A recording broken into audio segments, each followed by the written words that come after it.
A diplomatic ruse. Ends the 1980s, the Islamic Republic of Iran steadily, though erratically, developed the technologies needed to build nuclear weapons. Though the West constructed expansive defenses to stop these advances, it achieved only limited success. This would all change during the second term of President Barack Obama. On September 26, 2013, Secretary of State John Kerry, just 6 months on the job, attended his first international meeting on the Iran nuclear crisis in a dilapidated conference room at the United Nations headquarters in New York. The top diplomats of the 5 permanent members of the UN Security Council, the United States, Russia, China, France, and the United Kingdom, plus representatives from Germany and the European Union gathered around the table to reach a major advance toward making a nuclear deal with Iran, or so they thought. On Kerry's left sat the Iranian delegation, headed by its U.S.-educated foreign minister, Javad Zarif, known for his impeccable English and disarming smile. The wooden conference table was bathed in an eclectic mix of purple, red, and gray reflecting off the room's decades-old wallpaper. Journalists from across the globe jammed into stakeout positions outside the hall anticipating the results of the highest-level meeting ever between diplomats from Washington and the Islamic Republic. Circumstances seemed ripe for a thaw in their relations. The meeting between Iran and the so-called P5+1 diplomatic bloc was also the first opportunity for the two sides to discuss their positions on the nuclear talks since Kerry's appointment and the election of the moderate Iranian President Hassan Rouhani 3 months earlier in Tehran. Years of failed talks had stoked real fears in the Obama White House and Europe that Israel might attack Iran's nuclear facilities. This meeting, the diplomats hoped, could ward that off.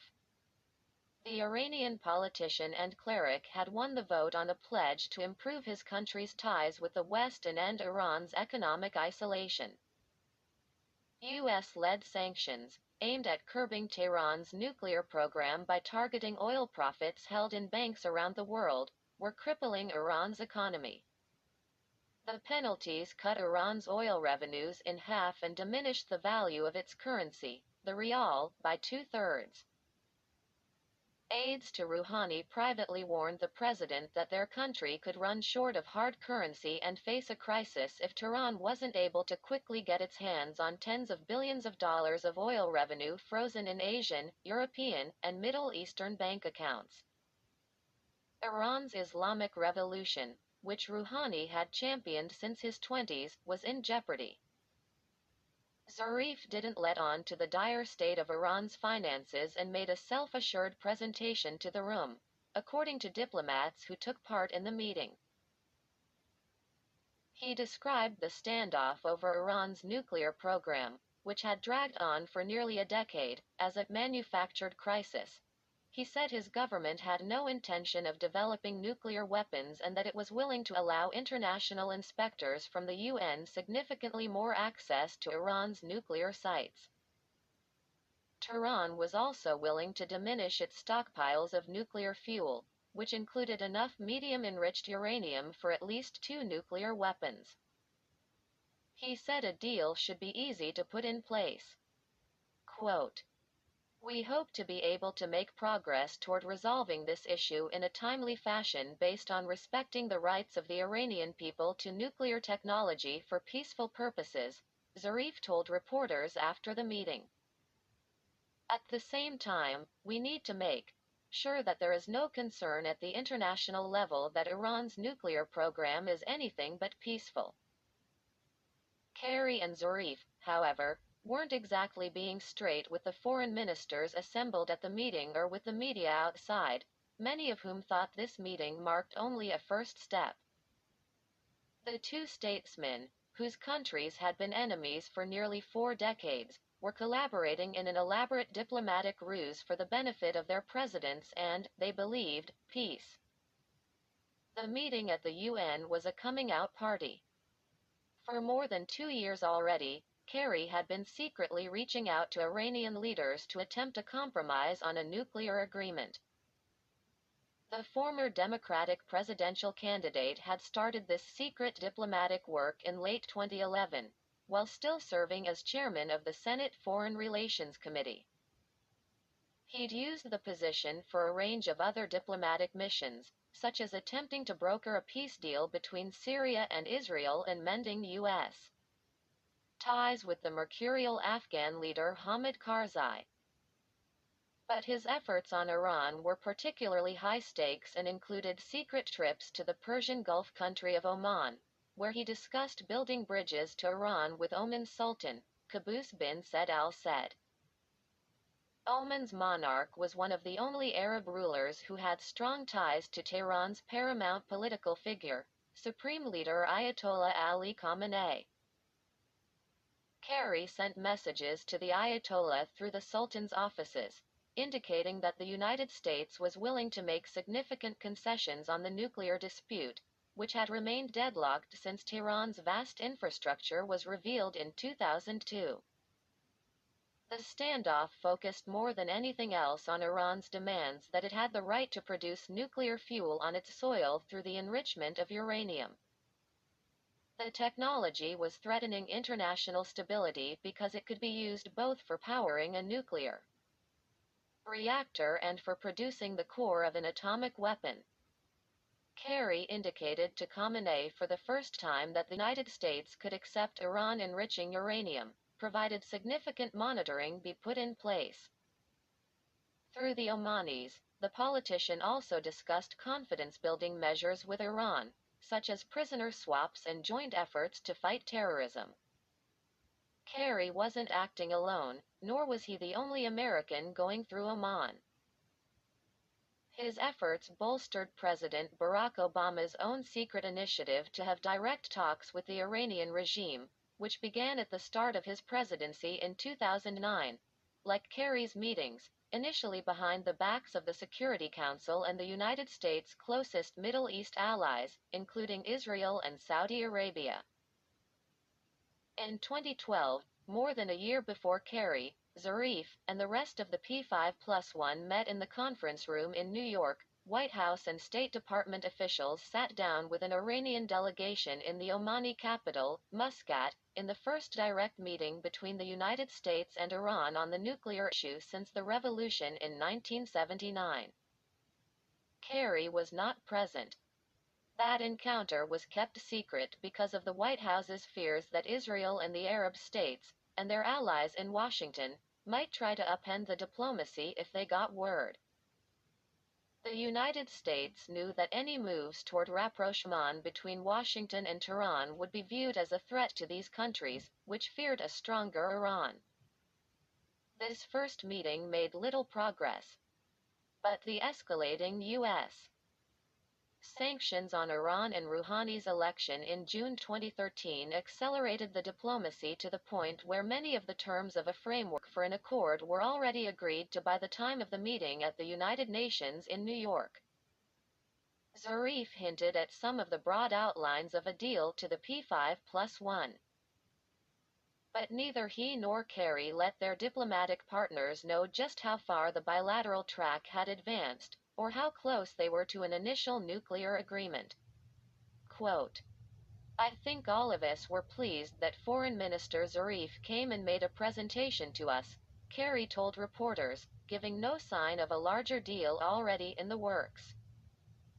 Exiting the meeting, Kerry and Zarif met privately in an adjacent room at the United Nations not much larger than a phone booth. A scheduled 15-minute meet and greet turned into a substantive 45-minute discussion. The two men exchanged personal email addresses and cell phone numbers to lay the groundwork for what they anticipated would be stepped-up negotiations in the ensuing months. Their staffs were instructed to do the same. Both men privately said they remained deeply skeptical of the other, due to their government's historical hostility. But at the same time, they expressed hope their efforts could forge a diplomatic thaw between the United States and Iran, ending more than 40 years of estrangement. T. He. S. EPTEMBER. 2013. Meetings in New York marked an important advance in a frantic period of direct diplomacy between Washington and Tehran that ultimately resulted in Iran and the P5+1 signing a landmark nuclear accord in July 2015. The deal was President Barack Obama's signature foreign policy achievement. Some of his supporters equated it with Richard Nixon's secret outreach to China in the 1970s that led to a normalization of relations between Washington and Beijing. It cooled a growing feud between Washington and Tehran that the White House believed risked escalating into a military confrontation. Quote, "The President and I both had a sense that we were on an automatic pilot towards a potential conflict, because no one wanted to talk to anybody or find out what was possible," Kerry told me in an interview in early 2016. "I have no doubt we avoided a war." None. Iran, under the deal, agreed to cap or reduce large parts of its nuclear infrastructure, including the number of centrifuges enriching uranium as well as its stockpile of fissile material, for at least a decade.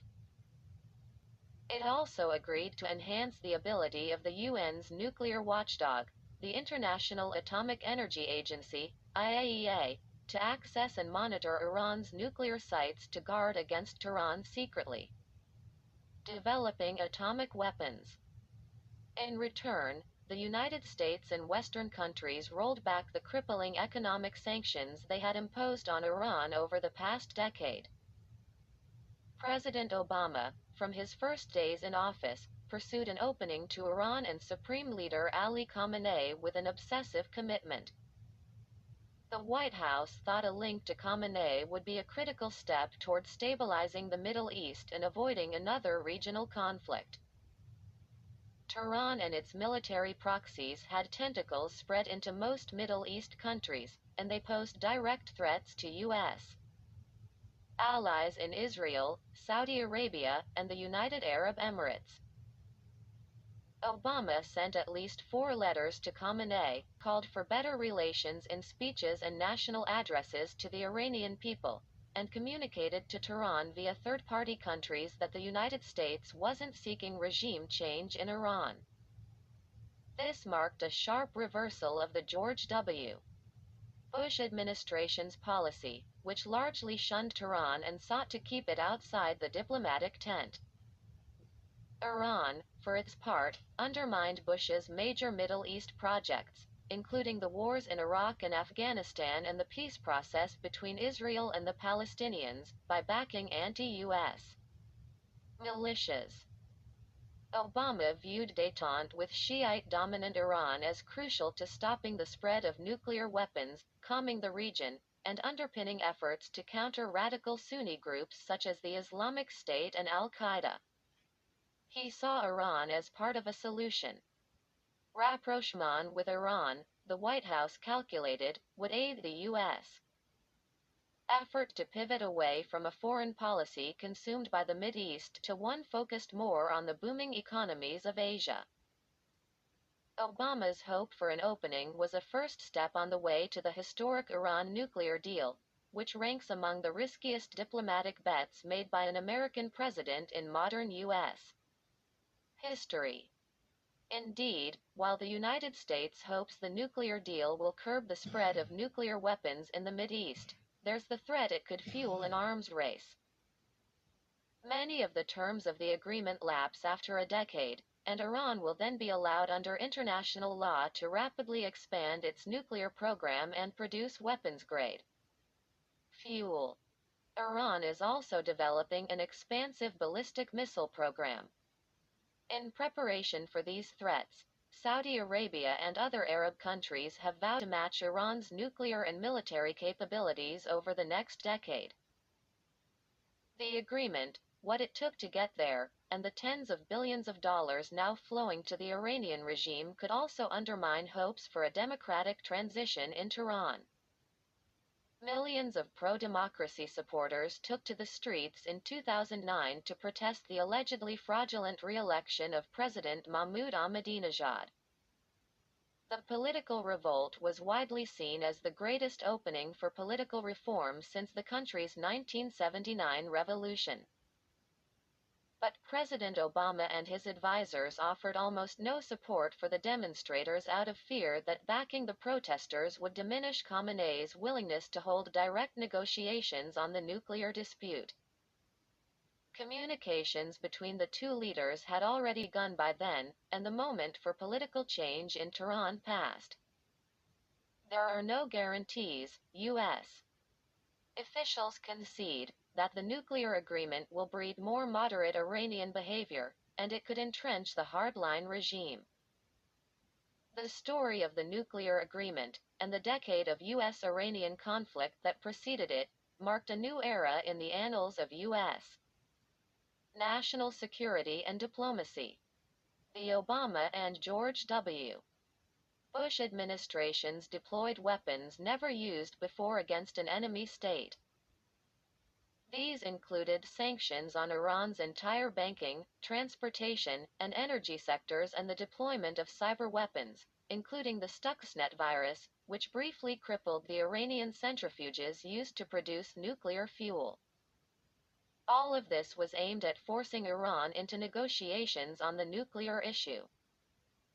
In many ways, the United States conflict with Iran created and fine-tuned new forms of American warfare that encompassed virtually every corner of the world.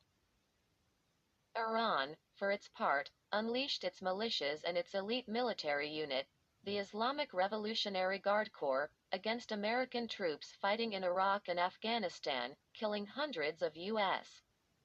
soldiers. Through the deployment of sophisticated munitions on those battlefields.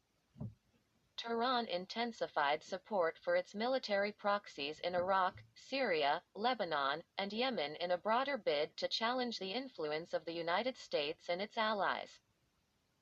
Iran also honed its own cyber skills, targeting the computer systems of American banks, oil companies, and government offices, including those controlling critical infrastructure such as dams.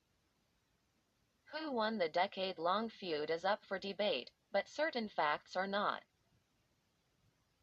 Iran was severely crippled by years of extreme sanctions when it first seriously approached the negotiating table. Iran's leaders, emboldened by the nuclear agreement, have not softened their stance toward the United States, the Great Satan, even if the deal amounts to a momentary truce. The cost to the United States was substantial. The Obama White House needed to cut diplomatic deals with Russia and China to gain their support for increasing sanctions on Tehran. The White House's decision to secretly engage in direct talks with Iran in 2012 significantly hurt its relations with the United States allies in the Mideast, Israel, Saudi Arabia, and the other Persian Gulf states, who view Tehran as a direct threat to their national security. These countries would increasingly follow foreign policies more independent of Washington's and generate even more instability in the Middle East. Saudi Arabia, Turkey, and Qatar armed and funded Islamist militias in Syria precisely as a means to challenge Tehran and its Shiite allies, giving rise to the Islamic State terrorist organization. The Obama administration also touted the Iran deal as a tool to loosen Iran's notoriously oppressive regime. U.S. officials hope the lifting of sanctions and Tehran's increased economic engagement with the West will help to open up Iranian society. Supreme Leader Khamenei and other revolutionaries are aging and are expected to exit the scene over time, opening the door, the United States hopes, for leadership more in sync with Iran's youthful and significantly pro-American population. In attempting to fix one problem, hoping it would solve many others, the administration appeared blind to new threats mounting in the Middle East. Some U.S. officials believed that the White House's obsession with the Iran deal handcuffed the administration, preventing it from acting decisively in Syria. President Obama warned he would use military force to end the civil war in Syria, but then repeatedly backed down. This hesitancy came with a cost. Hundreds of thousands of civilians died in Syria, and the conflict fueled the rise of Sunni extremist groups such as the Islamic State. Because Syrian President Bashar al-Assad was Iran's closest Arab ally, there was definitely a fear that strikes in Syria could alienate the Iranians and make them walk away from diplomacy, said Fred Hoff, who oversaw Syria policy in the State Department during Obama's first term. Contrary to American hopes, Khamenei dug in, reaffirming his country's anti-West position, regardless of the White House's actions. Quote, "Whether the deal is approved or disapproved, we will never stop supporting our friends in the region and the people of Palestine, Yemen, Syria, Iraq, Bahrain, and Lebanon," Khamenei said in a speech marking the end of the Islamic holy month of Ramadan, just days after the negotiations in Vienna concluded. "Even after this deal, our policy toward the arrogant U.S. will not change. We don't have any negotiations or deal with the U.S. on different issues in the world or the region." Obama has wagered that Khamenei and his revolutionary allies won't outlast the terms of the nuclear agreement. If they do, the United States risks unleashing an even larger nuclear cascade on the Middle East. Quote, "The White House bet the farm on reaching an accommodation with the Iranians," said a senior Israeli official who regularly discussed Iran with U.S. officials. But they never truly seemed to understand who they were dealing with. C. Chapter 1. The Persian Domino. In the northern hills of Tehran lies a tribute to the Islamic Republic's war dead. The Holy Defense Museum is a multi-million-dollar facility founded in 2004 that chronicles the violent campaign Iran's Islamist leaders have waged in their region, beginning with the 1979 Islamic Revolution. While memorializing the fallen, the monument also looks to Iran's future goals, documenting Tehran's obsession with establishing a new world order based on Islamic principles and its opposition to the United States, Zionism, and Western values as a whole. At the front of the facility, trash cans wrapped in Israeli flags and human skulls line a walkway. Tanks captured during Iran's 8-year war with Iraq are on display. Exhibits herald the republic's growing military might, with replicas of Iran's long-range Shahab missiles pointed to the sky and fighter aircraft that appear poised for takeoff. Starting with the museum's main hall, a guide takes visitors through the chaotic final days of the revolution and the overthrow of Iran's last monarch, Shah Mohammad Reza Pahlavi. One exhibit tracks the day-by-day story of the Iranian students who held 52 American diplomats hostage for 444 days at the U.S.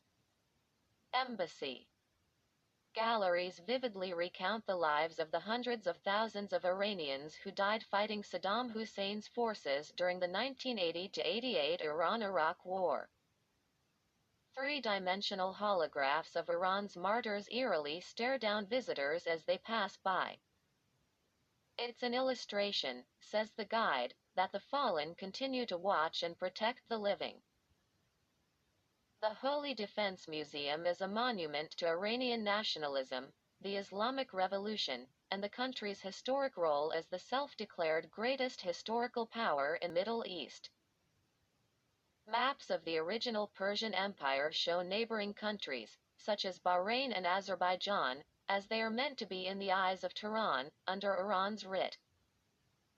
The Islamic Republic's founder, Ayatollah Ruhollah Khomeini, is honored as one of the world's greatest theologians.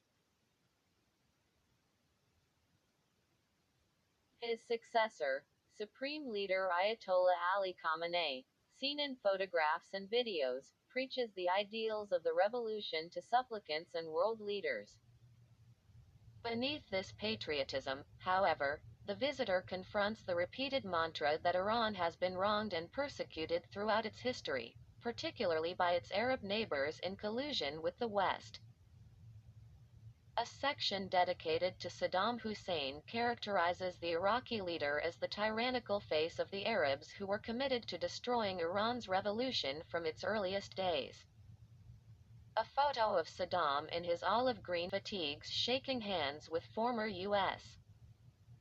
Defense Secretary Donald Rumsfeld in 1983 is a reminder of their collaboration, the guide says. During the height of the Iran-Iraq War, the Reagan administration supplied intelligence to Baghdad that Saddam then used to launch chemical weapons attacks against Iranian targets. Quote, "How could you have worked with Saddam?" A guide named Mehdi asks me, an American, as we stare up at a photograph of the Iraqi dictator. The picture has been altered so that half his face is bathed in a satanic red.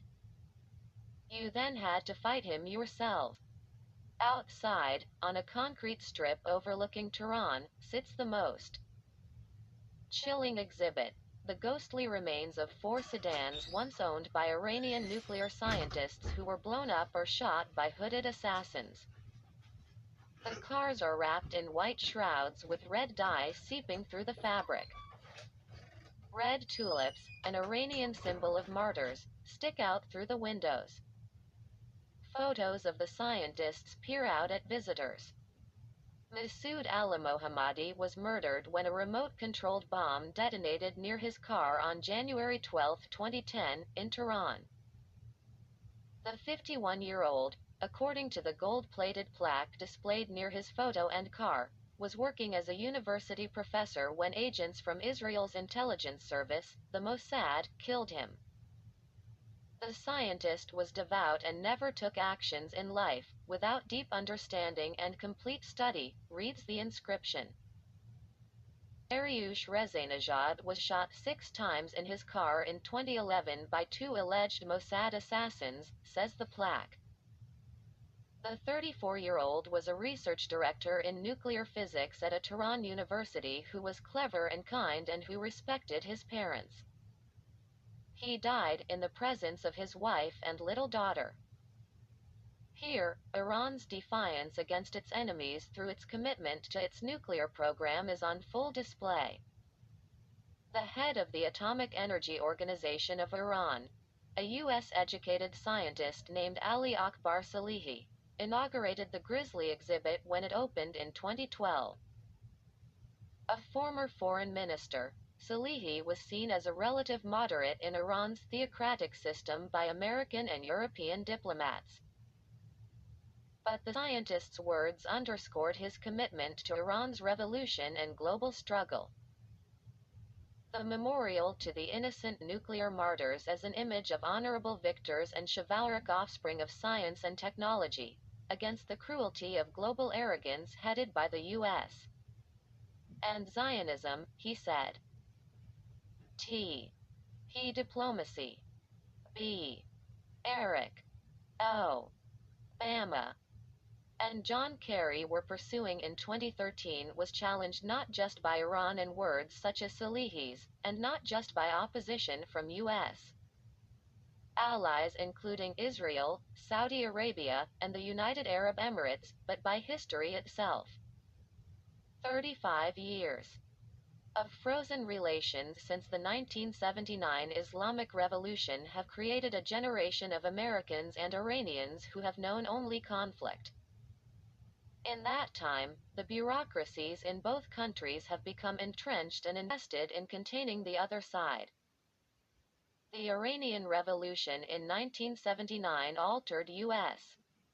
foreign policy in a way that few other events in our time have. Gone almost overnight was the Shah, Washington's closest Mideast ally outside Israel, who helped safeguard the nearly 40% of the world's oil supply that moved through the Persian Gulf. In his place emerged a theocratic government that was fundamentally opposed to Western capitalism, democracy, and foreign policy and was committed by its ideology to fomenting revolutions in Muslim countries across the Middle East as well as Central and South Asia.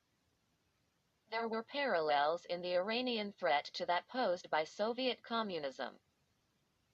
Both relied on heavy promotion and investment in a radical ideology and support for militant proxies internationally. U.S. animosity toward Iran was seared into the American collective conscious from the early days of the revolution because of the attacks on American military advisors and the capture of the U.S. hostages. The embassy seizure in Tehran is widely viewed as having put an end to President Jimmy Carter's re-election hopes in 1980. And it fed into a sense of despondency and hopelessness in the United States following the Vietnam War, a time also marked by economic malaise, sky-high oil prices, and the Soviet Union's territorial advances. The Iranian regime is driven by an Islamist ideology that sees the United States as its principal rival for dominance in the Middle East. Furthermore, while a president is elected every 4 years in Tehran, the country's power rests almost solely in the hands of its supreme leader. This cleric directly controls the country's most powerful military force, the Revolutionary Guard, and oversees clerical bodies that manage the judiciary, the legislature, and the executive. The president may be the public face of the regime, but that's about it. During the Shah's rule, the United States built Iran into its staunchest ally in the Persian Gulf and a policeman of the region's oil traffic. Washington sent billions of dollars in arms to the Iranian monarchy and showered the country with U.S. loans and development experts from American universities, the State Department, and the World Bank. President Obama's closest political advisor, Valerie Jarrett, lived in Iran in the 1950s when her father ran a children's hospital in the city of Shiraz. The United States, ironically, lent support to a nuclear program the Shah pursued in partnership with the German conglomerate Siemens AG. The ruler touted the economic benefits of nuclear power, though he also hinted at its military application. Tehran's Islamist government inherited the nuclear sites, but it appeared initially uncertain about using them. The Shah's demise immediately placed the world's oil supply in jeopardy and resulted in a clerical regime overtly hostile to the United States and its allies. The capture of the American hostages traumatized the American public, and Tehran moved quickly to attempt to spread its revolution into Saudi Arabia, the Gulf Emirates, and the wider Mideast region, though with only limited success. It also sent military advisors to support Palestinian and Lebanese militias fighting Israel. Out of the public eye, the covert war brewing between the United States and Iran was even more pronounced and extensive than most Americans understood or realized in the 1980s and 1990s. From the ashes of the Shah's despotic state, Ayatollah Khomeini created an ideologically driven military command, called the Islamic Revolutionary Guard Corps, IRGC, that was wholly focused on maintaining the religious purity of the new Islamic State. The IRGC, in turn, formed an overseas military and intelligence unit, called the Quds Force, which was tasked with exporting the Islamic Revolution and aiding Tehran's allies in the Middle East. Quds is the Arabic name for Jerusalem, symbolizing the Iranian leadership's commitment to taking back the Holy City from Israel for Muslims worldwide. The Shah, by contrast, had been one of the Jewish state's only military allies in the region.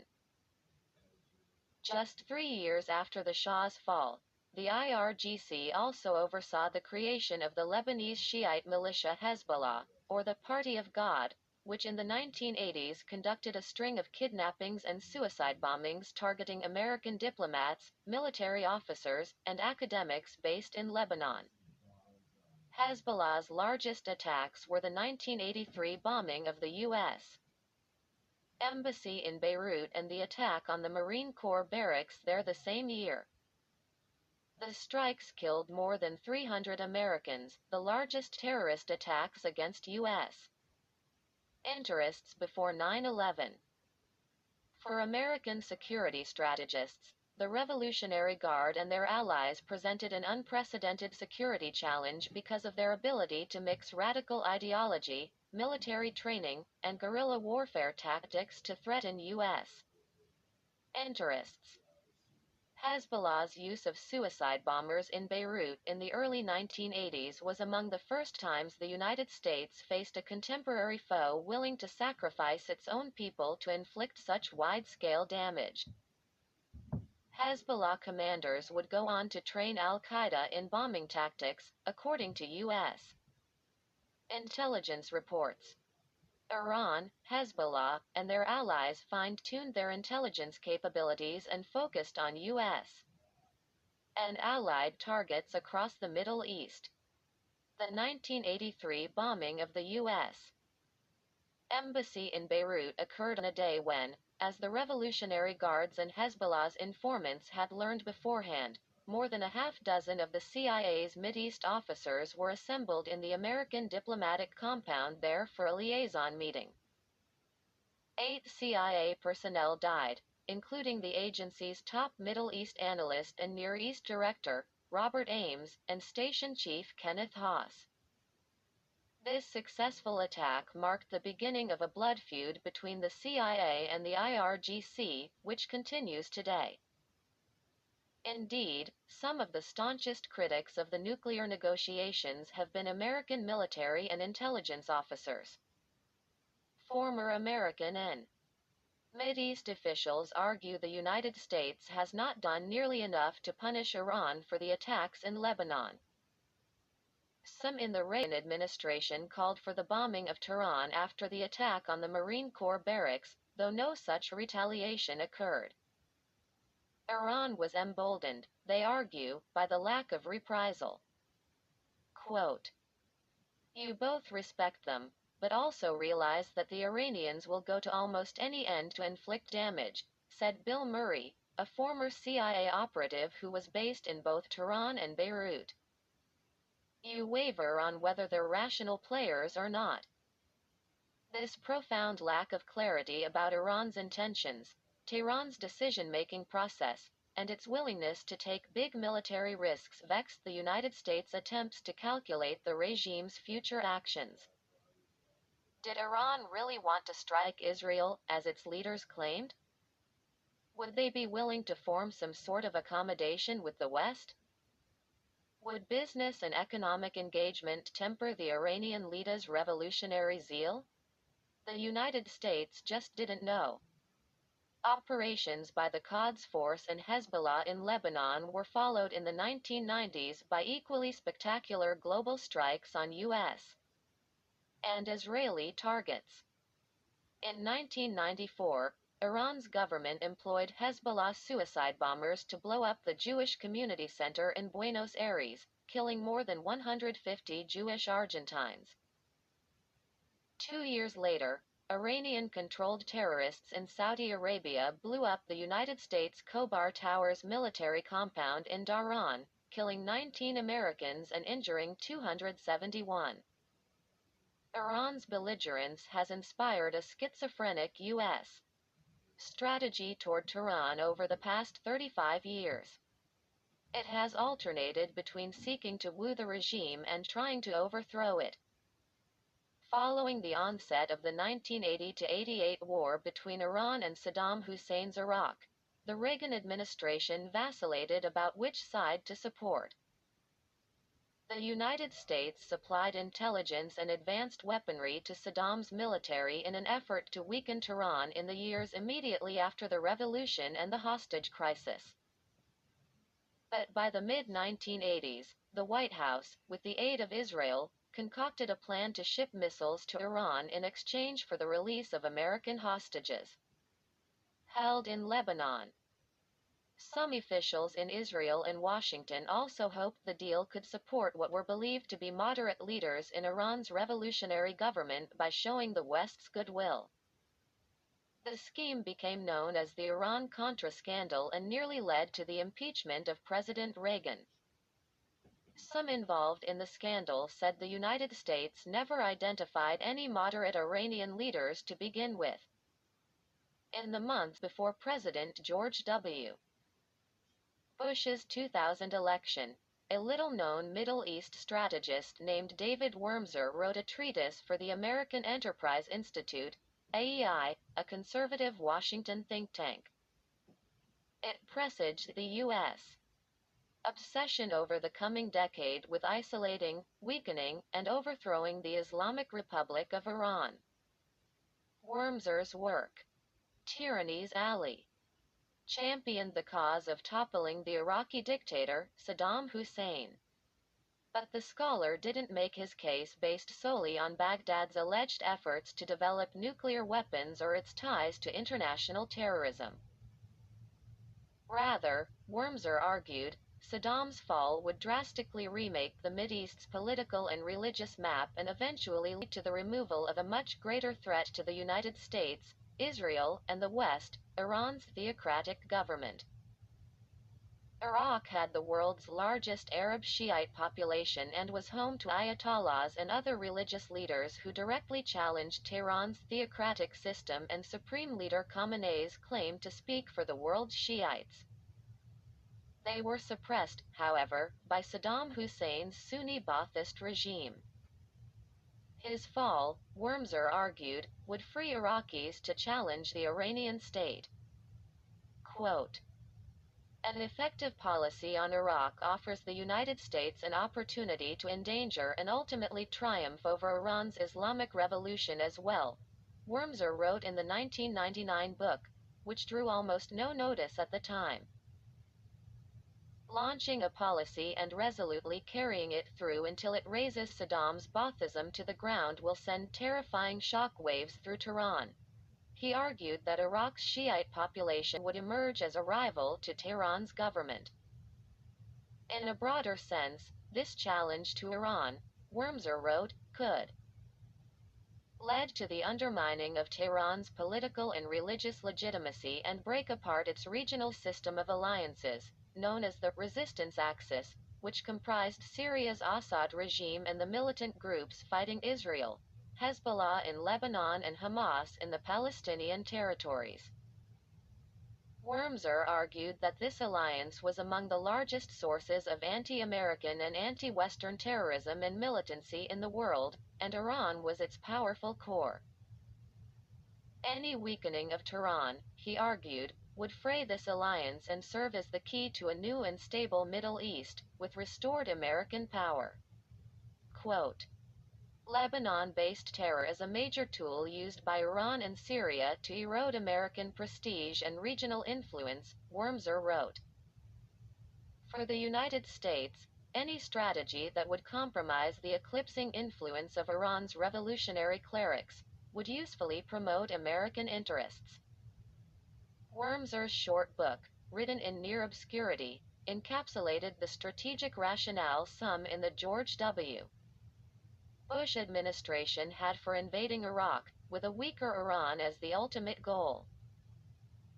Indeed, Wormser was one of the few neoconservative strategists to last through nearly all 8 years of the Bush administration, alternating between posts at the Pentagon and State Department before becoming Vice President Richard Cheney's top Middle East advisor.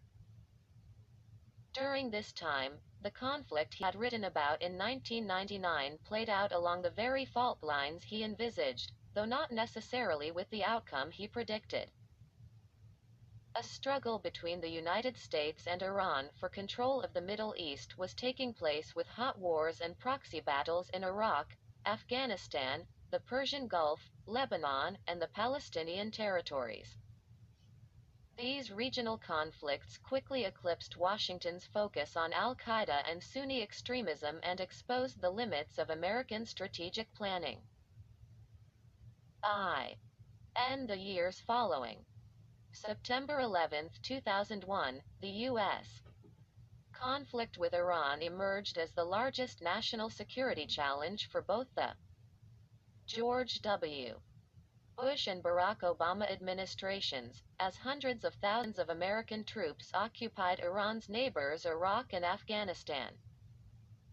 American diplomats and military strategists struggled to define a coherent policy somewhere between subverting Iran and trying to negotiate with it. In 2003, Iran's ambassador to France, a relative of Khamenei's, sent a memo to the U.S. State Department in Washington, though the Swiss ambassador, who represented American interests in Tehran. The correspondence was delivered in the months following the U.S. invasion of Iraq and overthrow of Saddam Hussein, which raised fears in the Iranian government that they could be the next Mideast country targeted by the Pentagon. The letter explained that Iran sought to conduct an extensive dialogue with the United States in a bid to normalize relations. Among the concessions Iran was considering making, according to a copy of the letter, was a suspension of its nuclear program, an end to arming and financing of Hezbollah and Hamas, and Iranian assistance in helping to stabilize Iraq. In return, Iran wanted normalized relations with Washington, an end to international sanctions, and guarantees the United States wouldn't seek to promote regime change in Iran. U.S. officials didn't believe the offer was sincere, or that it came from the top. To this day, American and Iranian officials differ over whether Tehran's 2003 offer was legitimate and had been approved by Supreme Leader Khamenei. Two high-ranking Iranian officials told me in interviews the memo was written by one of Khamenei's relatives through marriage, Sadegh Karazi, Iran's ambassador to France at the time. His uncle was Foreign Minister Kamal Karazi. Both had significant political cover to pursue their diplomatic initiatives because of their relationship with Iran's most powerful man. Quote, "You think we wouldn't have checked every paragraph with the leader?" said an Iranian official involved in the memo's drafting. "We would never have risked that." Senior members of the Bush administration, however, including Deputy Secretary of State Richard Armitage, never believed that the Iranian overture was serious. If it had been, they argued, Iran would have made the offer directly through the U.S.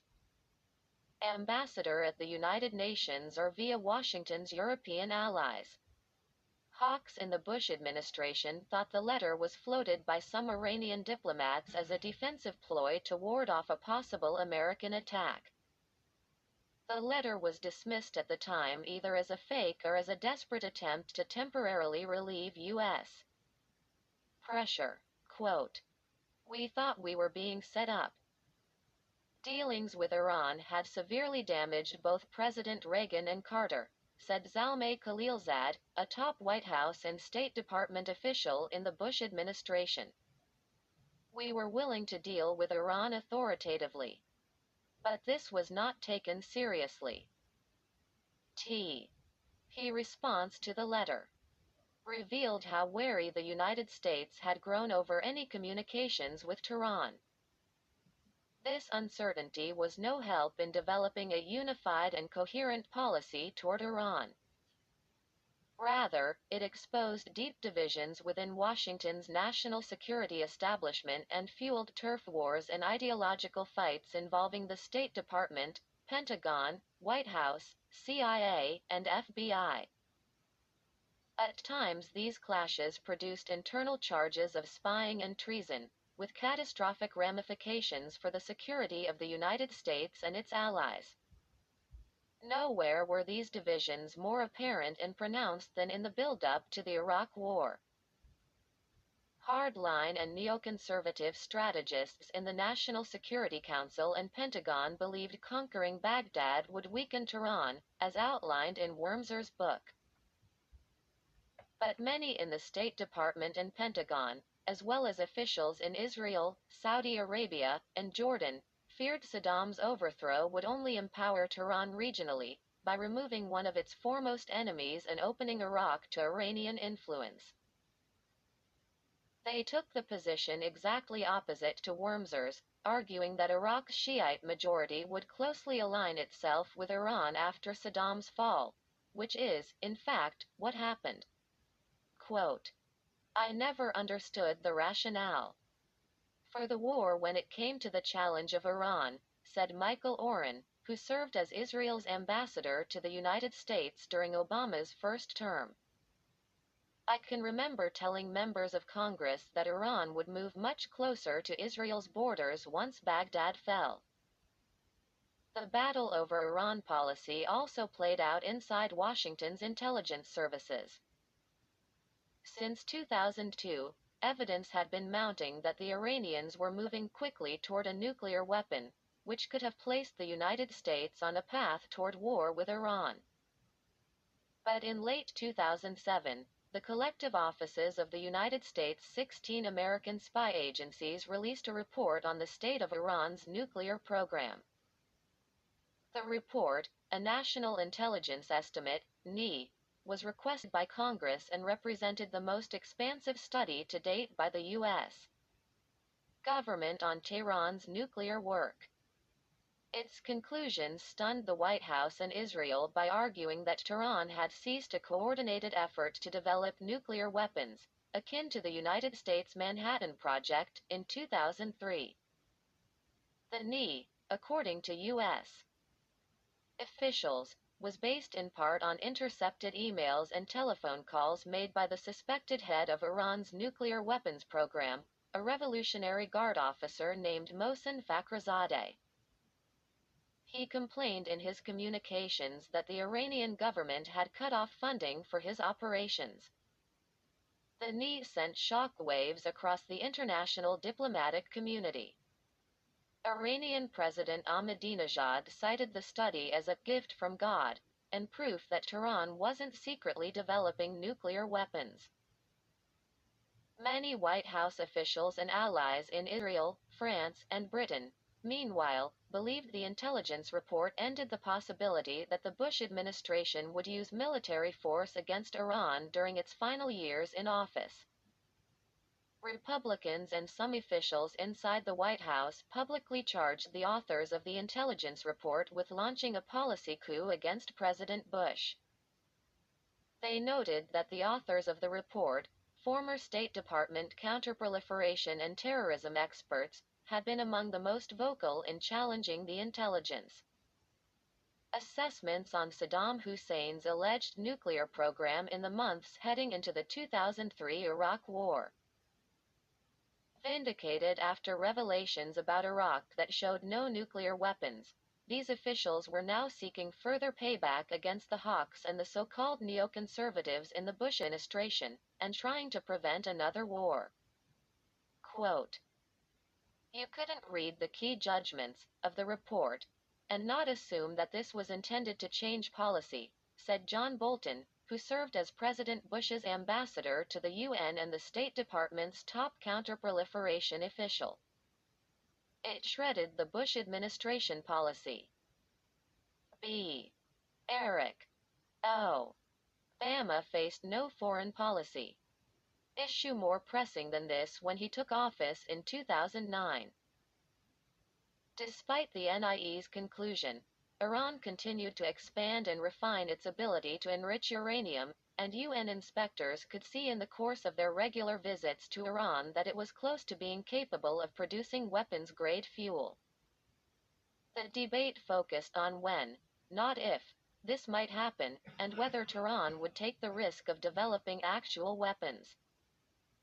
Obama and his aides worried Israel might make good on its threats to attack Iran's nuclear infrastructure, setting off a regional war.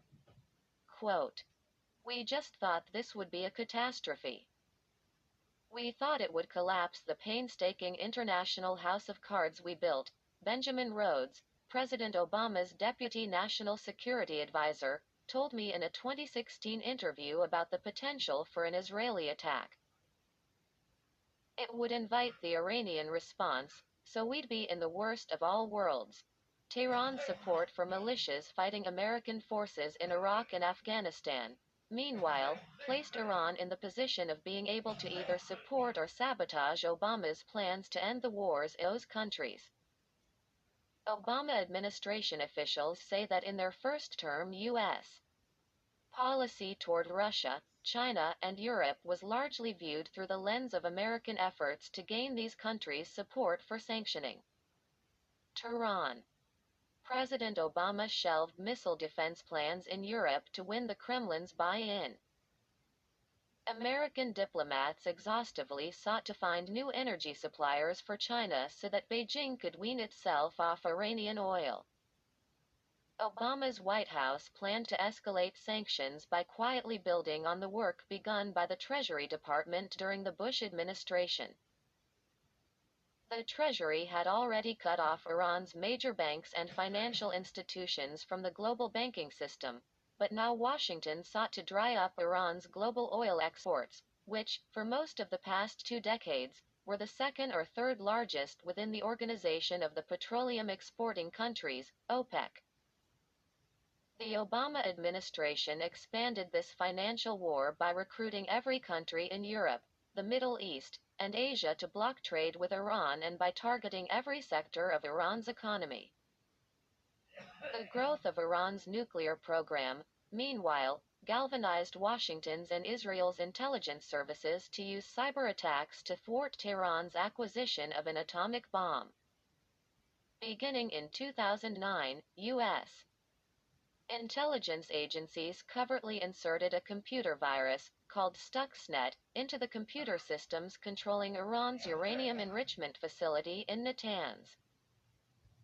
The virus caused the destruction of thousands of Iran's delicate centrifuges, programming them to spin erratically at supersonic speeds and eventually explode.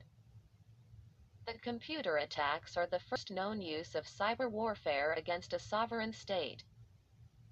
Tehran and the IRGC responded by establishing the Cyber Army in 2010 to conduct computer attacks on its domestic and international enemies. Major U.S. banks such as Bank of America, J.P. Morgan Chase, and Morgan Stanley sustained tens of millions of dollars in damages as a result of cyber attacks in late 2012 that U.S. officials said they traced to Iran. The Department of Justice indicted 7 Revolutionary Guard hackers, one for allegedly trying to break into the control system of a New York dam. An ugly game of spy versus spy intensified between the United States and its allies on one side and Iran on the other as Tehran's nuclear program progressed. Israeli officials were convinced Iran was close to the bomb, regardless of American intelligence. Beginning in 2008, masked assailants targeted more than a half-dozen Iranian nuclear scientists for assassination as they traveled through downtown Tehran commuter traffic or delivered their children to school. Many of them are memorialized at the Holy Defense Museum. Among them was Faridun Abbasi Davani, who later became Iran's vice president and the head of the Atomic Energy Organization of Iran. The assailants, who Iran claimed were Israeli agents, placed a magnetized bomb on the bottom of his car. Abbasi Davani jumped out just before it detonated. He was the only scientist to survive the wave of attacks. Iran responded by launching a string of its own terrorist attacks on U.S. and Israeli diplomats and tourists. Most of the targets were in third world countries, such as Thailand, India, Georgia, and Azerbaijan. But in late 2011, U.S. authorities announced that they had uncovered a plot led by the IRGC to kill the Saudi ambassador to Washington, Adil al-Jubeir, while he dined at a posh Georgetown restaurant, Café Milano, which was frequented by Washington politicians and diplomats. As President Obama eyed his second term, there were growing fears in both Tehran and Washington that all-out war could break out because of the escalating nature of the tit-for-tat conflict. In response to the sanctions and assassinations, U.S. Officials said Iran was using Hezbollah to take aggressive positions across the Middle East in 2011 and 2012 in a bid to hedge against Western aggression. But it was a battle that neither the Americans nor the Iranians believed they could sustain. On the American side, President Obama was loath to open a third major war in the Middle East in a little over a decade and thought even more sanctions might provoke Iran rather than bring the regime to its knees. For Iran's rulers, even Supreme Leader Ayatollah Ali Khamenei, there was a growing belief that Iran's economy could be bankrupted by the U.S. financial war, which was already in full swing. In a little over 3 years, Iran's international financial transactions had collapsed by around 80%, while the value of its currency, the rial, had fallen by nearly 70% against the U.S. dollar. Nonetheless, Tehran remained defiant and dangerous. T. P. A. American invasions of Iraq and Afghanistan dominated global headlines and cost the United States thousands of lives and hundreds of billions of dollars. The emergence of China, India, and Russia as economic and military powers captivated the Pentagon's long-term strategic planners. And the specter of al-Qaeda terrorism continued to weigh on the American public. But over the past 15 years, no single country has influenced the U.S. foreign policy agenda so aggressively or has so directly threatened American allies across the Middle East as Iran and its theocratic leadership. Although the nature of the U.S. conflict with Iran has been highly visible in many ways, played out in the exhaustive diplomatic efforts Washington has pursued to curb Tehran's nuclear program and choke off its finances, much of the conflict has played out covertly, in the shadows, and in ways most Americans never saw or comprehended.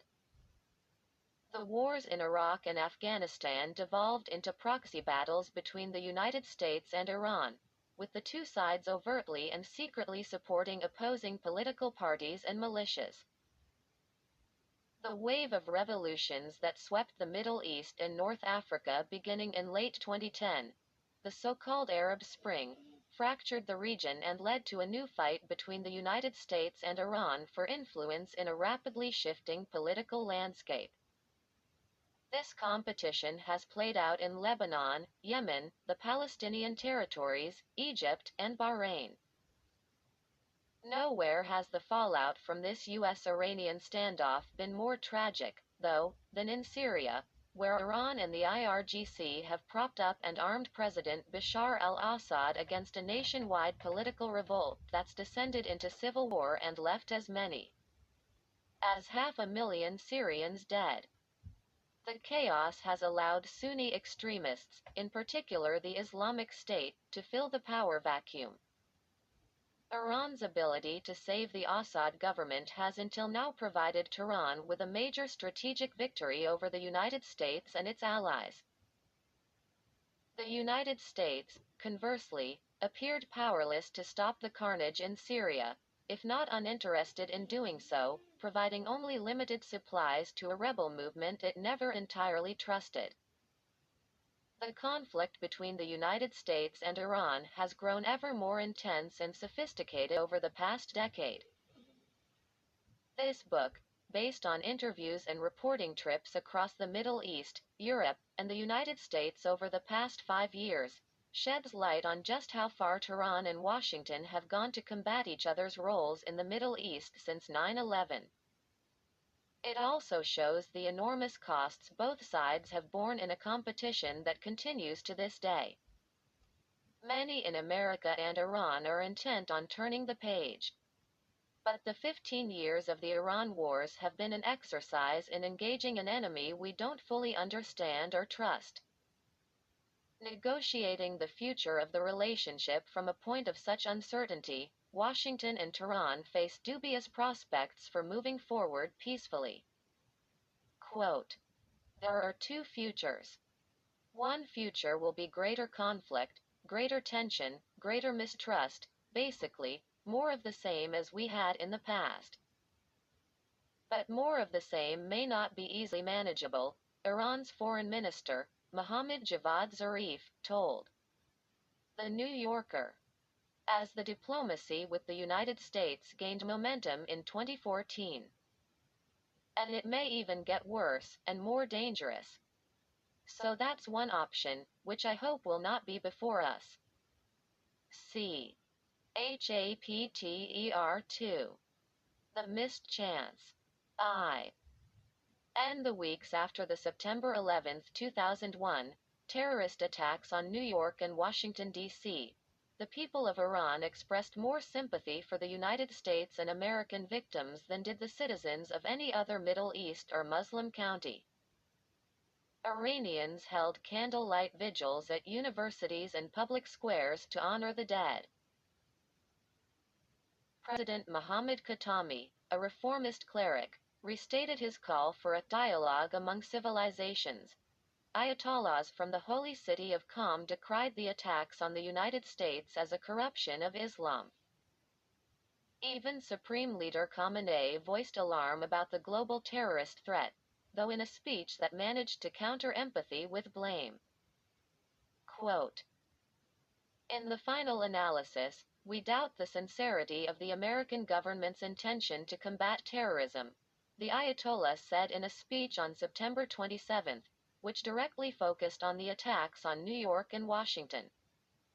It is insincere and does not tell the truth. It has other aims. The cleric's tone was revealing, betraying both his deep-seated anti-American feelings and his long-standing enmity to radical Sunni groups such as Al-Qaeda and the Taliban government in Afghanistan, which sheltered Al-Qaeda there. He accused Washington of helping to create them by arming and funding the Afghan militants who fought and expelled the Soviet Union in the 1980s, essentially inviting an attack on the United States itself. Osama bin Laden was among those in the Pakistan-based insurgency that the United States indirectly supported. Though he despised the Sunni extremists, Khamenei discounted the possibility that Iran would formally ally with Washington in a battle against al-Qaeda. Quote, Everybody should know that Iran, the Islamic Republic, will not participate in any movement that is led by America, he told a national audience. Tehran had been a strident enemy of the Taliban government that had taken power in Kabul following the 1996 end of the Afghan Civil War. Osama bin Laden and his al-Qaeda movement, meanwhile, viewed Iran's predominantly Shiite faith as a sacrilege that corrupted the world's Muslim faithful. It's a belief held by a surprising number of Sunnis and spread by clerics in Persian Gulf countries such as Qatar and Saudi Arabia. Some al-Qaeda leaders categorized Shiite Muslims as even lower than Jews, for skewing the teachings of the Prophet Muhammad. The Taliban, upon coming to power, treated Afghanistan's Shiite minority, known as the Hazara, as second-class citizens. The schism between Sunni and Shiite is a profound feature of the Middle East's conflicts and traces back more than 1,000 years to the death of Islam's prophet Muhammad in AD 632. The two sects believed power should have been passed along different familial lines, the Sunnis arguing that Muhammad's father-in-law, Abu Bakr, was the new caliph, or leader of the Islamic world, while the Shiites backed Muhammad's son-in-law, Imam Ali. This battle between the two branches of Islam continues to this day, as Shiite-dominant Iran competes with the leading Sunni states, particularly Saudi Arabia, Egypt, and the Persian Gulf's oil-rich monarchies, for the hearts and minds of the world's 1.6 billion Muslims. In Afghanistan, enmity between Iran and the Taliban grew so pronounced that the two nations nearly went to war in 1998. During a military offensive on the northern Afghan city of Mazar-i-Sharif that year, the Taliban laid siege to Iran's consulate and killed nearly a dozen Iranian diplomats who were stationed there. Many of these men were members of Iran's elite military unit, the Revolutionary Guard. The Taliban was reported to have rounded up and summarily executed hundreds of Hazaras living in the ancient city during the siege. This was an affront to Iran's theocratic rulers, who view it as their mission to protect the world's Shiites. Iran's supreme leader, Khamenei, responded by ordering his military to mass 70,000 troops on Iran's nearly 600-mile border with Afghanistan. Many countries in the region believed this was the build-up to an invasion. Although tensions eventually subsided after the United Nations intervened to mediate the dispute, the conflict would lead Tehran to become one of the most active supporters of the Northern Alliance, the rebel movement that sprang up in Afghanistan to fight the Taliban. Some of its commanders said they might not have survived during that time without Tehran's largesse. The months after 9/11 were a period of growing optimism that America's feud with Iran could be extinguished, or at least placed on hold. Quote, "A huge opportunity appeared after 9/11 for the U.S. and Iran to cooperate against al-Qaeda and the Taliban," said Hossein Mousavian, an Iranian diplomat and academic who served as a member of Tehran's most important strategic body, the Supreme National Security Council, in the months after the al-Qaeda attack. The threat, made clear that Tehran and Washington, despite all of the acrimony, actually shared many vital interests, such as combating Sunni extremism.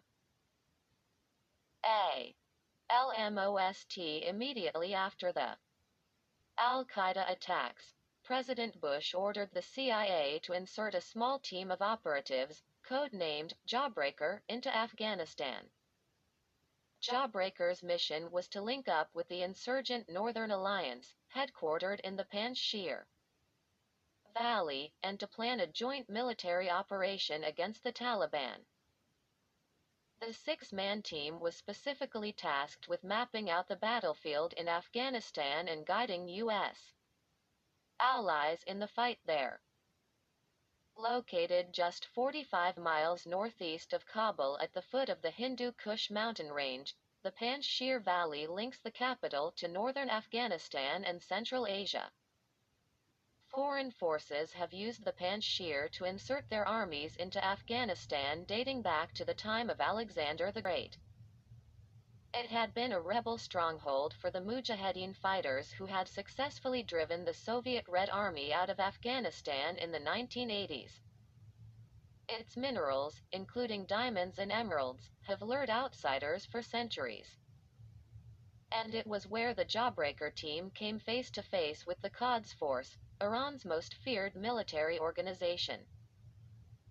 Tehran's theocratic rulers established the Quds Force in 1990 as the overseas arm of the Revolutionary Guard, and charged it with exporting Iran's Islamic Revolution to bordering countries and other Muslim lands.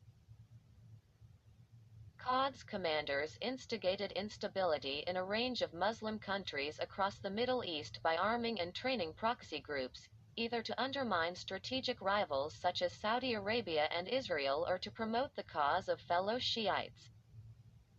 Revolutionary Guard operatives in the early 1980s created the Lebanese militia and political party Hezbollah as a powerful military threat to Israel on its northern border. The Quds Force also serves as a major supplier of arms to the Syrian army and the Palestinian militant groups Hamas and Islamic Jihad. Closer to Iran's borders, the Quds Force supported the Shiite ethnic group in Yemen, called the Houthis, in their fight against the government in Sana'a, and has for decades backed Iraqi Shiite militias. U.S. officials believe the Quds Force is one of Iran's most powerful organizations, combining an intelligence and paramilitary arm with diplomatic and economic responsibilities. It's a CIA, Pentagon, and State Department all rolled into one. A tough-talking Southerner named Henry "Hank" Crumpton headed the Jawbreaker team from the CIA's offices in Langley, where he oversaw the covert operations of the agency's recently created Counterterrorism Center.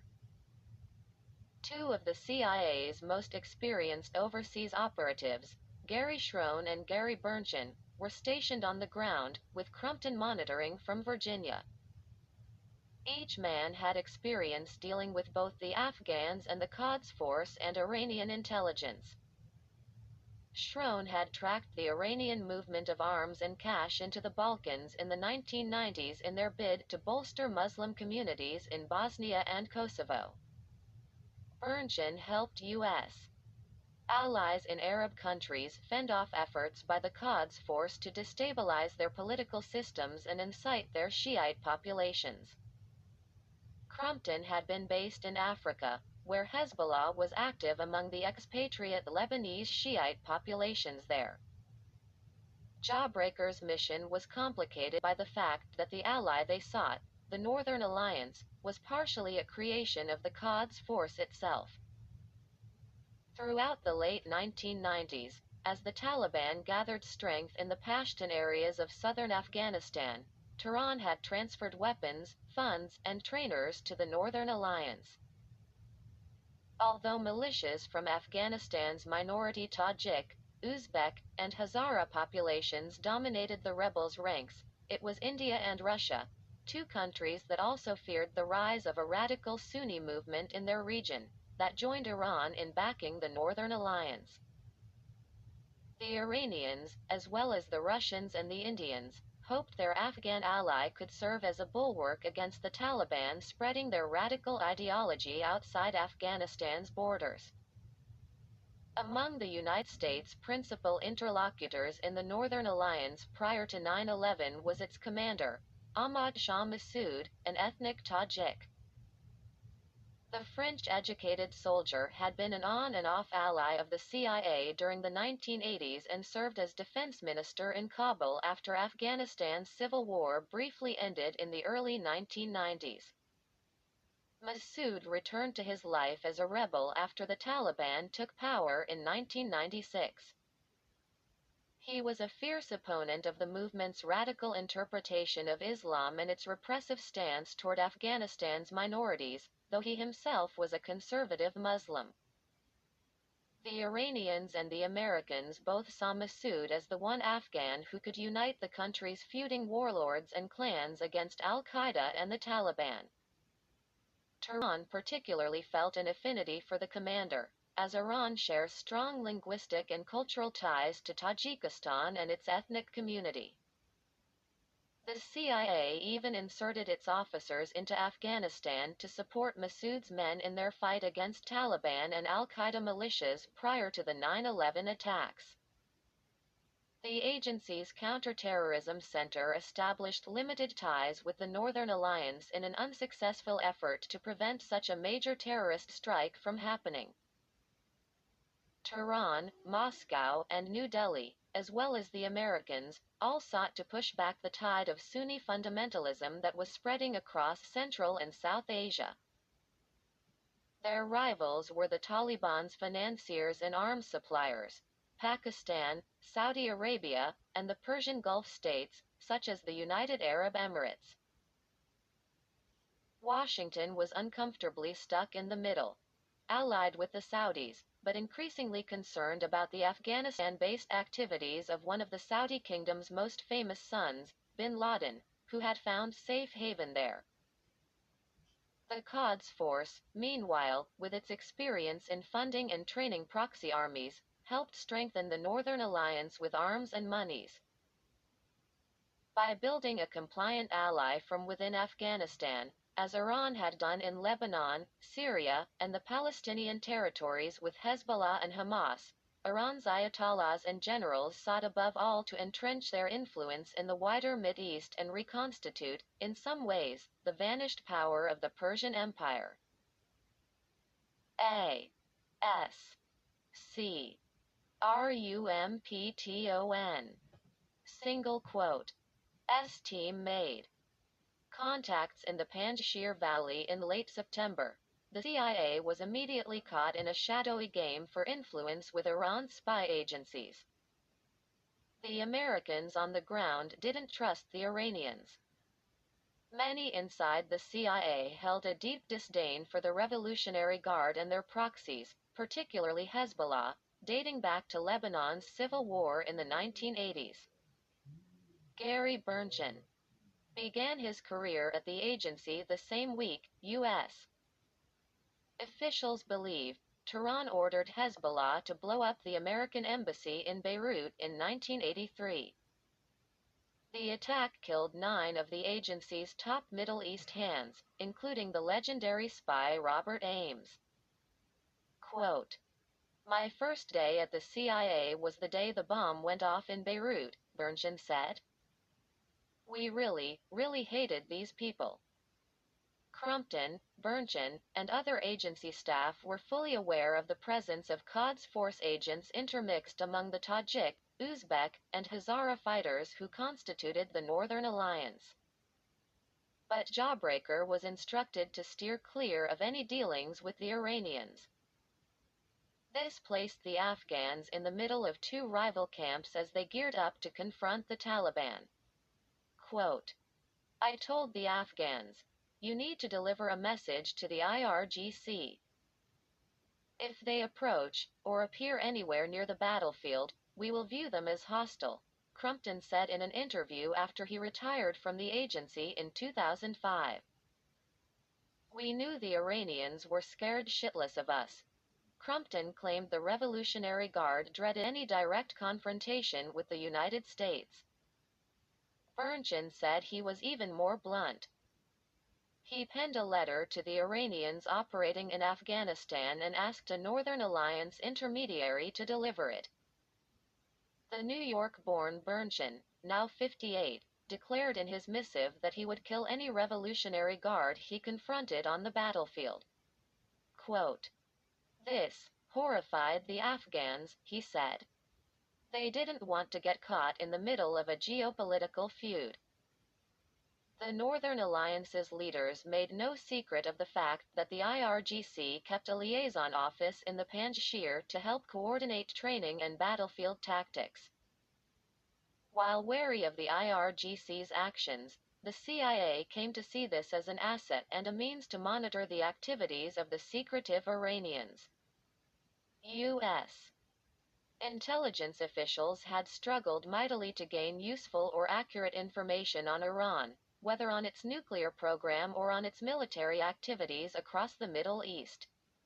Quote, "This was a good thing for us," Crumpton said. "We had information on Iran through our Afghan friends." In the early weeks of the Jawbreaker operation in late 2001, the Afghans took to trying to separate the operations of their 2 benefactors, the CIA and the IRGC. The Northern Alliance was intimately aware of the tensions between the 2 spy agencies, but Afghanistan's long history was riddled with short-lived military alliances and examples of Western powers quickly tiring of the savage fighting in the country. It was beneficial for the Northern Alliance to keep both Washington and Tehran close for as long as possible. Gary Schroen traveled to the battlefront just a few days after landing in late 2001 to map out the Taliban positions so Pentagon warplanes could target them. The Northern Alliance's military commander, General Mohammad Fahim, accompanied the American to the war zone. The Tajik officer instructed Schroen and the CIA to keep a very low profile as they neared the front. Quote, "It turned out that the Iranian Revolutionary Guard Corps had a 2-man observer team assigned with the Northern Alliance forces on the Kabul front," Schroen wrote in his account of the Jawbreaker mission. Fahim was anxious that the Iranians not discover the presence of U.S. personnel, at least not this early in the deployment. At the time, Tehran conveyed messages to Washington signaling Iran's willingness to cooperate in the war effort, though they were greeted with skepticism by the Bush administration. The Iranians said they would help any American fighter pilots shot down near or in Iranian territory. Tehran indicated supply routes that could be opened up through Iran's borders to bring arms and food to the front. And some American officials said the Iranians had even suggested intelligence sharing, though Crumpton said this never occurred. The CIA worked to set up a coherent leadership structure within the Northern Alliance from their base in Afghanistan's north as the war against the Taliban gathered pace. The Taliban and the Pashtun tribes dominated the south. The agency would have banked on its relationship with Ahmad Shah Massoud to serve as the glue to pull together the rebel factions in the fight. But just 2 days before the 9/11 strikes on Washington and New York, a pair of al-Qaeda assassins killed Massoud at his headquarters in the Panjshir. The operatives posed as journalists and carried a letter forged by Osama bin Laden's deputy vouching for their credentials. The two men detonated an explosives-laden camera and battery pack recorder when Massoud sat down for the interview. Massoud died just hours later. Al-Qaeda viewed it as a critical blow to its Afghan rival. Quote, Massoud was a gentleman, Burnchin said. He was a smart political operator and knew how to work the media. Al-Qaeda used that against him. Massoud's deputy, General Fahim, took power after 9/11, and the Northern Alliance was able to pull together many of the same warlords and militia leaders the United States had armed and funded during the 1980s. Among them were Abdul Rashid Dostum, the head of Afghanistan's Uzbek community, and Ismail Khan, a Shiite warlord who controlled the western Afghan city of Herat, the principal trade bridge between Iran and Afghanistan. After the Taliban's fall, Herat would be electrified through a grid on the Iranian side of the border, a cogent symbol of Tehran's influence in the region. The U.S. and British militaries stepped up their airstrikes on Taliban positions through October and November 2001. And on November 13, the Northern Alliance pushed into Kabul, finding the city largely deserted. The Taliban's leadership fled to the southern city of Kandahar, its traditional base. And al-Qaeda's leadership crossed the mountainous Afghan border into a sanctuary in Pakistan. After the capture of Kabul, officials at the White House, CIA, State Department, and Pentagon remained divided over whether Iran and its Revolutionary Guard were a help or a hindrance to the Allied war effort. Crumpton and Burnchin said the Quds Force's men largely disappeared after receiving the Americans' threats and neither helped nor hindered their operations against the Taliban. Quote, the only reason they even pretended to help was that they were scared out of their minds, Crumpton said. Others in the agency, however, believed the Bush administration piggybacked on the groundwork the IRGC did in creating the Northern Alliance after the United States abandoned Afghanistan in the 1990s at the end of the Cold War. These American officials believed the United States never properly acknowledged the work Tehran did against the Taliban. Quote, the Iranians had given much more lethal assistance to the Northern Alliance than we ever did, said a former CIA officer who worked in Afghanistan after 9/11 and viewed Pakistan as a bigger threat to the United States than Iran because of the Pakistani support for the Taliban. We were just giving the Northern Alliance a hug and maybe some cash. In fact, Khamenei and the IRGC initially supported the U.S. mission to topple the Taliban, according to Iranian officials. The Supreme National Security Council allegedly gave the green light. Even the commander of the Quds Force, the powerful Major General Qasem Soleimani, joined in. The officer controlled all of the Iranians' paramilitary and intelligence operations in Afghanistan. He vocally supported the idea of cooperating with the United States in the months after 9/11, according to the Iranians. Quote, Qasem is a very pragmatic commander. He's willing to cooperate with the West if it serves Iran's interest, said Hossein Mousavian, the former member of Iran's Supreme National Security Council, who said he attended the meeting. By November 2001, Jawbreaker, in cooperation with the Pentagon, succeeded in driving the Taliban and al-Qaeda out of Kabul to sanctuaries along the Afghanistan-Pakistan border. It was a win for Iran as well. The Taliban single quote government fell in November 2001. The Bush administration accelerated its efforts to put a new Afghan government in place. The White House and the Pentagon initially argued in late 2001 that they didn't foresee a long-term American military presence in the impoverished country, or a substantial exercise in nation-building. Instead, American diplomats were instructed to quickly cobble together an interim government made up of the Northern Alliance and other rebel factions, and set up a clear and steady process that would lead Afghanistan toward holding national elections. Meanwhile, U.S. Special Forces and the CIA were to continue to focus on the hunt for senior Taliban and al-Qaeda members, including, of course, Osama bin Laden, who had fled to the mountainous border region between Afghanistan and Pakistan. The American official given the job of delivering a new Afghan government was James Dobbins, a career State Department diplomat with a history of rehabilitating strife-torn countries.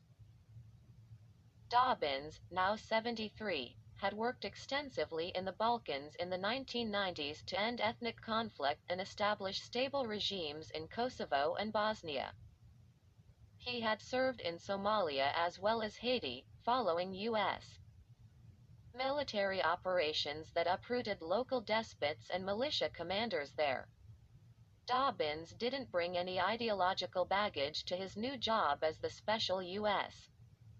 envoy to the Afghan opposition, colleagues say. He had a reputation as a straight shooter, independent and capable of working with unsavory diplomats and bureaucrats in third world countries often hostile to the United States. Dobbins was a contemporary of high-flying American diplomatic stars such as Richard Holbrooke, Christopher Hill, and Strobe Talbot, who had also made their names during the Clinton administration by ending the Balkan War and navigating post-Cold War Russia, though Dobbins kept a lower profile. When Dobbins assumed his job, just 2 weeks after 9/11, he had a sense of urgency.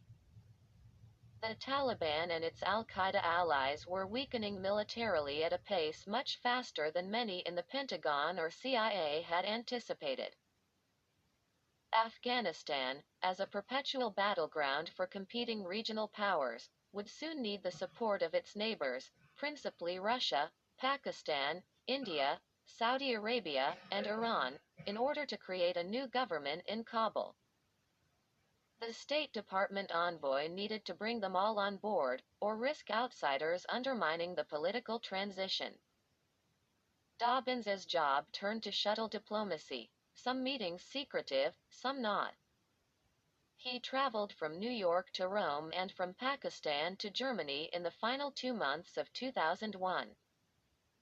He met often with the Afghan tribal leaders and royals who would eventually play key roles in bringing Hamid Karzai to power. Karzai was a Pashtun leader, with strong ties to the West, who sought the Taliban's overthrow from sanctuary outside Afghanistan. In Islamabad and New Delhi, Dobbins worked to assuage Pakistani and Indian diplomats, whose decades-old enmity at times risked sparking a nuclear conflict in South Asia and who threatened to derail Dobbins's mission of forming a new Kabul regime. The Indians didn't want to see the Taliban or any political group tied to Pakistan in power in Kabul. The Pakistanis armed and funded the Taliban in a bid to guarantee as much Pashtun representation in Afghanistan as possible. To the surprise of Dobbins and his team, a trump card for their diplomatic mission emerged in the relationship they formed with Iran's foreign ministry, and in particular the U.S.-educated envoy Mohammad Javad Zarif. Zarif was Iran's deputy foreign minister under the government of the moderate President Mohammad Khatami, and the most effective Iranian diplomat at engaging with the West. Zarif was living in the United States at the time of the Iranian Revolution. He had earned his undergraduate degree in San Francisco and then moved to the University of Denver to earn his Ph.D. in political science. After the Shah's fall, however, he quickly moved to New York to help run Iran's UN mission and sustain the revolution while Tehran's new Islamist government found its feet. Zarif spent so much time in the United States that his children were born in New York, making them U.S. citizens. American academics and journalists grew to know the Iranian diplomat from the European conference circuit he frequented during the 1990s. He preached Khatami's line about the need to build bridges with the West and wooed interlocutors with his American English. Quote, Zarif was the face the regime liked to put forward to show the warmer side of Iran, said Karim Sajapour, an Iranian-American scholar who regularly met with Zarif while Khatami was in power. It was never clear, though, if he truly spoke for the regime. It was like that with many officials in that government. Indeed, the status of Zarif's relationship with Khamenei and the Revolutionary Guard proved to be a mystery to U.S. officials. Dobbins quickly came to believe that Zarif and the Iranian government, more than any other regional power, was the key to making or breaking Afghanistan's first post-Taliban government. Tehran had tremendous leverage over the Northern Alliance, and Zarif seemed committed to a deal.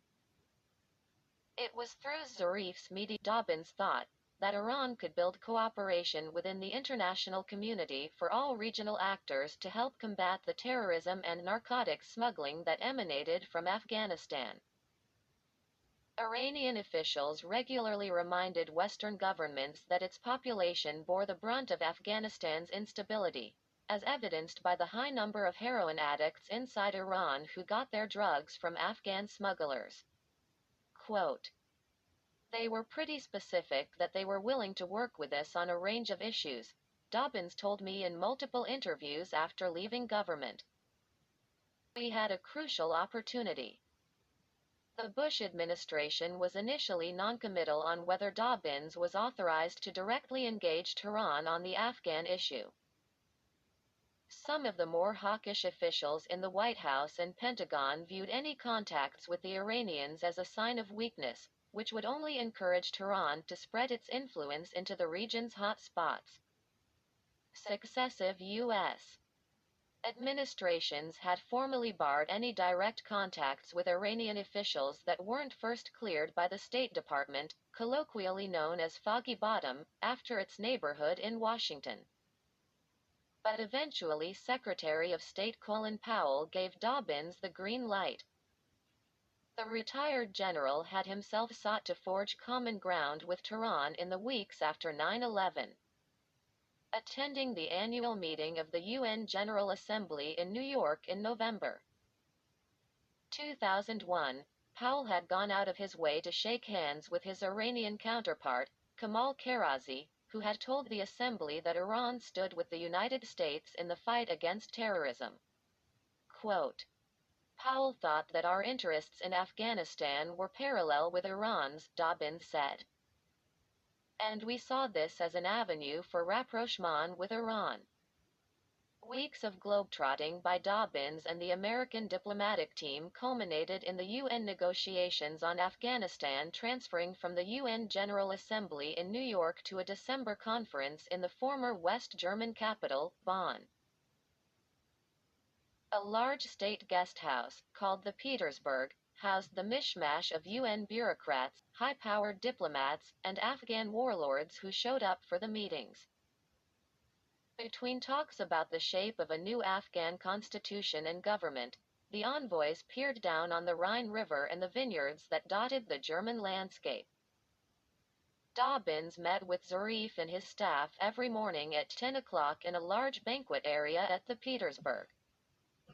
Italian and German representatives also attended the get-togethers, as did the Afghan-born U.S.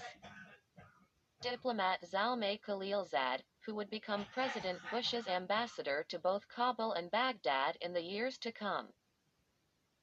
Zal, as he was called, spoke Dari, closely related to the Persian language Farsi, which made him a useful tool in eavesdropping on the Iranian team's thinking. Quote, "The Iranians would sometimes beat down my door with their ideas," Khalilzad told me about his time in Bonn. As the conference gathered steam, Dobbins and Zarif saw Washington's and Tehran's views on the Afghan constitution converge. Surprising both Dobbins and Khalilzad, Zarif was even more progressive than the Bush administration on certain political issues in Afghanistan, both men recounted. In particular, Zarif advocated enshrining a specific time frame for democratic elections in the Afghan constitution and wanted Kabul to overtly pledge itself to combating terrorism. Quote, "Should we not insist that the new Afghan regime be committed to cooperate with the international community to combat terrorism?" Zarif said with a smile during one morning meeting, as Dobbins recounted in a book he wrote. The Americans saw this in part as a jab at the United States, which regularly accused Tehran of being the world's largest state sponsor of terrorism because of its support of Hezbollah and Hamas.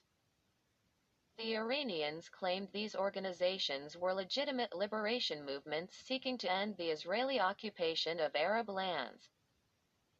But at the same time, the United States believed Zarif was serious about getting the world behind the fight against the Taliban. By the 10th day of the conference, the diplomats had agreed on the terms of the new Afghan constitution and that Hamid Karzai should be leader of an interim government. But the Northern Alliance and the other Afghan factions were still battling over how to apportion seats in a new cabinet. The alliance's envoy to the talks, Yunus Kanuni, was demanding that his faction get 3/4 of the seats. His position threatened to collapse the Bonn meeting. The conference was close to a stalemate when Javad Zarif pulled Kanuni into a corner of the breakfast room for a quick talk, according to Dobbins and Khalilzad. Minutes later, the Afghan diplomat conceded to lessening the Northern Alliance's chokehold on the cabinet, which allowed a comprehensive agreement to be formalized at Bonn. U.S.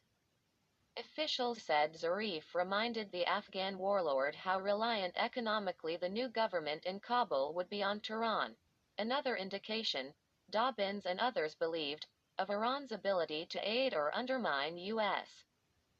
plans for Afghanistan. Dobbins said he believed the Iranian government probably had a more coordinated approach to Afghanistan than the Bush administration, which was fractured by rivalries between individuals and offices. The American said he didn't see any split in approach between Iran's diplomats and its military apparatus, including the IRGC. They were a united front, Dobbins told me. Even as the United States and Iran appeared to reach common ground while creating a new Kabul government, powerful figures inside the Bush administration were already positioning themselves for what they believed was an inevitable clash with Tehran in the post-9/11 world. Among them were a couple of Iran experts at the Pentagon, Harold Rode and Larry Franklin, both vocal internal critics of engaging Tehran. These officials believed the Islamic Republic was ideologically incapable of making any accommodation with the United States and that the Revolutionary Guard was setting traps to ensnare the United States in Afghanistan, just as they had done in Lebanon during the 1980s. Only regime change in Tehran could bring real stability to the broader Middle East, they argued. Rode, a native New Yorker, studied Farsi in the Iranian city of Mashhad a year before the Islamic Revolution and received his Ph.D. in Islamic history from Columbia University. He worked at the Office of Net Assessment, an in-house Pentagon think tank, where he focused on Middle East issues and specifically Iran. Even though Rode dealt in military matters, his analysis of Tehran was deeply informed by his study of both Persian culture and the ideology that infused the Islamic Republic. Quote, Iranians do not consider their own weaknesses as a reason to engage an adversary in a compromise, but rather an opportunity to destroy them, Rode said. It is for this reason that goodwill and confidence-building measures should be avoided at all costs.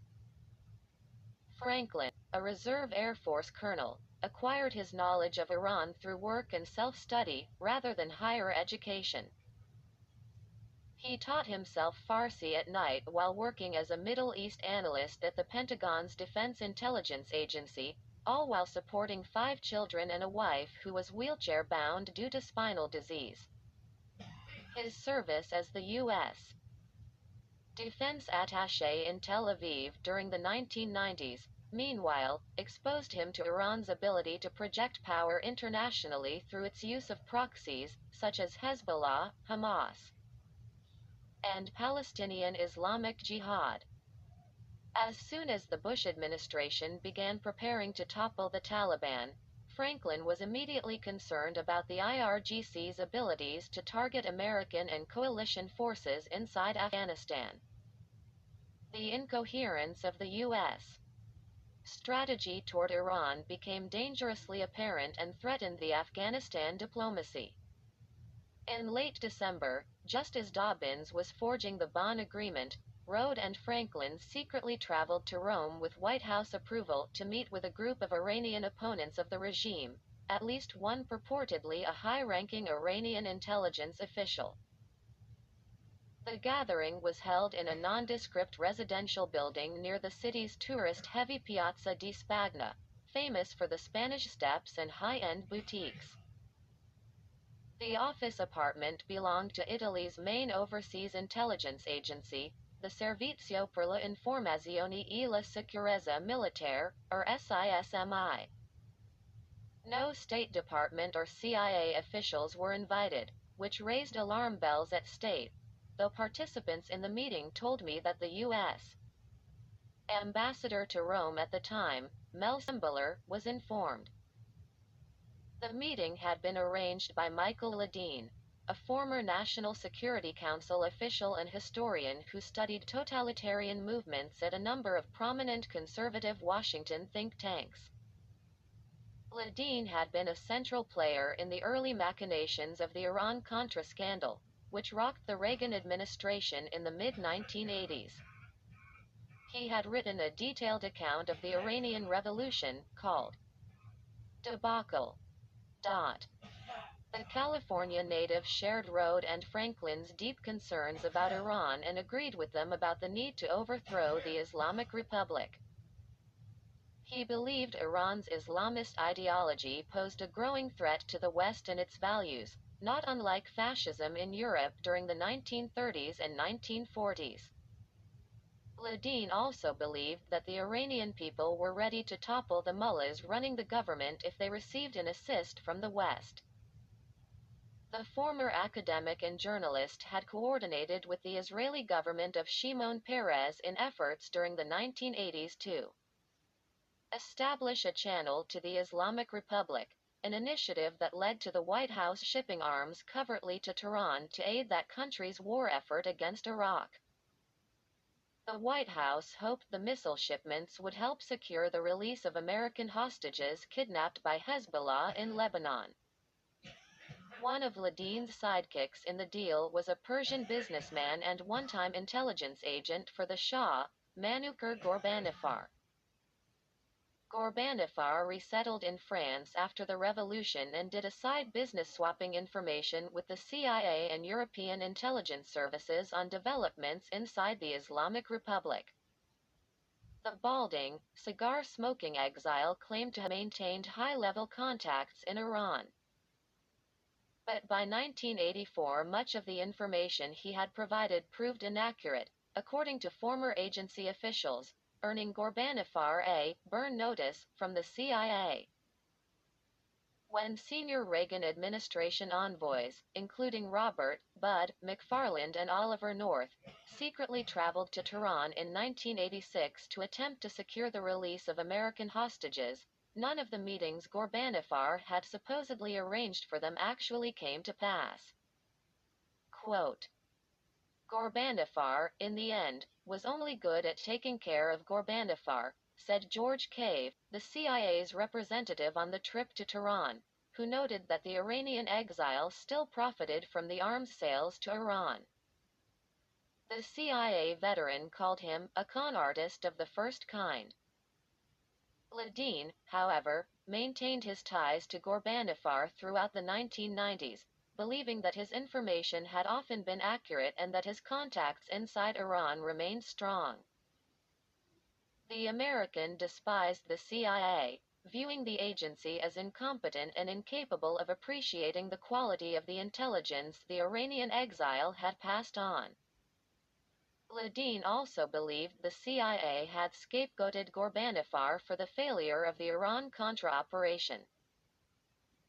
In the weeks after 9/11, Ledeen said, he began receiving communications from Iranian sources, via Ghorbanifar, concerning the Quds Force's deployment of assassination teams inside Afghanistan that were targeting American forces. In an interview, Ledeen said the information was incredibly specific as to which American units could be targeted and where. He said Ghorbanifar informants told him the Quds Force and the IRGC were laying a trap. Quote, this was good information, and if we had the opportunity to save American lives, why shouldn't we try? Ledeen said to me. The information passed to U.S. Special Forces was proven accurate, and the assassins were eliminated, he stressed. Whether Ghorbanifar information was good or not, however, James Dobbins and Colin Powell believed the Rome meetings were an attempt to sabotage cooperation with Tehran at a time when the United States needed Iranian assistance. It was yet another example of how competing factions inside the U.S. government undercut the formation of an Iran policy. T.P. meetings at the SISMI office in Rome went on for 3 days, beginning on December 21. Present were Ledeen, Ghorbanifar, Pentagon representatives, Italian intelligence officials, and the Iranian defectors. The talks, according to Ledeen, focused on the IRGC's purported activities in Afghanistan and discontent among the Iranian military. But the Iranians and Ghorbanifar also pushed the Americans on a plan to topple the regime, according to former CIA officials and leaked State Department documents. Directly after the meeting, Harold Rhodes sent a classified cable back to the Pentagon via the telex room at the American Embassy in Rome. The defense official reported that his team had made contact with active Iranian intelligence officers who anticipate possible regime change in Iran and want to establish contact with the United States government, according to parts of the cable obtained by the Knight Ridder news agency, now the McClatchy Tribune News Service. A sizable financial interest is required. Details of the meetings outlined in the cables unnerved the State Department and CIA. The fact that 2 Pentagon officials seemed to be discussing a regime change operation with disaffected Iranian officers and a man formerly burned by Langley raised fears of another scandal of Iran-Contra proportions. Also, given Ghorbanifar past, agency officials worried he could be concocting a financial scam. The Iranians, if aware of the Rome encounter, would view it as a hostile act on the part of the United States. The CIA's station chief in Rome quickly wrote a memo back to Langley raising the prospect that an unauthorized covert action had taken place at the SISMI office. Colin Powell, Jim Dobbins, and other State Department officials, meanwhile, raised concerns with the White House that any such activities could undercut Washington's efforts to stand up the Karzai government in Kabul and stabilize Afghanistan. Ledeen, in interviews, denied that the Rome meeting was unauthorized and stressed that it had been cleared beforehand by Deputy National Security Advisor Stephen Hadley, an old friend from the Reagan administration. Hadley has never refuted this claim. Still, the White House made sure that Ledeen's Rome channel didn't move forward. A Senate committee began probing the possibility that elements inside the Pentagon and the neoconservative movement had been secretly hatching a regime change plan. Manuker Ghorbanifar, meanwhile, continued to offer Washington his intelligence information, for a price, some believed. Beginning in 2003, his longtime assistant in Paris, a former Iranian minister named Faridun Mahdavi, began sharing information on alleged Iranian terrorist activities with Congressman Kurt Weldon of Pennsylvania, then the vice chairman of the House Armed Services Committee. This correspondence ended up forming a major portion of a book Weldon wrote in 2005, called Countdown to Terror. Among the explosive accusations was a claim that the Iranians had tried to blow up the Seabrook nuclear power plant in New Hampshire. Langley tasked Bill Murray, then the CIA's station chief in Paris, to check out the veracity of Mahdavi's claims. THROME episode underscored the divisions between the White House, parts of the Pentagon, the State Department, and intelligence agencies over Iran policy as the Afghanistan war gathered strength and the build-up to the Iraq invasion began. Some saw Tehran as a potential ally, others as a clear adversary. Strategists inside the Bush administration understood that Tehran could sabotage American efforts to stabilize and democratize both Afghanistan and Iraq.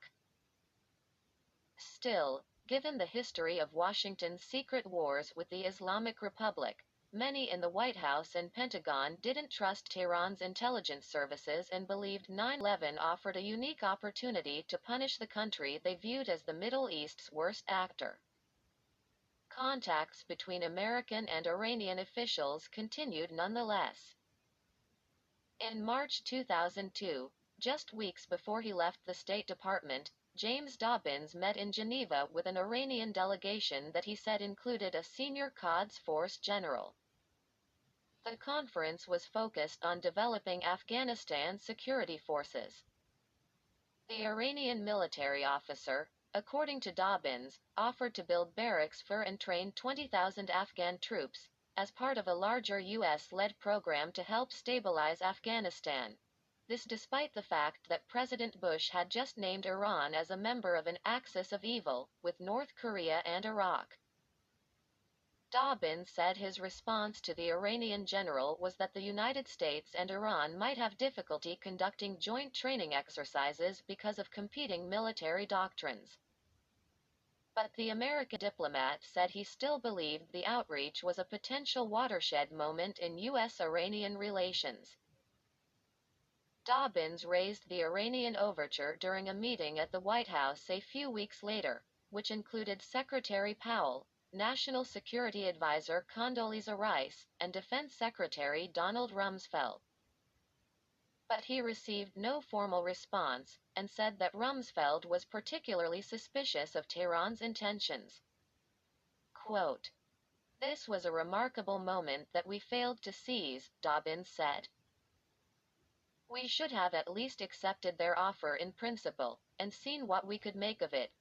No cooperation with Iran in Afghanistan ensued. W. Height. H.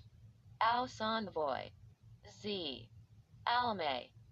Khalilzad also continued to meet with Javad Zarif and other Iranian diplomats through 2002 and 2003, on both Afghanistan and Iraq. The irony wasn't lost on Khalilzad that many of the Iraqi politicians and leaders whom the United States was cultivating for a post-Saddam regime were also close allies of Iran's, some even living in Tehran. In December 2002, Khalilzad led the American delegation to a conference in London that was aimed at unifying the Iraqi opposition behind the war in Iraq and the overthrow of Saddam Hussein. The event was formally convened by the State Department, but many of the Iraqi delegates had close ties to Iranian intelligence and the Revolutionary Guard. Among them were leaders of the Badr Corps, an Iraqi Shiite militia that had served as a veritable intelligence arm of the IRGC in its operations against Saddam Hussein during the 1980s.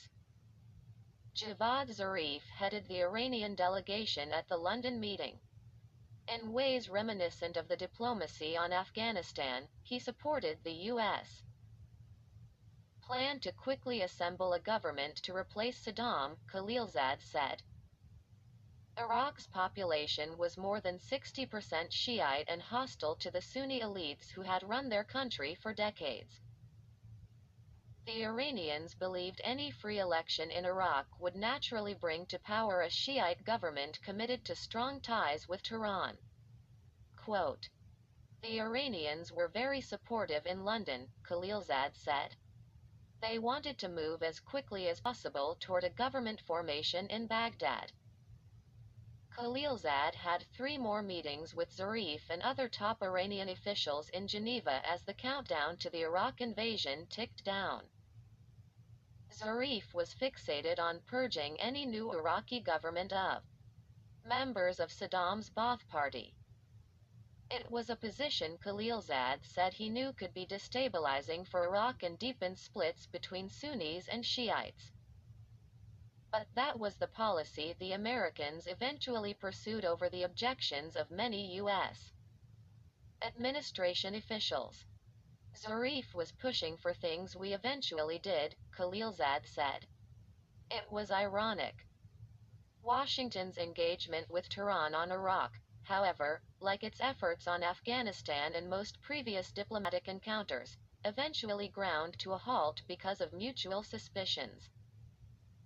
In the months surrounding Kabul's fall, American intelligence officials tracked senior al-Qaeda leaders fleeing Afghanistan and crossing into Iran. These Arab operatives didn't seem to be living openly in Iran, but were being closely monitored by Tehran and kept under some form of house arrest.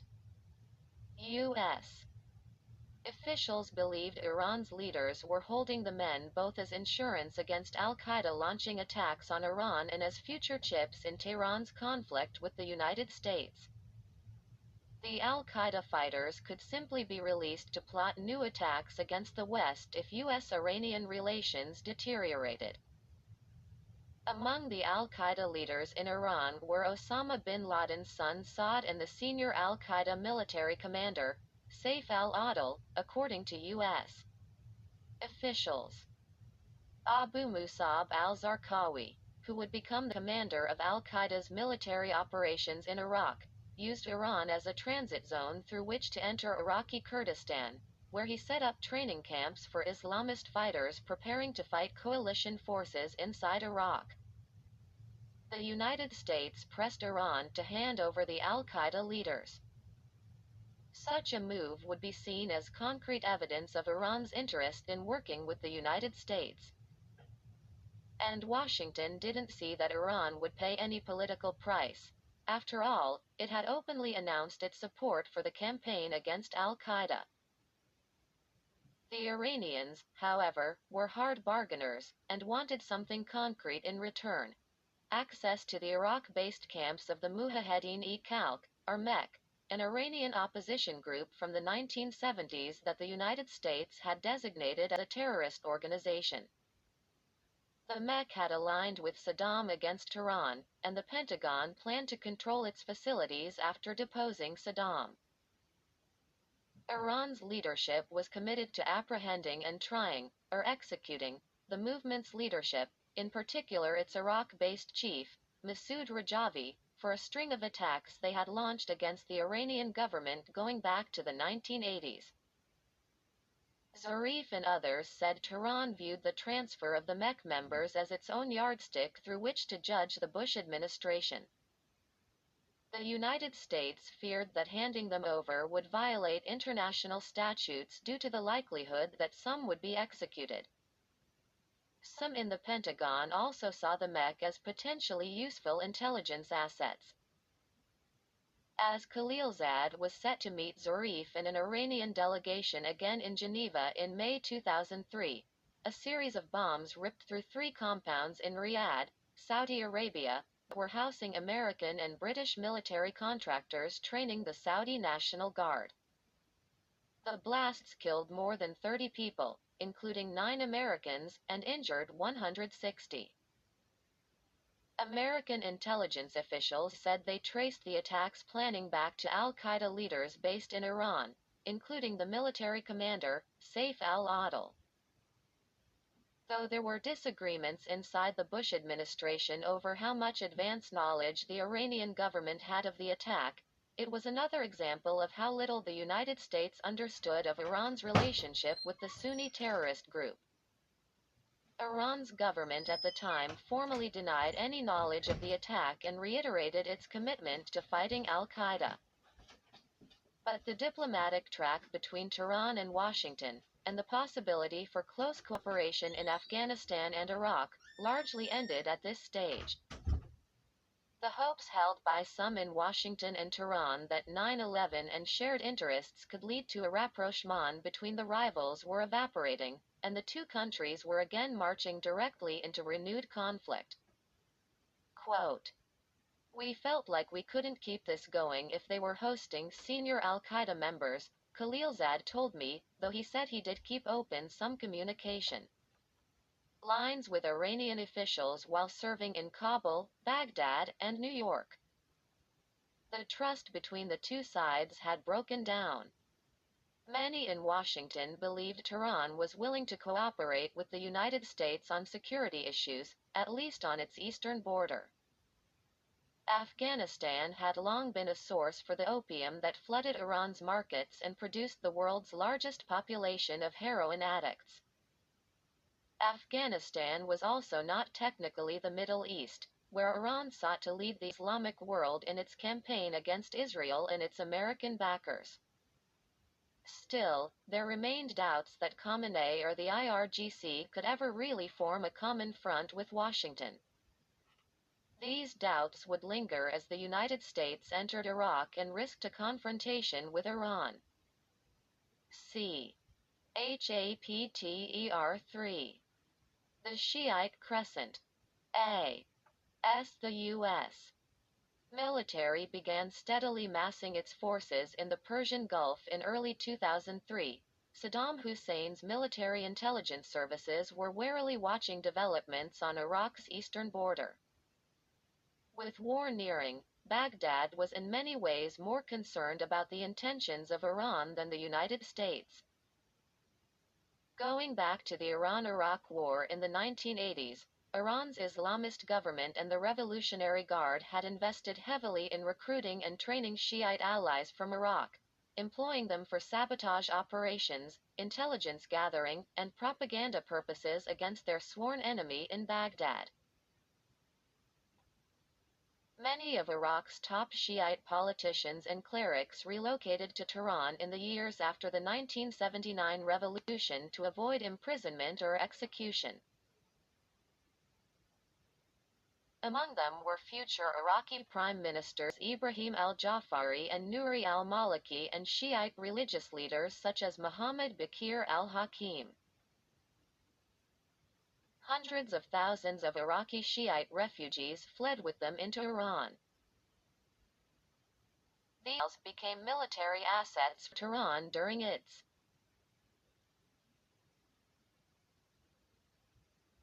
eight-year war with Saddam, sharing intelligence and launching cross-border attacks.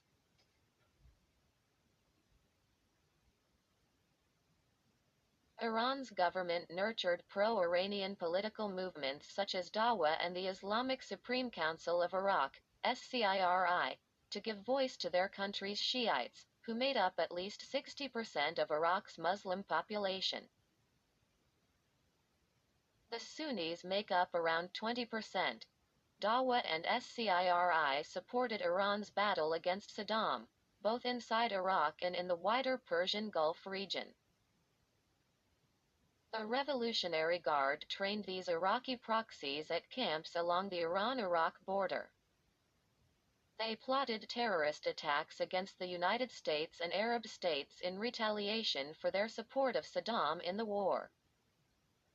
The most active of these Iran-based militias was the Badr Corps, formed by Muhammad Baqir al-Hakim's family, one of Iraq's most powerful Shiite dynasties.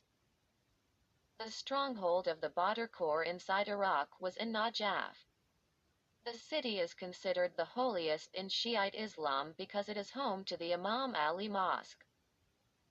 Millions of pilgrims from Iran, Lebanon, and the Persian Gulf states visit Najaf annually to worship at the grave of the Prophet Muhammad's son-in-law. The Badr Corps maintained large networks of informers, charities, and political supporters inside Iraq's southern Shiite-dominant regions and on Iraq's eastern border. Following the 1991 U.S.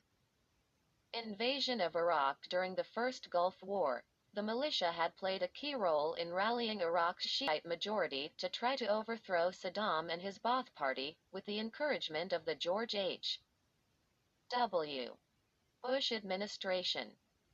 The Iraqi Republican Guard responded with a vicious military crackdown that killed tens of thousands of Iraqi Shiites and Kurds in the early 1990s. In 2002, as the calls for war grew louder in the United States, Saddam's spies detected stepped-up military preparations by the Revolutionary Guard and their Iraqi allies as well. According to Iraqi intelligence files captured by the Pentagon after the invasion, the Iraqis believed that Tehran was preparing for its own invasion of Iraq, or at the very least would seize on the chaos and instability brought by the American attack to send their agents and military allies in the Shiite-dominated regions of Iraq, outmaneuvering the Iraqis and the Americans simultaneously. Quote, military maneuvers in Tehran are aimed at improving the combat preparation of the Iranian units and preparing the Guard forces and besieged forces for the forthcoming American attack that would affect Iran and the Iranian people, the director of Iraq's Military Intelligence Unit wrote Saddam's office on December 30, 2002, referring to the Revolutionary Guard and its paramilitary force, called the Besiege. The Badr Corps and other groups linked to Iran were indeed increasingly mobilizing their operations inside Iraq. Saddam's intelligence services caught Iran's military distributing communications equipment to its Iraqi allies in January 2003. Iraqi border guards captured Badr Corps members moving supplies into its safe houses in eastern Iraq. And Iraqi spies reported that Iranian agents looted Iraqi government buses and trucks operating in Maysan province, near the Iranian border. As the date for the American invasion drew closer, Iraqi intelligence was on high alert.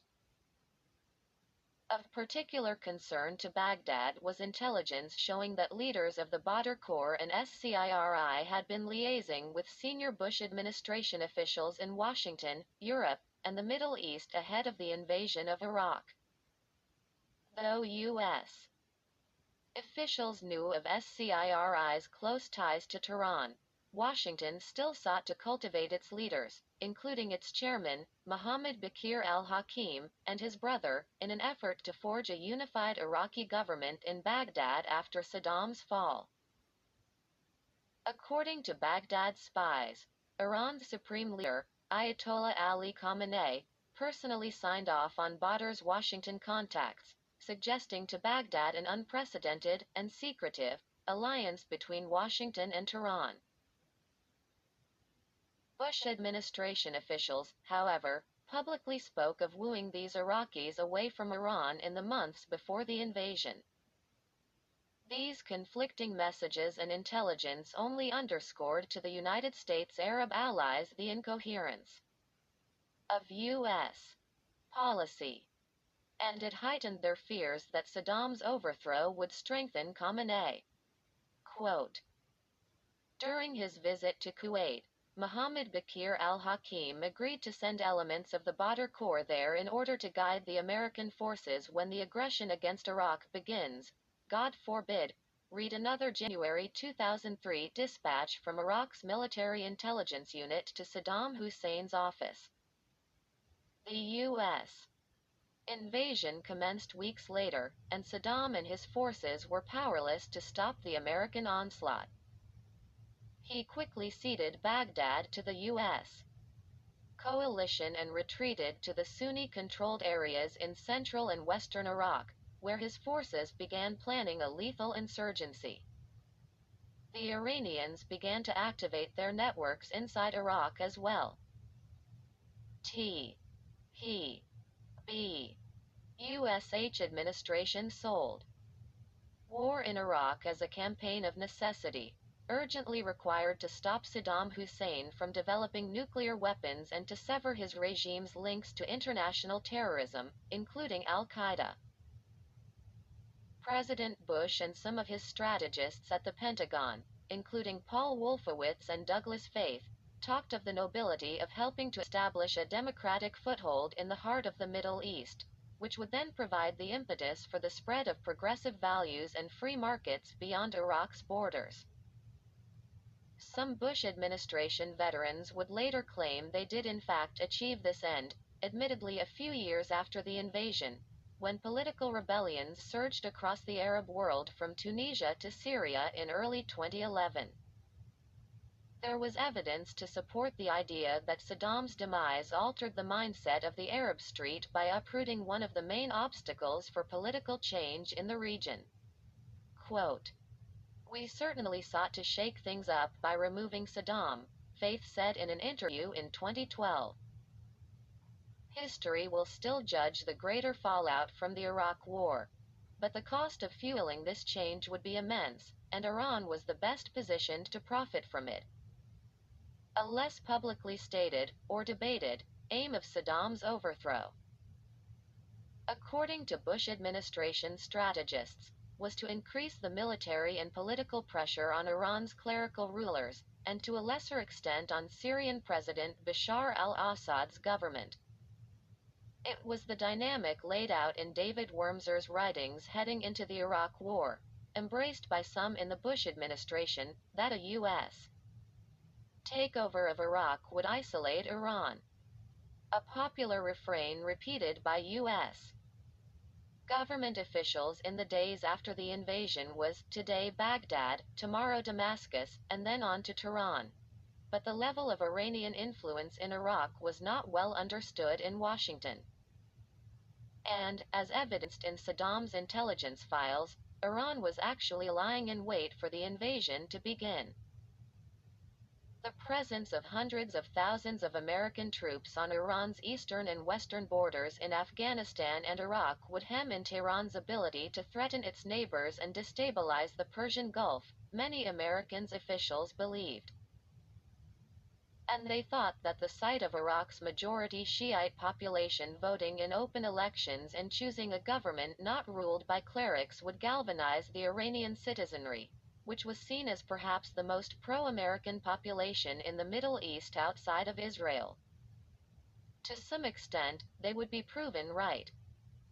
In 2009, massive protests broke out in Iran following the re-election of President Mahmoud Ahmadinejad, which was believed to be fraudulent.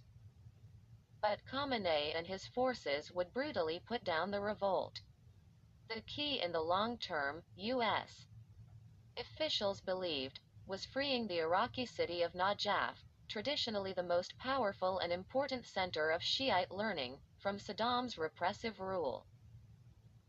The seminaries there, overseen by Ayatollah Ali Sistani, rejected the Iranian government's philosophy that one supreme leader, known as the Vilayat al-Faqih, in Persian, served as a pope-like leader for all Shiite Muslims worldwide. Indeed, most Muslim scholars held that this belief system, established in Tehran after the 1979 revolution and backed by the Iranian clerics in the holy city of Qom, was antithetical to the true teachings of Shi'ism, which respected the division between church and state while accepting some blending of politics and religion. Sistani preached a quietist brand of Islam that kept the clerics and the seminaries strictly out of politics. Changes in Iraq, beginning with freeing quietist Shiite scholarship, would gradually force changes in Iran, some U.S. strategists believed. Quote, "If you can release Najaf, you can cure one of the great rifts in Islam," said Leighton Archin, an Iranian-American who worked for Wolfowitz and Faith as an Iran analyst in the Office of the Secretary of Defense from 2001 to 2005. That was one of the underlying themes of the U.S. strategy. Inherent contradictions within the Bush administration's policy toward Iraq and Iran, however, soon became clear to Arab governments throughout the Middle East, and in Israel as well. For decades, the United States and the Sunni states had seen Saddam Hussein as the bulwark against any expansion of Iranian influence into Iraq and westward into the Levant, particularly in Shiite-dominant areas. Saudi Arabia, the United Arab Emirates, and other Sunni states had sent billions in financial aid to Baghdad during its 8-year war with Iran in the 1980s, specifically to blunt Tehran's advances. By removing Saddam Hussein, the United States would empower the very Iraqi Shiite politicians whom Tehran had nurtured and financed for years, including SCIRI, the Badr Corps, SCIRI's military wing, and Dawa. Israeli officials grumbled that Iran's borders would effectively move hundreds of miles closer to the Jewish states once the Baathists were gone and the Shiites took power in Baghdad.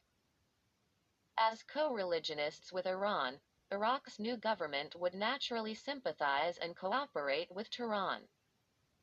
Sunni leaders in Arab countries such as Jordan, Egypt, and Saudi Arabia agreed. Some thought that the United States and Iran had forged a secret compact to overthrow Saddam. They spoke of a Shiite crescent running from Iran through Iraq and into Syria. In their view, only Tehran would benefit from this war. But the Bush administration continued to argue the opposite, that Iran would be weakened. The conferences for Iraqi opposition leaders, staged by Zalmay Khalilzad in London in late 2002, brought the point home. Many of the politicians who attended, particularly the Iraqi Shiite politician Ahmad Chalabi, had been cultivating both Washington and Tehran for years, if not decades. Chalabi was the scion of a prominent Baghdad family that had grown rich during the time of the Ottoman Empire as privileged members of the Baghdad royal court. Chalabi and his relatives were forced to flee the Iraqi capital in 1958 when the Iraqi military staged a coup d'état against King Faisal II and massacred the royal family. Ahmad Chalabi went into exile, first living in Lebanon and then moving between Jordan, London, and the United States.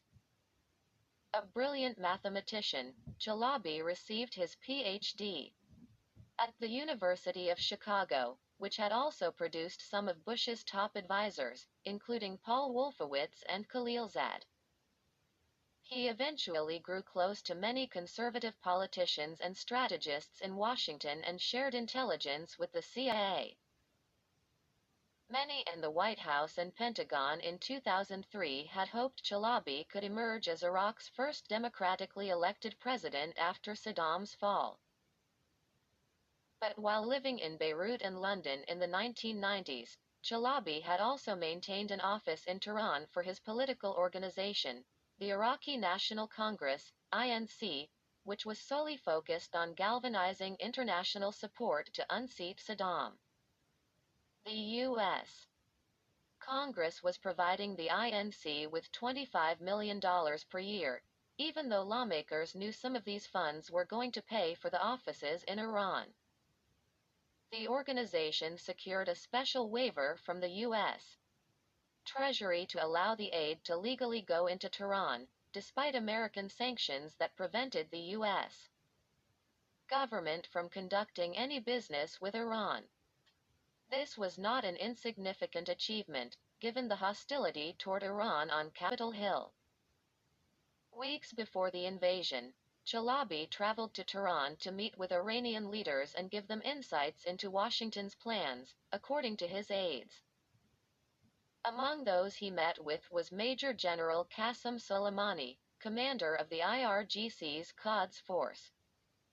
Soleimani was a veteran of the Iran-Iraq War who had quickly risen through the ranks of the IRGC thanks to his experience in conducting both conventional and guerrilla warfare. He was in charge of targeting Afghan drug smugglers who operated in Iran's eastern tribal regions. His position as Quds Force commander made him Iran's top international spymaster.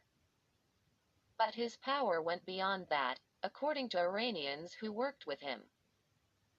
His responsibilities included serving as one of Tehran's top diplomatic envoys to foreign governments, a conduit for arms shipments to Iranian proxies, and a manager of the IRGC's foreign business operations. Chalabi and his aides viewed establishing ties with Soleimani and the Iranians as a positive development for the United States, which was kept in the dark about these developments. Francis Brooke, a close aide of Chalabi's who helped run the offices of the Iraqi National Congress in Washington, traveled to Tehran with the INC team shortly before the war. Brooke said the Iranians fully supported the toppling of Saddam but wanted assurances the Americans weren't planning a prolonged military occupation that eventually could be used as a base to threaten Tehran. What Soleimani and others saw was the quick demise of Saddam followed by a rapid transition to a new, Shiite-led government, made up of the very politicians both the United States and Iran had cultivated. Many senior officials in the White House and Pentagon had initially envisaged the same thing. But Chalabi's meetings with Soleimani were never shared with Washington. And it would eventually feed a belief in Washington that the Iraqi politician was working for the other side, particularly as his post-Saddam activities became clearer. By 2004, many officials in the Bush administration came to believe that Chalabi was an Iranian spy. The Pentagon formally accused the Iraqi of supplying Iranian agents with American computer codes that allowed Tehran to listen in on U.S. communications traffic inside Iraq. American troops raided the Baghdad offices of the INC that year, carting away computers and files, though they never arrested Chalabi. The politician repeatedly denied any wrongdoing, though he never renounced his good relations with Iran. Once the invasion began, Iran's government pursued a two-pronged strategy inside Iraq. On one hand, Tehran and Soleimani were happy to allow politicians from Dawa and SCIRI, the parties once exiled in Iran, to gain power in Baghdad, knowing they'd pursue a generally pro-Iranian line and break from the policies of Saddam's Ba'ath Party. This is what quickly happened with the election of Dawa's Ibrahim al-Jafari as president in 2005, followed by Nouri al-Maliki the following year. But on the other hand, Soleimani and his Quds Force were also arming and funding a wide network of militias and terrorist organizations that could quickly fan the flames of violence in Iraq if Tehran chose to do so. One aim of this strategy, according to Americans and Arabs who studied it, was to keep the U.S. military under constant harassment and prevent the Bush administration from developing the type of pro-Western society it wanted. The other was to make Iran the ultimate arbiter of any political evolutions and alignments on the ground. The Iranian regime wanted to displace the Sunnis from central Iraq and push them out of power in the new Iraqi order. The Bush administration was being drawn into an Iranian trap, while Wormser and other U.S. strategists believed toppling Saddam Hussein was a chance to weaken Tehran. General Soleimani saw the opposite, an opening to project Iranian power as the United States removed Tehran's enemies.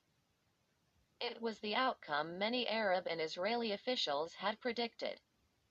Indeed, in the months after the war began, the United States seemed unable to stop a constant flow of businessmen, clerics, aid workers, and spies flowing into Iraq from Iran. Because of their shared Shiite faith, these agents of influence could establish aid programs and small businesses much more easily than their American counterparts and competitors. And to U.S. soldiers, who didn't speak Farsi or Arabic, the Quds Force and its operatives were virtually invisible. Michael Rubin was among the first U.S. officials to recognize the speed at which Iran moved to capitalize on the overthrow of Saddam.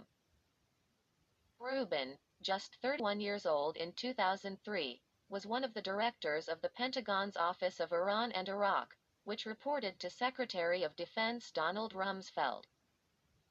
But following the invasion, the Pentagon sent him to help build Iraq's first post-Saddam government. Rubin had also been a member of the Office of Special Plans, the military unit that played a key role in planning the invasion. Democrats would later charge that the office had failed to assess the sheer enormousness of the task of rebuilding the country. Rubin's position in Iraq was attached to the Coalition Provisional Authority, CPA, the post-invasion U.S. body tasked with preparing Iraq for elections. President Bush's special representative to Baghdad, Ambassador L. Paul Bremer, headed the CPA. But Rubin kept a special line open to many of his colleagues back at the Pentagon, men and women who believed that Washington needed, without delay, to prepare to confront Iran inside Iraq. During his first few weeks in Baghdad, Rubin grew increasingly concerned by what he viewed as a blasé attitude within the CPA and allied governments about the presence of Iranian agents inside Iraq. Tehran was quickly moving to consolidate power for its allies, Rubin believed, while Bremer and the civilian U.S. leadership were too overwhelmed with the day-to-day realities of running a new Iraq to try to check Iranian actions. Meanwhile, Rubin thought that the Pentagon's generals didn't want to run the risk of sparking a wider war by directly targeting the Revolutionary Guard. As a result, Tehran and its clients were largely allowed to operate without harassment. Quote, "We should be very, very careful of what the Iranians are up to, but our friends in the State Department and the British Foreign Service seem to be poo-pooing the Iranian presence and intentions," Rubin wrote to higher-ups in the Pentagon just weeks after arriving in Baghdad in July 2003. "We are in very serious trouble here." He was describing a clandestine Iranian invasion. Rubin decided to travel into Baghdad's markets and universities and visit Shiite villages in the south.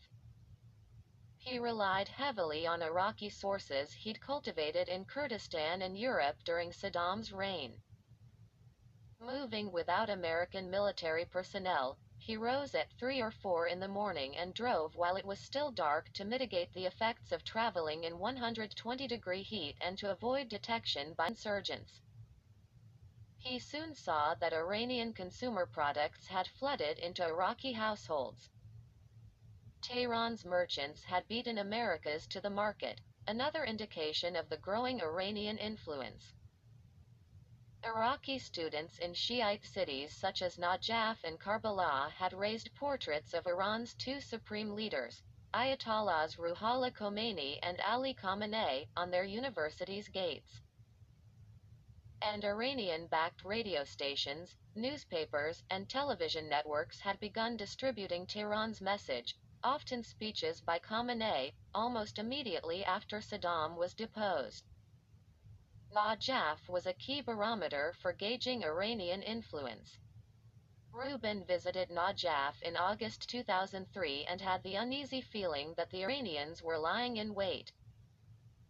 He met the director of an Islamist job creation center who was seeking American aid to help develop computer and sewing classes for Shiite women.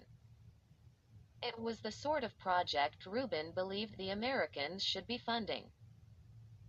But as Rubin and the man continued to talk, Rubin learned that the Iraqi was moonlighting as a correspondent for Al-Alam, Iran's Arab-language satellite television channel.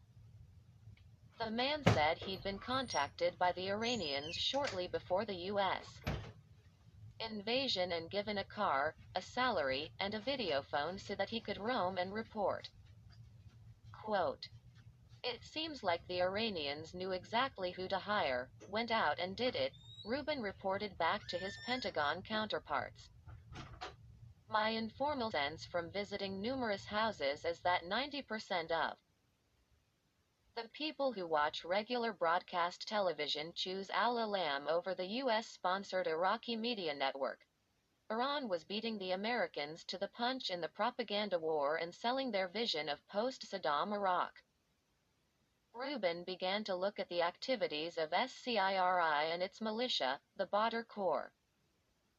The White House and some Pentagon officials had initially focused on placing Ahmad Chalabi into power. Others believed that former Baathists who had allied and then broken with Saddam, such as the Shiite politician Iyad Alawi, could emerge as major political players in a new Iraq. But Rubin's reporting showed that SCIRI, with both financial and military support from Tehran, was quickly taking control of large swaths of Iraqi territory right under the noses of the Americans and British.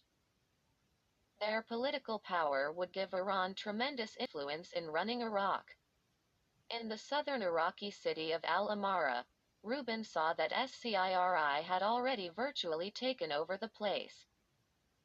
The Badr Corps set up its operations in the city hall, which had once served as the Ba'ath Party headquarters.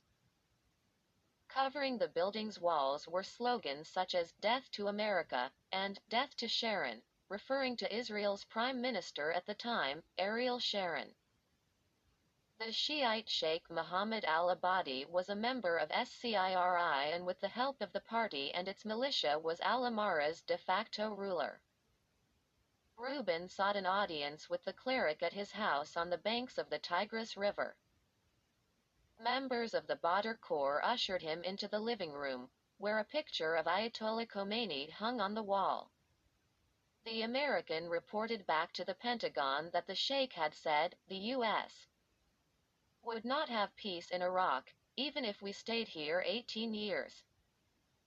Toward the end of his first year in Iraq, Rubin's impression was that Iraq's oil-rich south was becoming an Iranian protectorate. Iranian intelligence officials often worked covertly, but Rubin sensed that they were controlling the local population through fear. A more effective U.S. administration in Iraq's south should limit Tehran's influence, he thought. In September 2003, Rubin was invited to address a town hall meeting in the southern city of Nasiriyah. At the meeting, a number of the local politicians complained that a hidden hand was dictating events in their town, though they refused to speak publicly about Tehran's activities due to fear of retribution. Rubin was alarmed by the Iraqis' paranoia. Quote, "People simply are afraid to come out and criticize Iran," Rubin emailed his colleagues back in Washington. "They realize that the Iranians do not hesitate to use violence, and the U.S. has proven itself unwilling or unable to defend the border and the local Iraqi population." In January 2004, Rubin traveled to Qadisiyah province in east-central Iraq to interview its governor, Khalil Jalil Hamza. Hamza had lived in London during Saddam's rule and spoke fluent English. He was the type of Iraqi Rubin saw as a natural ally as the United States prepared the country for its first legislative elections post-Saddam. Hamza, however, repeated the concerns Rubin had heard from other Iraqis, that Iran was using cash, drugs, and intimidation to ensure that the elections scheduled there would be dominated by Iran's allies, particularly SCIRI and Dawa. Beginning the previous May, the governor said, Iraqi refugees from Saddam's rule had started streaming back across the border from Iran, finding absolutely no security guarding the border.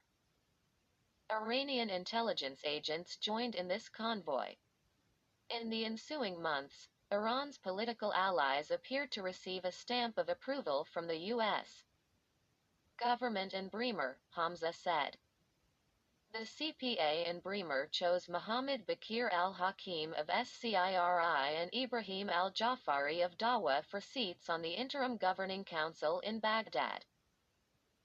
The governor told Rubin that the legitimacy the United States bestowed encouraged both of the politicians' organizations to begin greater activities throughout the South. Over the summer, Iranian emissaries, purportedly on the direct order of Supreme Leader Khamenei, had brought 10 trucks of high-cost Persian carpets into Diwania as gifts for tribal leaders, the governor was told. SCIRI set up a command center in the local offices of Baghdad's governing council to channel funds coming in from Iran, including counterfeit U.S. dollars, to Iraqi provinces. Hamza, however, said he wasn't provided any funds by the U.S. government for development projects or to build the government's credibility among moderate constituents in his province. He said that Suri would win throughout the South because of Iranian money, intimidation, and because the process which Bremer proposed and the governing council accepted would disproportionately favor the Islamists, Rubin wrote in a memo to his CPA higher-ups. Quote, "The Iranians are thinking 3 or 4 steps ahead of the game. I am not sure we are thinking more than 1 or 2. If we are embarking on a process we believe will have even a 20% chance of resulting in Iraq becoming another Islamic Republic, we need to reconsider right now." Frustrated with the Iraqi operation, Rubin returned to Washington in 2004 to take up residence at the American Enterprise Institute, the conservative Washington think tank. He and others from AEI were proponents of the invasion but would emerge as critics of both the Bush and Obama administrations' handling of the occupation. They particularly warned that Iran was using the conflict to gain de facto control of Iraq. Rubin's warnings were often challenged by Democrats and other critics of the Iraq War who feared the Bush White House might directly target the Iranians. FTER This initial IRANIAN surge into Iraq following the U.S. invasion, Tehran appeared content with allowing Baghdad's political process to play itself out.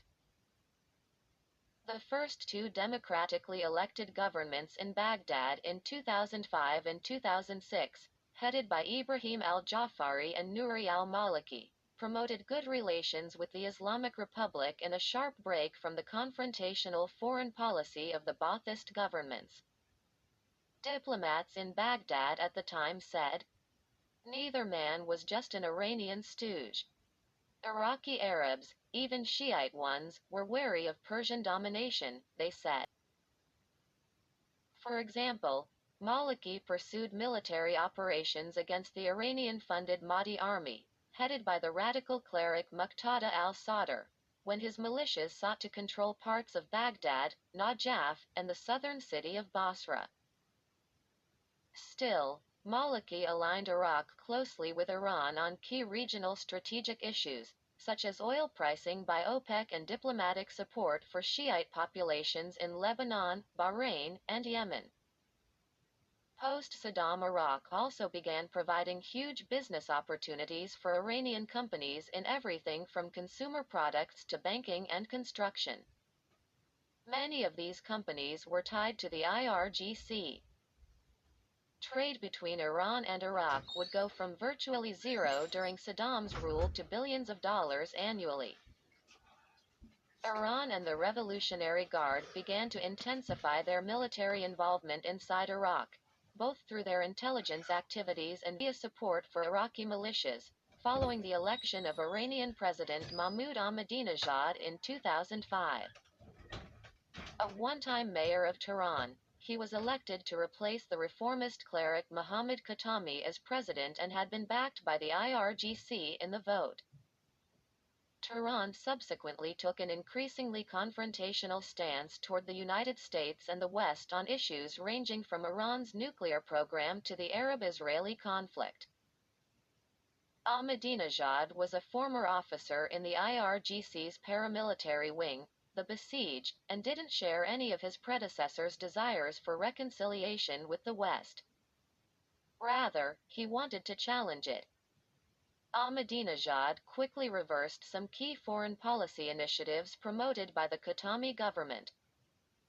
Among them was Tehran's diplomacy with three European powers focused on Iran's nuclear program. Khatami's ministers had agreed to freeze Iran's enrichment of uranium beginning in 2003 in pursuit of a lasting deal with the West and the removal of what at the time were very limited Western sanctions. The talks stalled after Iran argued that it had failed to quickly receive any economic boosts from the deal. Ahmadinejad subsequently ended the freeze and rapidly expanded Iran's nuclear work starting in 2005. The Bush administration responded by pushing the first of 4 rounds of economic sanctions on Iran through the UN Security Council in 2006. The U.S. Treasury Department, meanwhile, initiated a global campaign to freeze Iran's major banks out of the international financial system. Ahmadinejad voiced an even greater willingness to support the militant groups fighting Israel from Lebanon and the Palestinian territories. He appalled Western leaders when he called for the Jewish state to be wiped off the face of time, and questioned the historical reality of the Holocaust. Tehran was hardening its line. In just Ahmadinejad's first year in office, the flow of Iranian arms to Shiite militias inside Iraq began to dramatically increase. Quote, in 2006, Iran seemed to make a tactical decision to significantly turn up the heat in Iraq, said Stephen Hadley, then President Bush's national security advisor. We believe it was in response to our economic pressure on the nuclear program. Iranian leaders and clerics also spoke of Iran's religious duty to protect the Shiites of Iraq. The conflict in the country was quickly morphing into a sectarian war between Iraq's 2 major sects.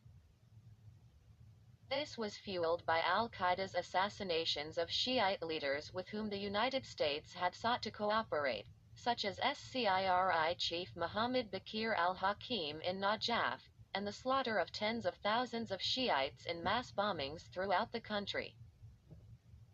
In early 2006, the commander of al-Qaeda's Iraq franchise, called al-Qaeda in Iraq, the Jordanian terrorist Abu Musab al-Zarqawi, orchestrated the destruction of the al-Askari Mosque in the city of Samarra, one of the most renowned mosques in the Shiite world.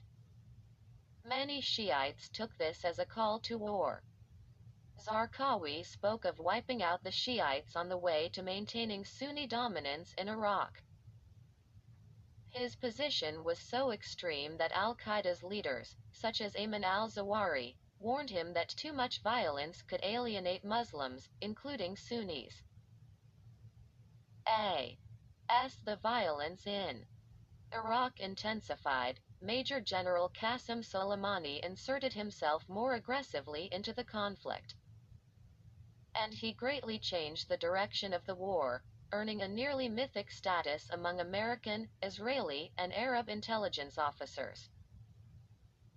A veteran of the Iran-Iraq War, the Quds Forces commander rose to fame inside his country with operations he led for the Islamic Revolutionary Guard Corps deep inside Iraqi territory during the 8-year conflict.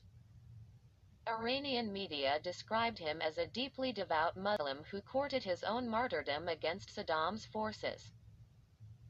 He often appears in public sans his military uniform, dressed in the simple clothes of a Hezbollah adherent, a plain, collarless shirt and threadbare jacket.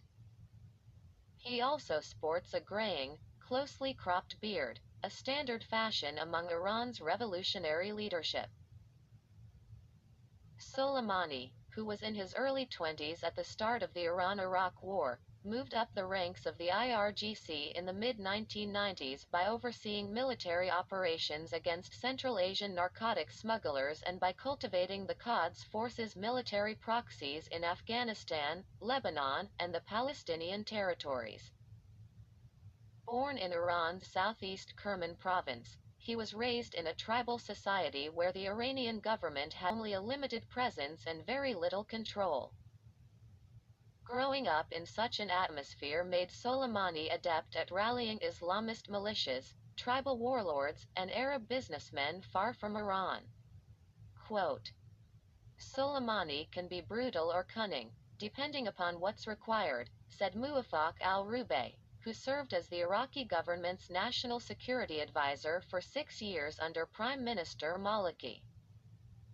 His ultimate goal is to further the revolution. This means opposing U.S. foreign policy across the region and Washington's Arab allies. U.S. intelligence officials describe Soleimani as a Persian version of Karla, the Soviet spymaster depicted in John le Carré's Cold War novels, who is habitually playing geopolitical chess against his British nemesis, MI6, and its intelligence chief, George Smiley. Like Karla, Soleimani's endgame has always been to blunt the West's advances and to cement ties with Washington's adversaries, using any means possible. The general's work eventually made him one of Supreme Leader Khamenei's closest strategists and confidants, one who may yet have a future political career in Tehran. Iranian state-controlled newspapers regularly carry photos of General Soleimani standing next to Khamenei at the front during the Iran-Iraq War in the 1980s. This may mean that Soleimani could emerge as a future president. As tensions in Iraq between the United States and Iran began to boil over in 2005 and 2006, Soleimani and his Quds Force executed an increasingly aggressive plan to empower Tehran's political and military allies in Iraq and bleed American forces there. Members of Iraq's Shiite political bloc were intimidated and bribed. Soleimani also established a vast network of arms smuggling, military training, and religious indoctrination that ran through paramilitary camps established by the IRGC and Quds Force inside Iran. Tehran's close Lebanese ally, Hezbollah, helped oversee this network and sent its own men into Iran and Iraq to run training missions and operations. The Quds Force, in many ways, acted like an old-world mafia in Iraq during the U.S.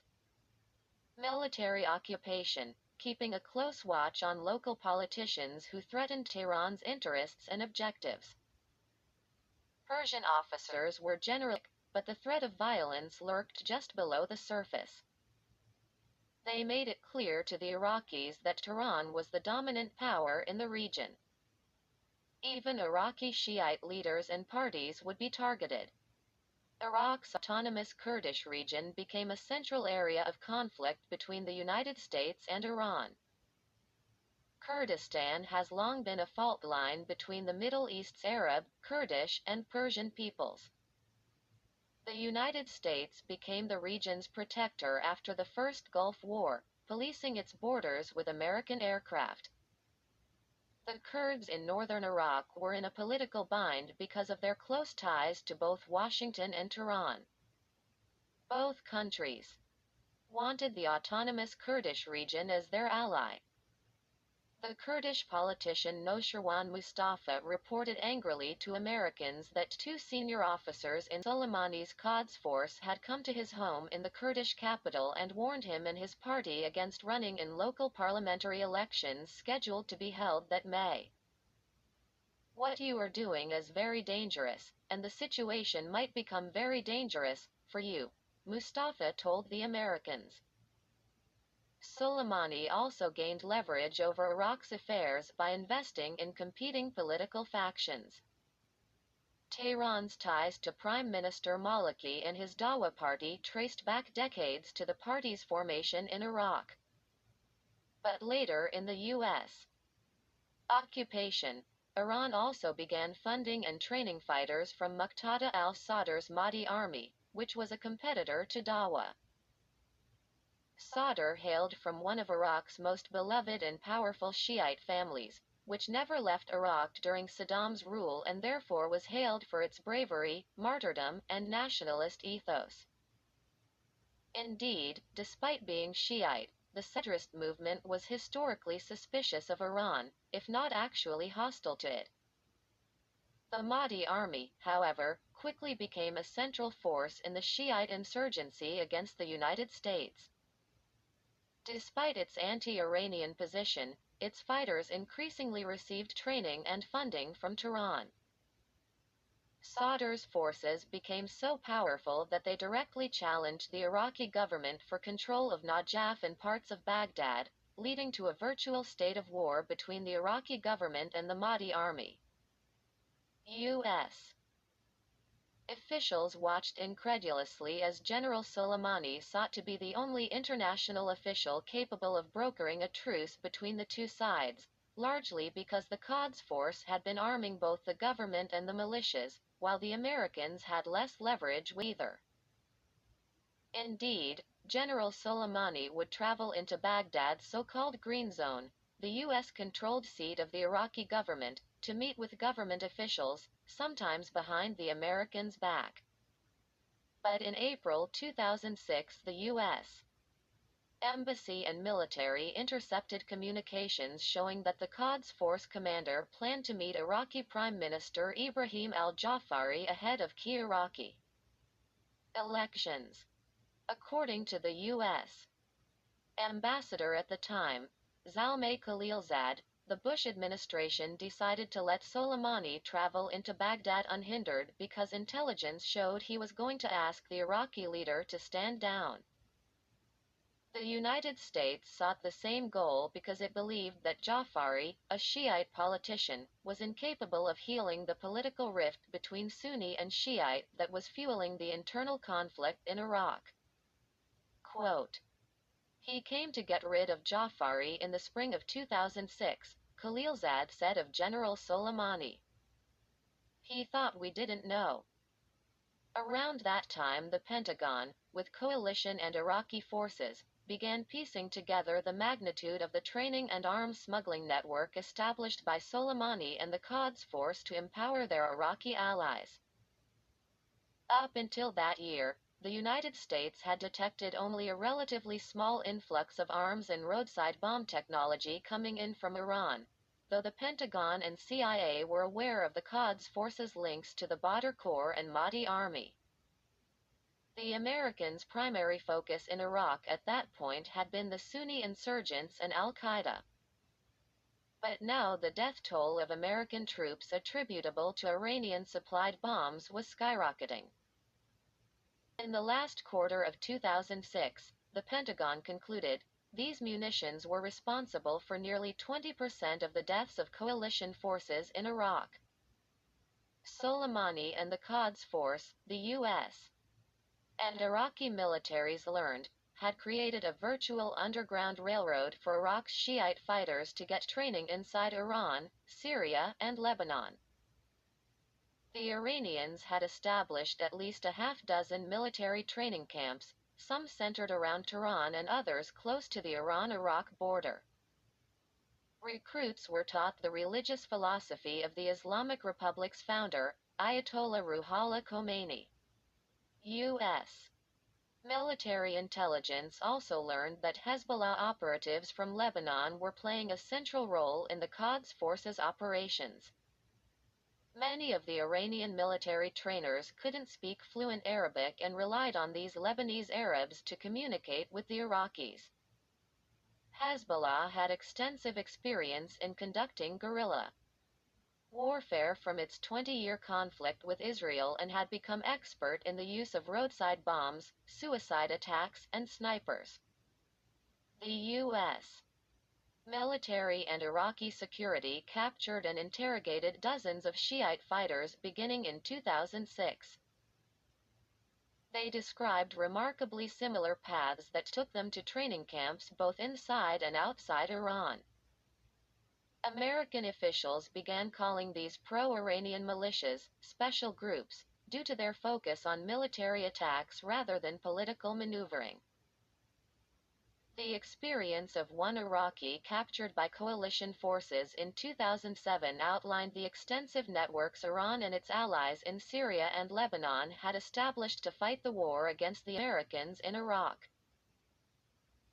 The militant, whose name was redacted from the Pentagon's interrogation record, traveled, like many in Tehran's underground pipeline, to the southern city of Al-Amara, where he and a dozen other men hid in a safe house that was described as a garage. There they were given fake passports and waited for Iranian couriers to contact them for the trip across the border. They secretly traveled in a boat that plied the southern marshlands dividing Iran and Iraq. Once inside Iran, the trainee and his companions took buses and planes to reach an IRGC military compound near Tehran. The men were given uniforms and bunked in small sleeping areas, 4 to a room. Every morning they received training in small arms, counter-interrogation techniques, and physical surveillance. They would also be schooled in the tenets of the Iranian Revolution. The schedule was demanding, and several of the students felt that the course was too demanding, the militant told his interrogators. But the men's odyssey had only just begun. After nearly 3 weeks at the camp, the trainee and other fighters were flown to Damascus. In the Syrian capital, they were quickly shuttled over the Lebanese border into the Bekaa Valley, the stronghold of Hezbollah. There they were given a second round of military training, conducted by Hezbollah members, that focused on the somewhat staid tasks of project planning and weapons warehousing, as well as on coded communications and small weapons use. Quote, "The instructors were members of Lebanese Hezbollah," said the Iraqi militant. They had complete control of the area, the students, and the familiarity with all of the management process needed to run a paramilitary organization. It was only after he returned to Iraq that the man's Iranian handlers paid him, in U.S. dollars. The amount wasn't cited in the documents, but Americans believe it was in the hundreds of dollars, indicating how well-funded the operation was. A second Iraqi insurgent captured by coalition forces in 2007 also described traveling with about a dozen recruits to Iran via Al-Amara and the southern marshlands. The trip involved multiple stops in smaller Iranian cities, such as Kermanshah and Mashhad. Along the way, the trainees were allowed to do some sightseeing. They visited the holy shrine of Imam Reza in Mashhad and the local zoo. In Tehran, the men were taken to a military base, Saeed Shuhada, run by the IRGC on the outskirts of the capital. There they were given instruction in using Russian Dragunov sniper rifles. They were also taught how to use night vision goggles to identify coalition forces in the dark. After 30 days, the Shiite militants returned to Iraq and were deposited in one of 3 locations: Baghdad or the southern cities of Diyala and Kut. One who went to Kut told his interrogators that he was put in charge of training other local insurgents fighting the U.S. forces. The man was associated with the Mahdi army, which often went by the Arabic acronym JAM. He told his interrogators that he wanted to take the opportunity in detention to learn if what everyone else said about the coalition forces is true. He said, quote, "Everyone in JAM tells everyone that the CF will use people and throw them away in prison." Still, many of Iran's Iraqi recruits voiced little love for their Iranian trainers or Soleimani's Quds force. They viewed them as arrogant. with an air of cultural superiority toward Arabs. Their alliance, they noted, wouldn't last forever. And this played into the hope of American strategists that Iraq could eventually be broken from Iran. Quote, Iraqi Special Group trainees do not like their Iranian trainers, said one of the captured militants. The Shia in Iraq would be led by an Iraqi. Even a bad Iraqi leader is better than a good Iranian leader. U.S. officials hoped this Arab-Persian divide would eventually allow Washington to peel the Iraqis away from Tehran. But the sectarian war between the Sunnis and the Shiites wouldn't allow the United States to truly test this proposition.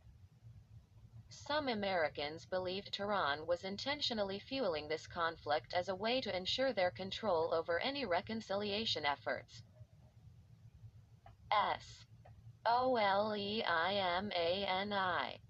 Single quote. S offensive finally captured. The attention of the Pentagon's top brass as the numbers of roadside bombs and militants coming in from Iran increased in 2006 and 2007. During the early stages of the war, the Bush administration was almost singularly focused on containing the Sunni insurgency and the waves of suicide bombers launched by al-Qaeda and Zarqawi. Now they began taking countermeasures. In the fall of 2006, the Pentagon's Iraq Command set up a special unit, called Task Force 17, to work against Iran and its allies. American intelligence officials in Baghdad believed that Soleimani's men were all over the country, posing as diplomats, businessmen, journalists, and Shiite pilgrims. Iran's ambassador to Baghdad, Hassan Kazemi Komi, was a known Quds Force officer. And IRGC and Quds Force officers, including possibly General Soleimani himself, continued to pay visits to the heavily fortified Green Zone. The U.S. Special Operations Command intensified its efforts to directly target the Quds Force. General Stanley McChrystal headed the Special Operations Unit from its headquarters in Fort Bragg, North Carolina, but increasingly worked out of forward U.S. bases in Iraq as he prepared his operations. He closely studied the nexus between Soleimani's men and the Iraqi special groups, according to his advisors. On December 21, 2006, General McChrystal's men made their first major capture of a senior Quds Force officer inside Iraq. U.S. intelligence showed that a commander named Mohsen Chazari, a key lieutenant of Soleimani's, was staying at the compound of an Iraqi politician associated with SCIRI, just across the Tigris River from the Green Zone. General Chazari commanded an operations staff inside the Quds Force, called Department 600, which the United States believed was playing a central role in smuggling arms to the Shiite groups. Other senior Quds Force officers were believed to be at the SCIRI compound with him, including men focused on Iranian operations inside the Persian Gulf and Yemen. In a lightning operation, the Special Operations Unit raided the SCIRI office, using drones and U.S. military helicopters. The United States held and interrogated Chazari and his cohorts for 10 days before their eventual release. The U.S. action drew heavy protests from both the Iraqi Prime Minister's office and the Iranian government. Quote, "They were totally shocked," General McChrystal said. But it was a necessary first step to push back the Iranians. Khalilzad said he pressed the Iraqis to obtain the travel documents of those Iranians who had been detained, which they didn't. "We had good information on the IRGC's role," he said. 3 weeks later, on January 11, the U.S. military raided the Iranian government's liaison office in Erbil, capital of the autonomous Kurdish region, to look for Quds Force officers. Both Iranian and Kurdish officials said Tehran's mission there was a regular diplomatic compound, legally hosting trade, energy, and cultural delegations, and was in the process of being upgraded to a formal consulate. The Iranian government had maintained the office since 1992, they said. But McChrystal's team believed a senior delegation of IRGC and Quds Force officers were transiting through Erbil that day. At daybreak, American military helicopters landed on the roof of the Iranian compound, and U.S. soldiers quickly sprinted into its offices at gunpoint. The Americans took away 5 of the Iranians who were sleeping there and confiscated a trove of computers and Iranian government documents. The men were moved to Camp Cropper, the prison for high-value targets where Saddam Hussein had been detained. Iraqi and Kurdish officials vehemently criticized the U.S. operation, saying it violated international law and that the men were accredited diplomats.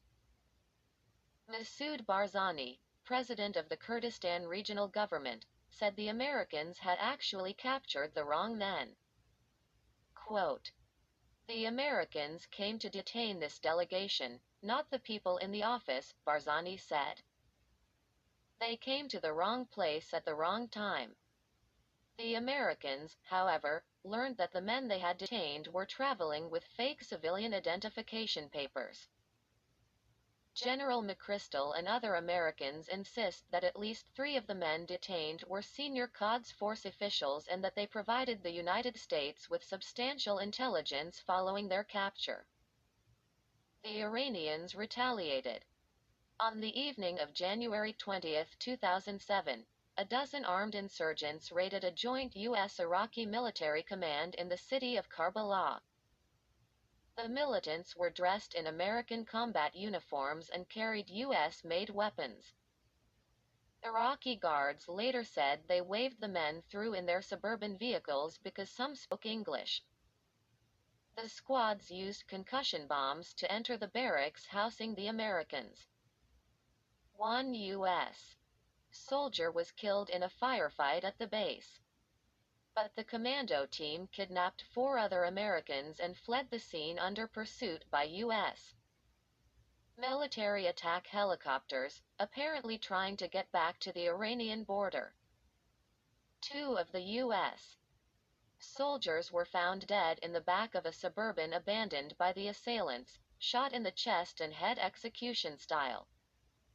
The body of one of the other soldiers was found in a ditch, while the 4th American survived his capture but died en route to a hospital after he was rescued by American soldiers. U.S. Special Forces eventually tracked the assailants back to Najaf. 2 days later they raided a compound there and arrested 4 men for overseeing the Karbala attack. 2 of them, Qais and Laith al-Khazali, were brothers and former members of the Mahdi army.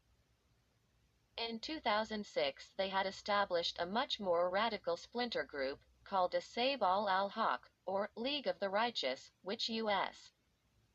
officials said was central to Iran's arms smuggling network.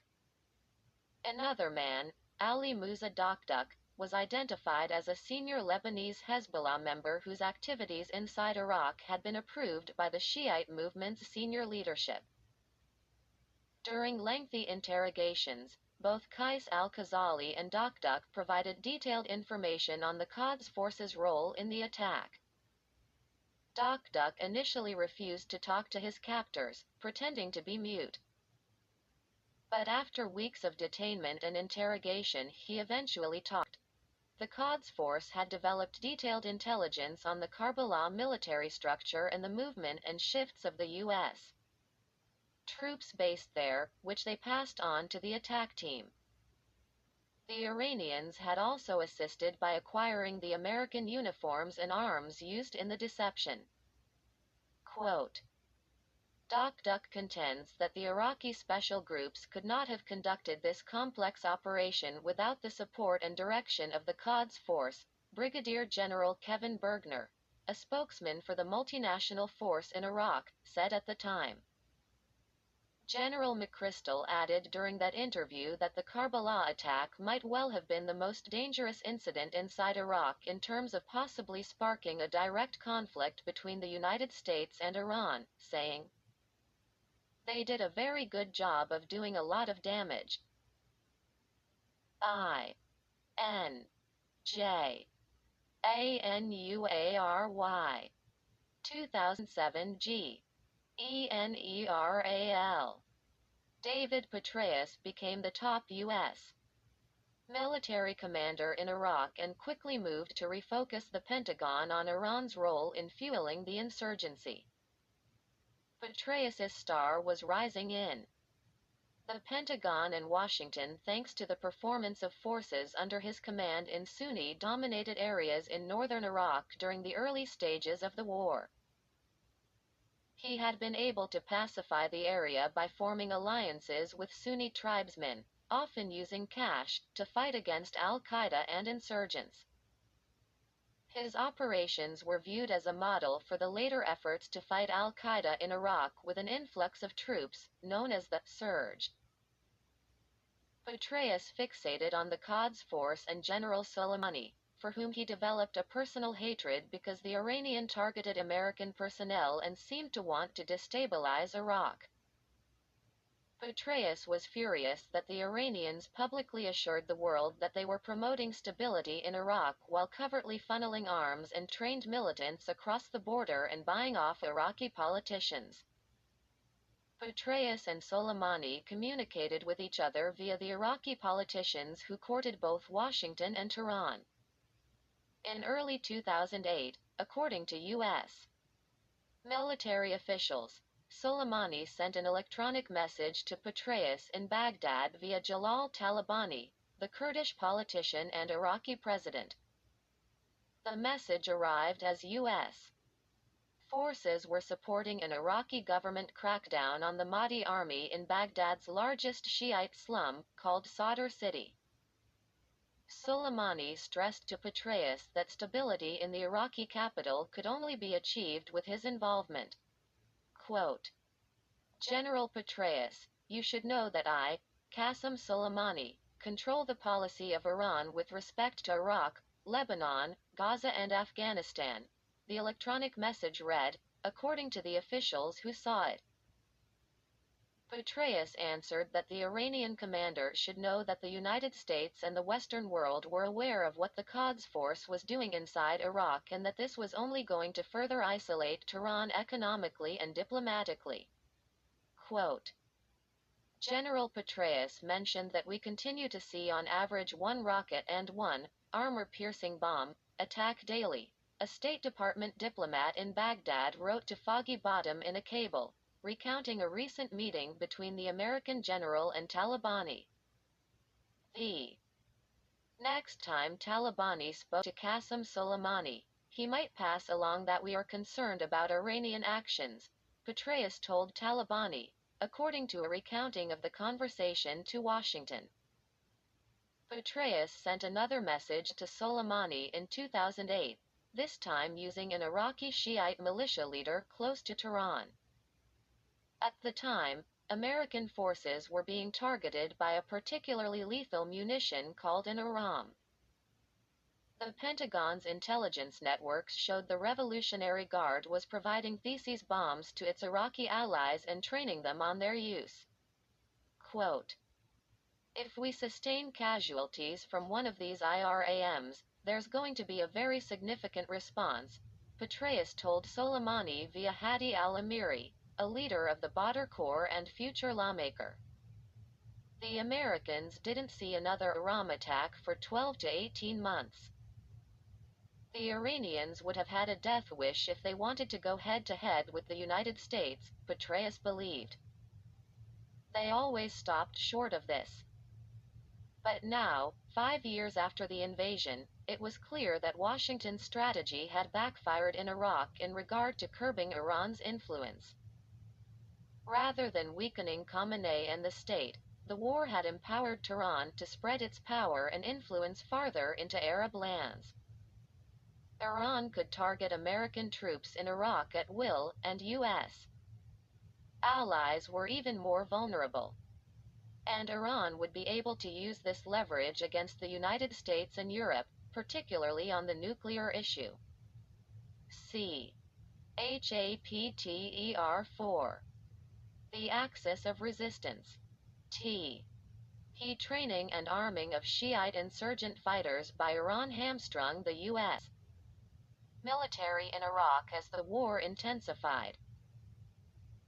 But Tehran's closest regional ally, Syrian President Bashar al-Assad, was facilitating the movement of an equally deadly enemy across Iraq's western border: al-Qaeda's jihadist fighters and suicide bombers.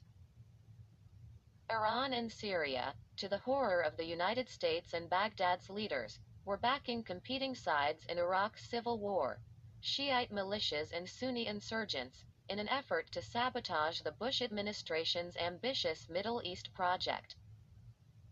The result was the slaughter of hundreds of thousands of Iraqis in a gruesome Sunni-Shiite sectarian war.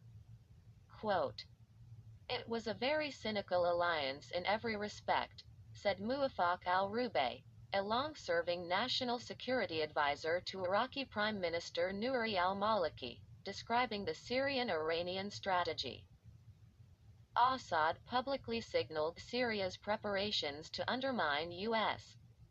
military operations in Iraq from the early days of the American buildup to war in 2003.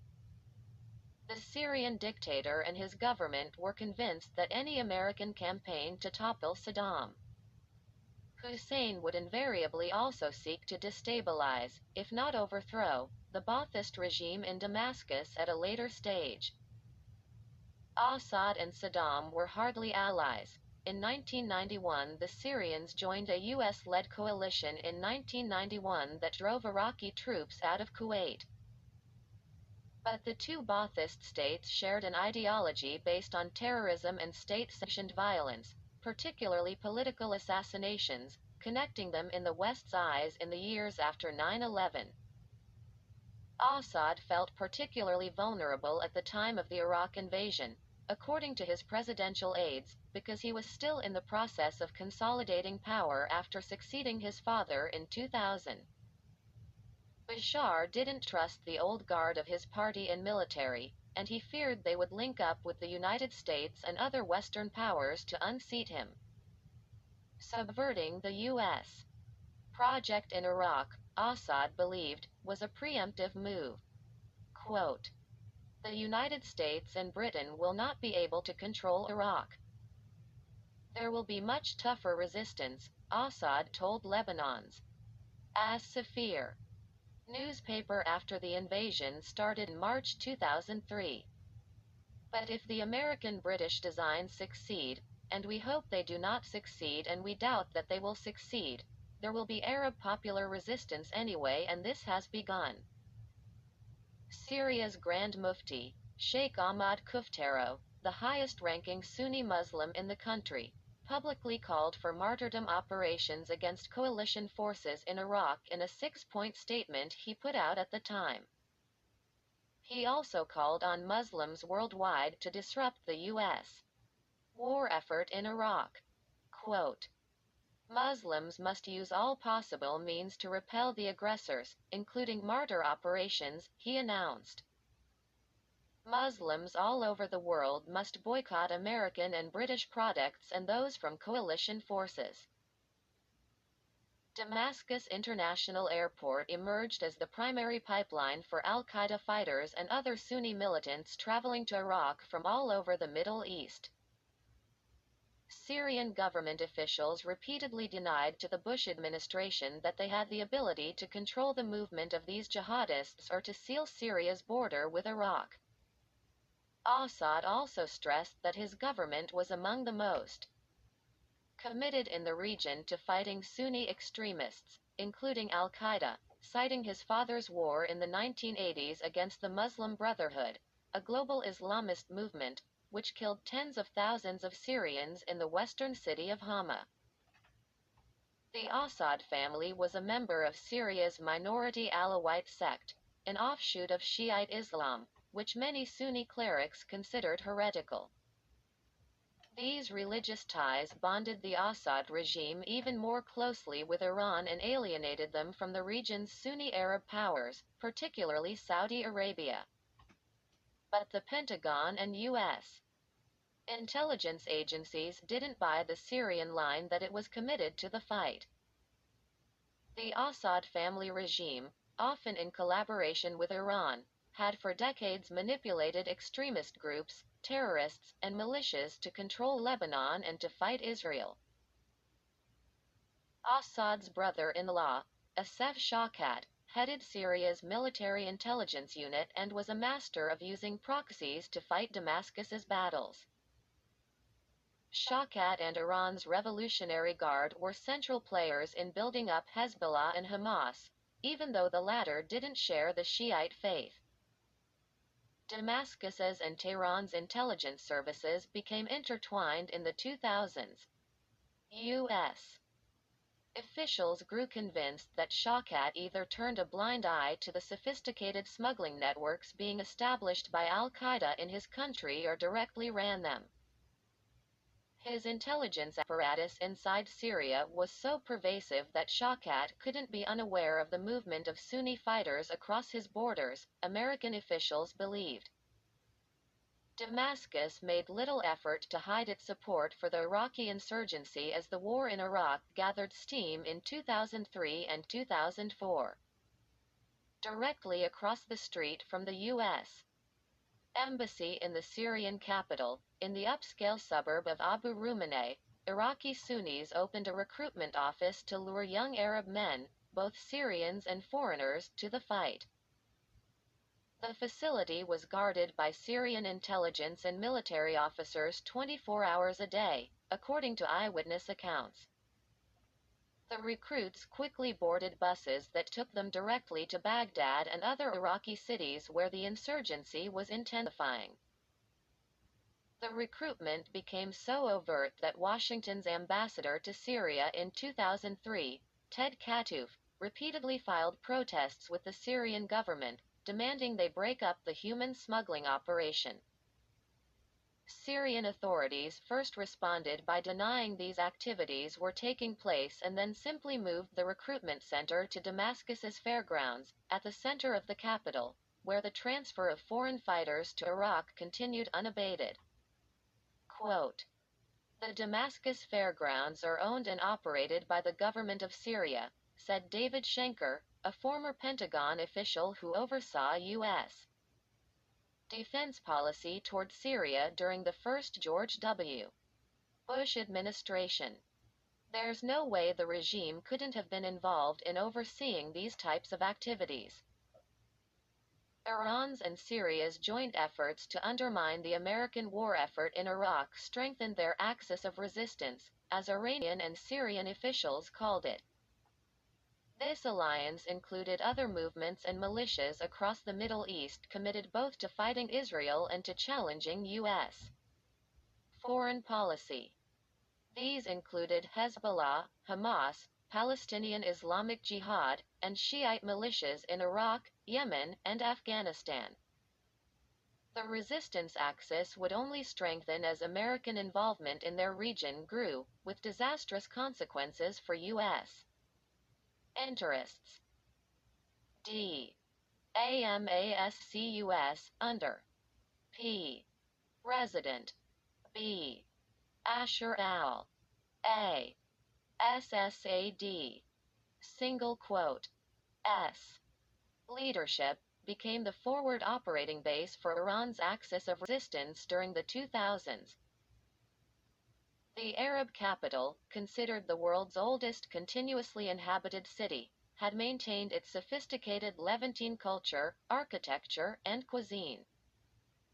The streetscape of Damascus is a sweep of Ottoman-era mosques, Byzantine churches, and French colonial cafes and restaurants. Before the Syrian civil war, European tourists regularly visited the city, as did Christian and Shiite pilgrims seeking to trace the final steps of John the Baptist or to pray at the blue-tiled shrine of Sayyida Zainab, the Prophet Muhammad's granddaughter.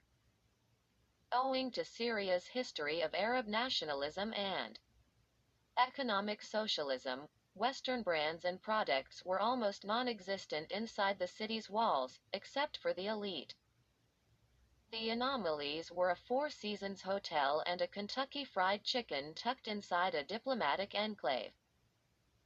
In contrast with his father's tough but modest appearance, Bashar al-Assad and his London-born wife, Asma, cultivated the image of the Middle East's most glamorous and modern couple. His first trips after taking power in 2000 were to Western capitals, including London and Paris, where he sought to end Syria's isolation and open the country to foreign investment. Asma, meanwhile, built NGOs and hosted visiting international women's delegations at Assad's Damascus palaces, lecturing about the need for education, poverty alleviation, and the emancipation of the Palestinian people.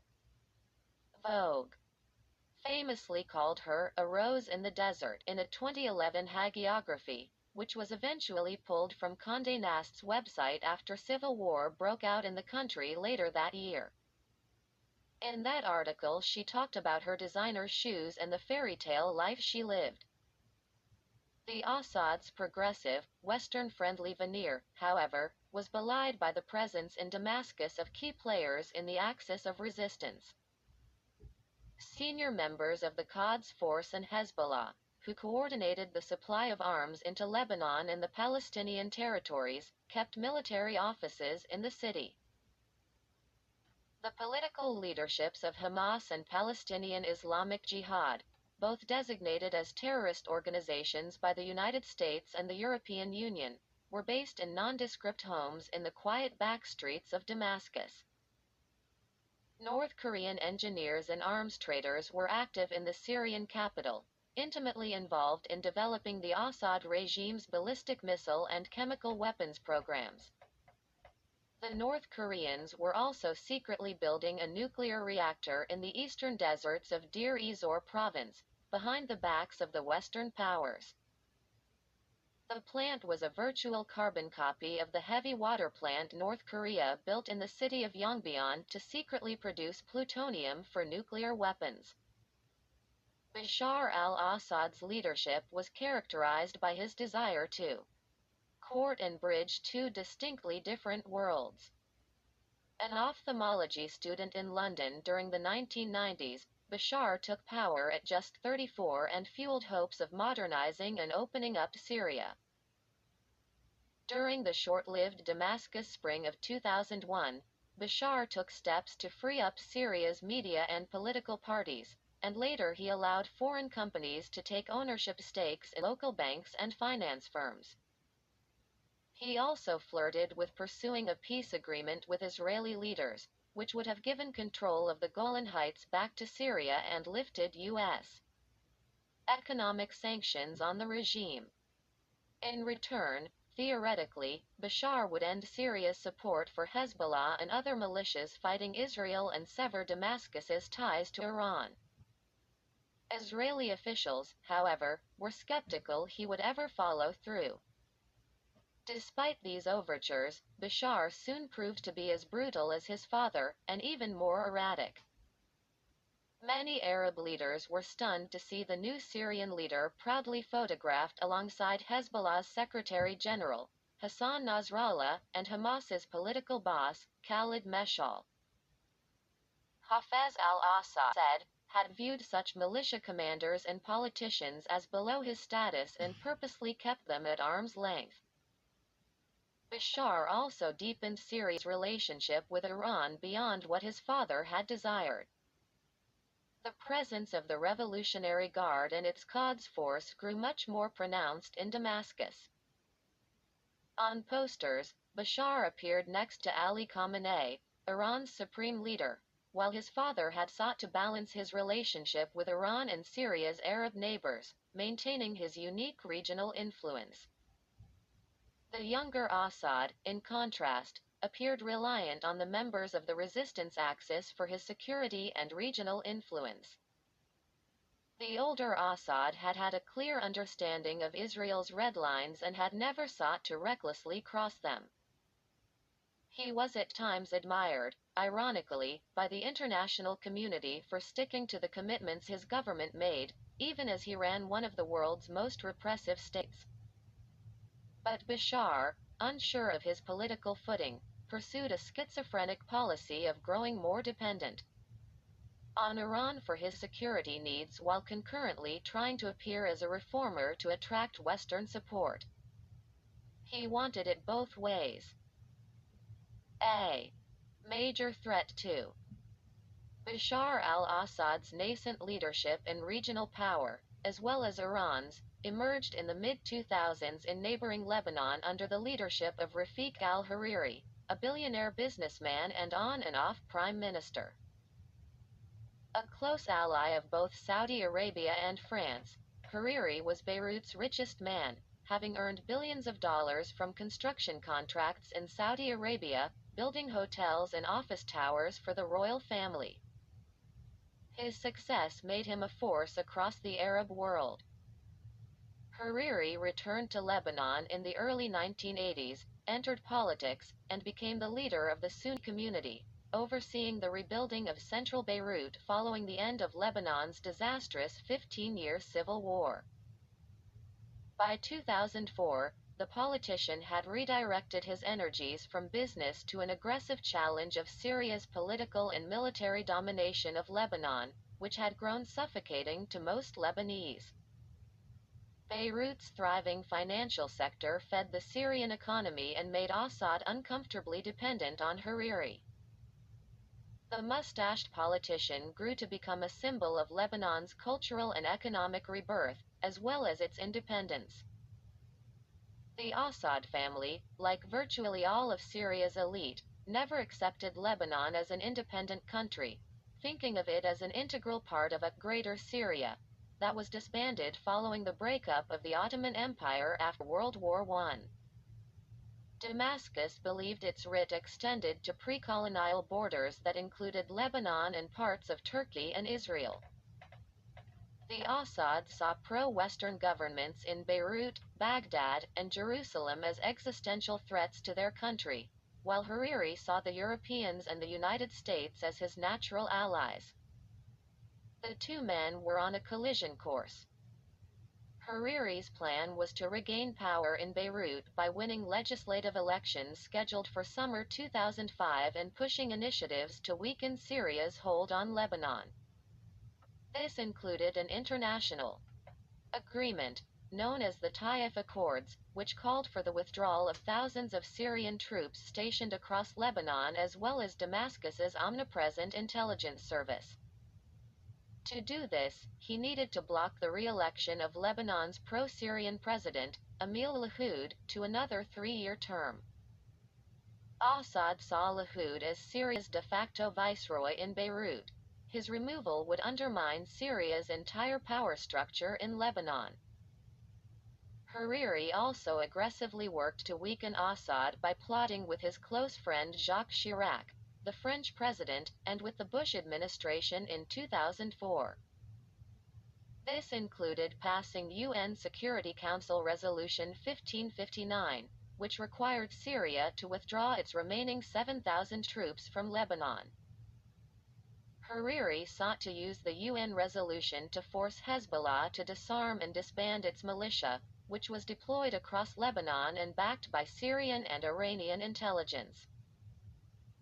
Such moves, many American and European officials believed, would cripple Assad's ability to maintain control of Lebanon, and possibly Syria, just 4 years after replacing his late father. U.S. officials didn't believe Bashar al-Assad had consolidated power among the Syrian military and the ruling Ba'ath Party and thought he could be vulnerable to a coup d'état if he lost Lebanon. The Bush administration was still in regime change mode. The White House also believed Syria's loss of Lebanon could cripple Iran's regional ambitions. Tehran used Lebanon as its military front against Israel and Syria and as a land bridge to move weapons to Hezbollah. Iranians viewed Syria and Lebanon as providing the Revolutionary Guard with the strategic depth required to pursue its campaign against Israel and the West.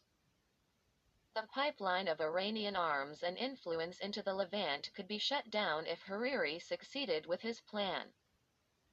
President Assad responded brutally to the political moves against him in Lebanon. From his presidential palace in the hills above Damascus in the summer of 2004, he told Hariri he would break Lebanon over Hariri's head if he continued to fight the reappointment of President Lahoud. In the months that followed, a string of car bombings targeted anti-Syrian politicians, such as the parliamentarian Marwan Hamada and a number of prominent journalists. No one doubted who was responsible. 2 months later, a team of Hezbollah operatives initiated a conspiracy to plot the assassination of Hariri and his political allies, according to Lebanese and UN investigators. It was an attack that could fundamentally alter the politics of the Mideast, not unlike the 1995 murder of Israeli Prime Minister Yitzhak Rabin. U.S. officials believed the operation was closely coordinated with both Iran and Syria. The leader of the Hezbollah team was well known to U.S. intelligence agencies. Mustafa Badreddin had been active in terrorist plots going back to the early 1980s and was the brother-in-law of one of the United States' most wanted men, Imad Mughniya. The FBI had placed a $5 million bounty on Mughniya for his alleged role in overseeing the Marine Corps bombing 20 years earlier, among other terrorist acts.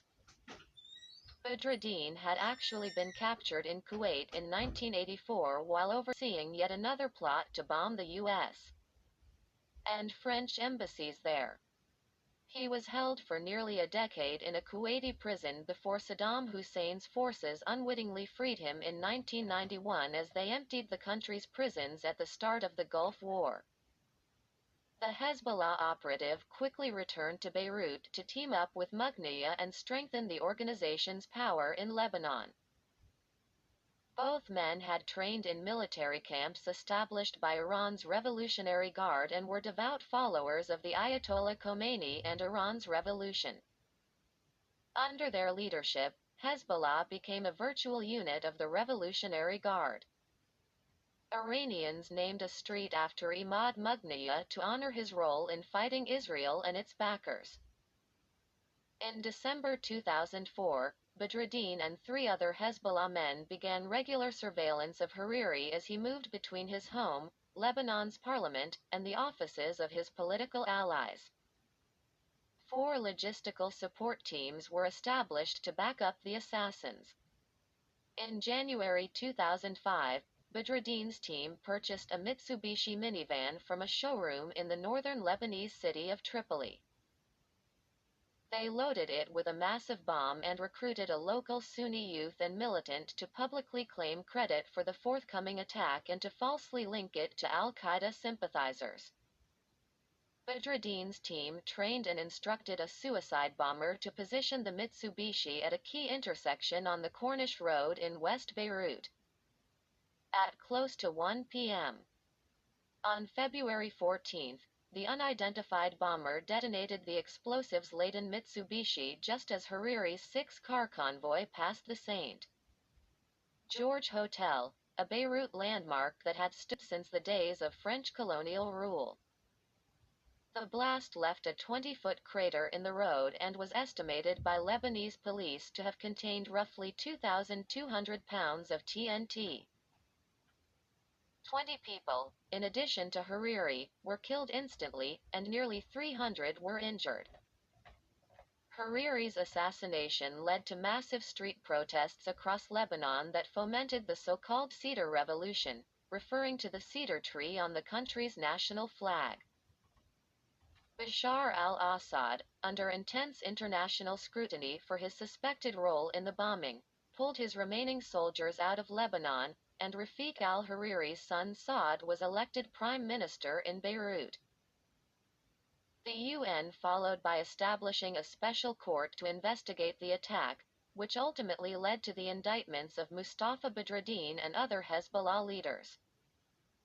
Imad Mughniya was assassinated in 2008 outside Syrian intelligence offices in Damascus in a car bombing for which no one claimed responsibility.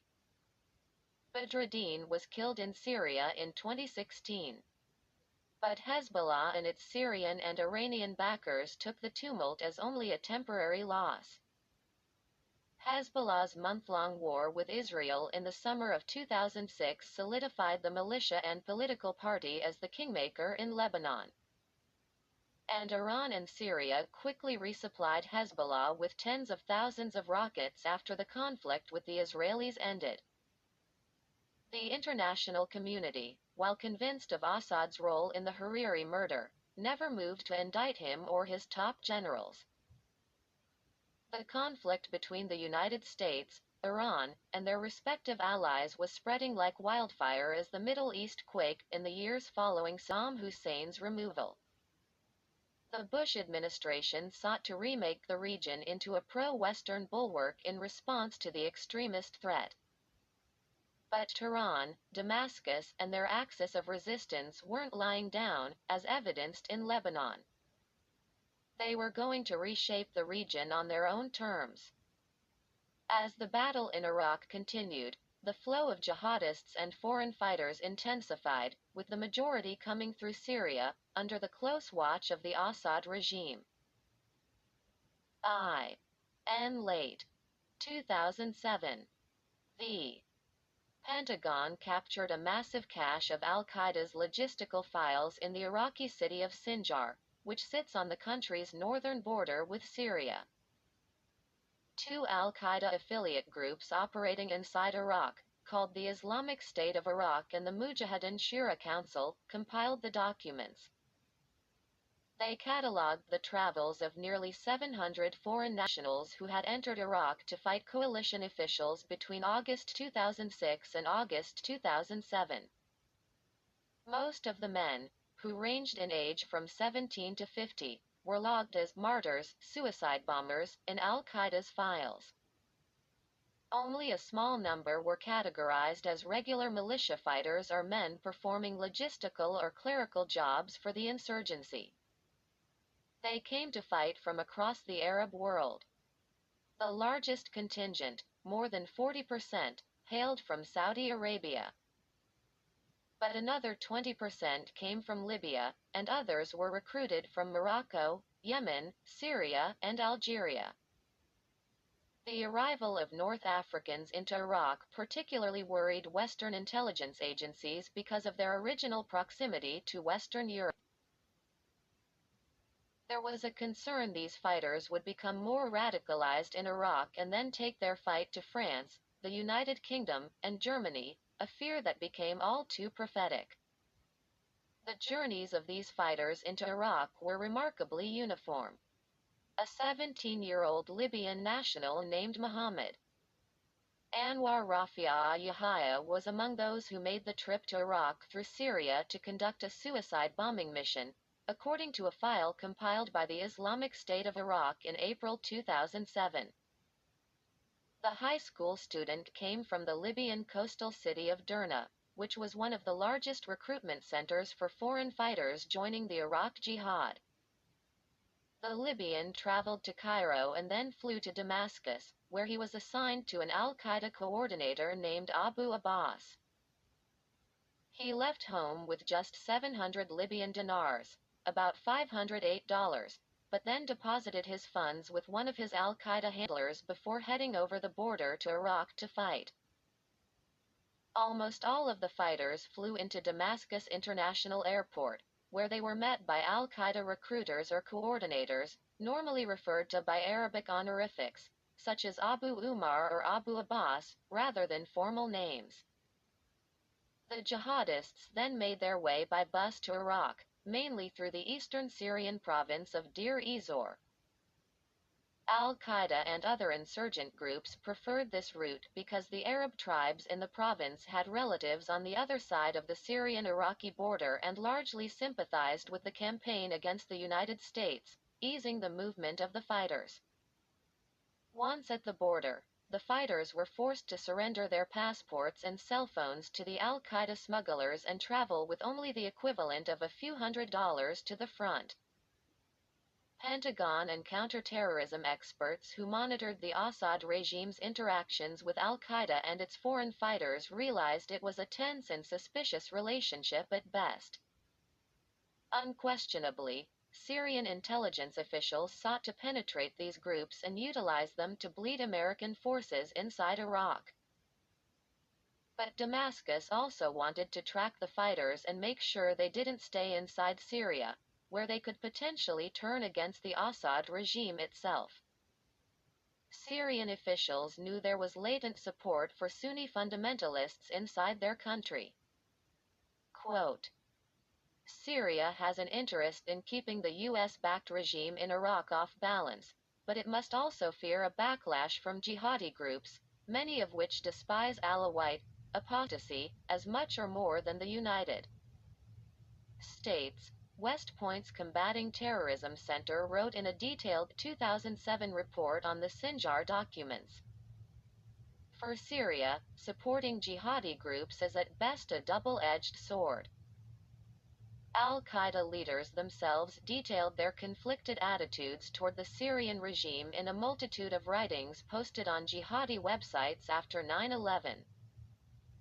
Many described their accounts of the war in Iraq and their travels through Syria to the front, where they established training camps along the Syria-Iraq border. The one-time commander of al-Qaeda's overall operations in Iraq, the Jordanian Abu Musab al-Zarqawi, was among those based in this border region, according to these accounts. Zarqawi and other al-Qaeda leaders described their wariness about cooperating with Syrian intelligence officials, questioning their true commitment to the Islamist cause. YRIA. Single quote. S role in promoting. The insurgency fueled conflicting policy responses from the Bush administration. A number of Middle East strategists in Washington continued to hold out hope that Damascus could emerge as an ally against al-Qaeda and be weaned off its alliance with Iran. They cited Hafez al-Assad's decision to join the US-led international coalition that drove Saddam Hussein's forces out of Kuwait in 1991, heralded by the George H.W. Bush administration as a landmark development that strengthened the Arab-Israeli peace process that had begun that same year.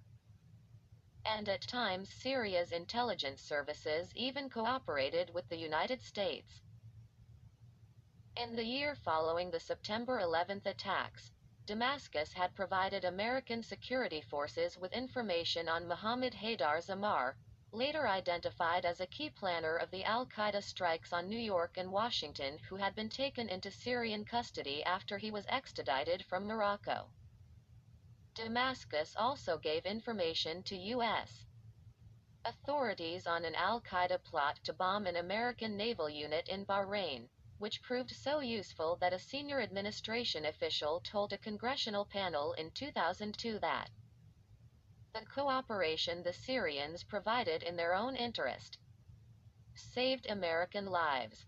What Washington gave Damascus in return was never clear, but when Syria was nominated that year for a rotating seat on the UN Security Council, the Bush administration did nothing to block it. In February 2005, Damascus also secretly handed over Saddam's half-brother, Sabawi Ibrahim al-Hassan al-Tikriti, to Iraqi security forces. He had been playing a major role in financing the insurgency from his safe haven inside Syria, according to U.S. officials. The Bush administration said at the time that his capture provided a windfall of intelligence on the role Iraqi Baathists and Saddam's confidants were playing in destabilizing Iraq. They hoped they could build on Damascus's help to further improve U.S.-Syrian relations. The improving relations early in the Iraq War were short-lived, however. Just 2 months later, in April 2005, Syrian officials announced they were cutting off all military and intelligence cooperation with Washington. Damascus's ambassador to Washington, Imad Mustafa, privately fumed that the Bush administration had reneged on a commitment to Syria not to make public the Assad government's role in Tigriti's capture. The diplomat said this disclosure risked fueling instability inside his country because of the vast domestic opposition to the occupation of Iraq. American officials, however, believed Damascus's decision was mainly driven by Syria's anger over the White House's decision to pull its ambassador to Damascus, Margaret Scobie, in protest over the assassination of Rafiq al-Hariri in Beirut. The breakdown of cooperation in 2005 and Hariri's assassination fueled an increasingly hardline stance toward Damascus in the White House. Elliot Abrams, one of President Bush's closest Middle East advisors on the National Security Council, privately pressed the president to order the bombing of Damascus International Airport as a means to cut off the flow of foreign fighters into Iraq, according to former U.S. officials. The U.S. Treasury also began imposing increasingly draconian financial sanctions on the Assad regime, including cutting off the country's largest financial institution, the Commercial Bank of Syria, from dealings with Western banks. The Pentagon, meanwhile, began plotting aggressive incursions into Syria to target al-Qaeda commanders and Ba'athist supporters of the insurgency. General Petraeus and Stanley McChrystal, head of the Pentagon's Special Operations Command, left open the possibility of direct talks with the Syrians about joint security operations, but President Bush and the White House increasingly cooled on the idea of another outreach to Damascus.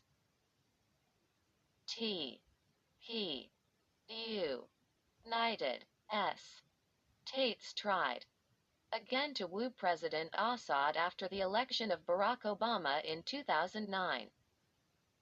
Obama campaigned on a platform of holding direct talks with many of the world's worst despots, including Iranian President Mahmoud Ahmadinejad, Venezuelan strongman Hugo Chavez, and members of the Burmese military junta.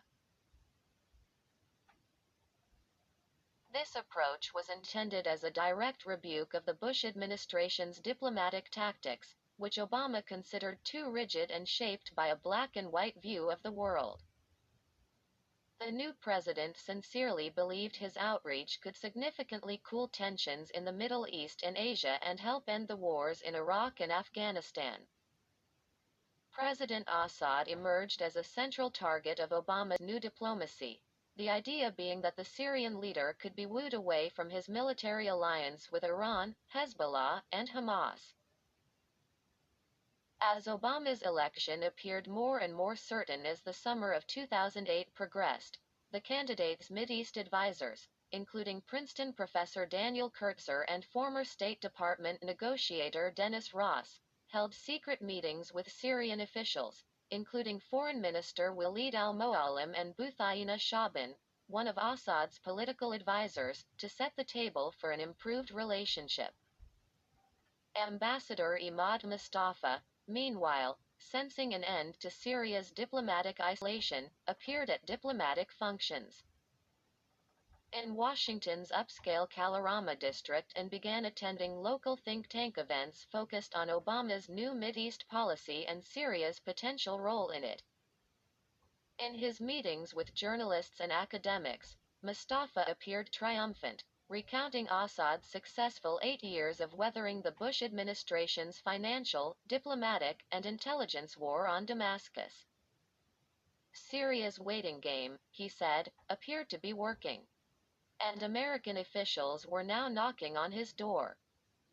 Within weeks of taking office, Secretary of State Hillary Clinton sent her first diplomatic mission to Syria. According to her State Department aides, she was skeptical about the United States' ability to improve relations with Assad. Her husband had spent 2 years trying to broker a peace agreement between Israel and Hafez al-Assad's government during his presidency, only to see the diplomacy break down in his final weeks in office. Bill Clinton blamed his advisors, Israel and Syria, for the failure, and the experience soured both Clintons on the true intentions of the Assad family. Quote, "Be careful when you're there," Hillary Clinton told the State Department's top Mideast official, Assistant Secretary of State Jeff Feltman, shortly before sending him to Syria in March 2009. The Syrians are notoriously compulsive liars. In the ensuing months, Obama emissaries, including former Senator George Mitchell, the White House's special Mideast envoy, held a series of audiences with President Assad in Damascus. Their talks had a familiar focus: getting the Syrian government to seal its border with Iraq and bolster stability in Lebanon and the Palestinian territories. But the United States was now offering carrots. In a late July trip, Mitchell said the United States would ease certain sanctions on Syria, specifically the purchases of computer software and airplane parts, to promote better ties. Assad and his advisors regularly downplayed the impact of the American sanctions, but senior Syrian officials were ebullient. Quote, "Now we can begin to pursue new projects and improve our commercial ties to the U.S., Syria's central bank governor, Adib Mayaleh, excitedly told me during an interview in his central Damascus office the week of Mitchell's 2009 visit. Mayaleh cited his desperate need to purchase aircraft parts for Syria's crippled fleet of Boeing jets. 16 of Syria Air's planes had been grounded or barred from traveling to Europe due to safety concerns. Amid this bonhomie, Senator John Kerry, chairman of the Senate Foreign Relations Committee, quietly took the lead in pressing the Obama administration's efforts to win over Assad. The future Secretary of State had a long history of traveling to Middle East hotspots and developing personal friendships with such regional leaders as Jordan's King Abdullah II, Israeli President Shimon Peres, and Egypt's former dictator Hosni Mubarak. Obama had turned to the Massachusetts lawmaker shortly after taking office to carry messages to a number of important yet troublesome American allies in the Islamic world, such as Afghanistan's leader, Hamid Karzai, and Pakistani President Asif Ali Zardari.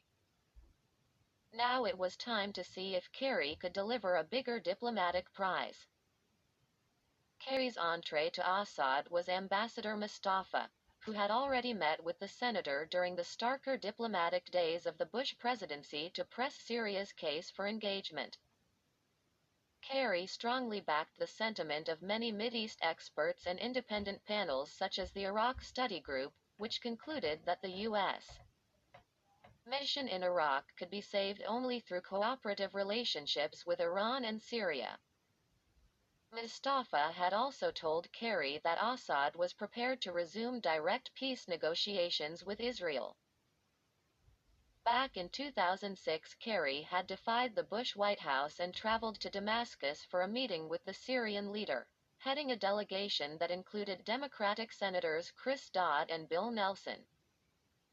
The young Assad expounded on his desire for peace with Israel and rapprochement with Washington, as he had with many Western audiences.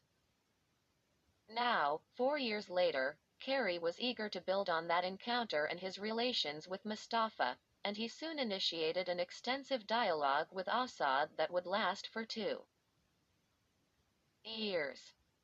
A March 2009 dinner in Damascus at the five-star Naranj restaurant cemented a strong working relationship and friendship between the two men, according to Syrian officials and Kerry's aides. They dined for nearly 4 hours just down the street from the Umayyad Mosque, along with Kerry's wife, Teresa Heinz Kerry, and Asma al-Assad. The Assads downplayed Syria's alliance with Iran as an unnatural alliance. The two men discussed the future of Mideast peace and building stronger U.S.-Syrian relations, according to their aides. And they pledged to continue consultations as the Obama administration's foreign policy gained traction. Kerry was emerging as the Syrian dictator's man in Washington. Although Assad was, like his father, one of the world's most repressive leaders, Kerry stressed in his meetings with U.S. lawmakers and administration officials that the Syrian leader was strictly secular and recognized the threat posed by radical Islamists such as al-Qaeda to the stability of the Middle East. Quote, "He doesn't want to lead a religious-based country," Kerry told a dinner for Arab Americans in late 2009. Kerry also portrayed Assad as a progressive Arab who understood his young population's desire for jobs and access to the internet, desires that could be satisfied only by a real rapprochement with the United States. Kerry's description of Assad surprised a number of Lebanese Americans, who were convinced that the Syrian leader's family was behind the killing of anti-Syrian activists in Beirut. Kerry's characterization of Assad seemed grossly exaggerated, said one attendee at the dinner. But the senator promoted it unchecked. By the second half of 2010, Kerry was shuttling between the Syrians and the Israelis in a push to resume direct peace talks over the status of the Golan Heights. The senator believed the talks were progressing so well that by fall he and Assad's aides had secretly drafted terms they hoped would allow for the resumption of the peace track. In particular, the plan called for Israel to agree to resume negotiations and commit to returning all Syrian lands seized during the 1967 Six-Day War. For his part, Assad would pledge to distance himself from Iran, Hezbollah, Hamas, and the axis of resistance. Quote, "I thought what I brought back in writing was sufficiently powerful and real that it merited any administration to follow up on it," Kerry told me. Still, just weeks later, in early 2011, the U.S. diplomatic pursuit proved unsustainable. American officials and French President Nicolas Sarkozy had pressed Assad to use his influence with Hezbollah to end the political turmoil that had engulfed Beirut that year and raised fears of a return to civil war. They also wanted Syria to cooperate with the UN investigation into the murder of Rafiq al-Hariri, even though early reports directly implicated members of Assad's family. Instead, Syria's Lebanese allies overthrew Prime Minister Saad al-Hariri, Rafiq's son, in early 2011, installing a civilian government that took a pro-Damascus line. This led the White House to call off Kerry's planned 2011 trip to Damascus. In March of that year, Syria's leader cracked down on political opponents in one of the modern Middle East's bloodiest encounters, which is still ongoing. In 5 years, nearly 500,000 Syrians would be killed. But Kerry and the Obama administration were slow to recognize what was happening in Syria. Addressing Washington's Carnegie Endowment for International Peace in March 2011, weeks after the Assad crackdown started, the senator stunned the audience by personally recognizing the presence of Ambassador Mustafa, noting the ambassador's efforts to promote U.S.-Syrian relations, and again stating his belief that Assad would emerge as a political reformer. Quote, "My judgment is that Syria will move. Syria will change, as it embraces a legitimate relationship with the United States and the West and the economic opportunity that comes with it," Kerry said. Only later, as the violence surged, did Kerry and the Obama administration distance themselves from Assad. By August of that year, the White House had called on the Syrian leader to step down. They began placing travel bans and financial sanctions on many of the diplomats in Damascus the United States had once used as a channel to Assad, including Moallem and Shaban. Ambassador Mustafa, meanwhile, became the focus of an FBI investigation looking into allegations that he and his staff threatened the families of Syrian-American dissidents who were agitating against Assad. Kerry, however, never gave up his belief that there was a moment when Assad could have been turned from his alliance with Iran and the axis of resistance. Quote, I never argued Assad was a reformer so far as the internal political affairs of Syria, the former senator told me. But there was an opportunity staring us in the face on foreign affairs. Kerry's enthrallment with Assad, even as Syria devolved into war, showed a troubling lack of judgment and raised questions about his ability to read the intentions of world leaders. Kerry didn't appear capable of distinguishing between Assad's welcoming demeanor and the police state run by him and his family. INJANUARY 2011. When Kerry and the White House were still seeking a rapprochement with Syria, I was invited on short notice by the Syrian government to interview President Assad in Damascus. Interviews with President Assad were tightly controlled by Ambassador Mustafa.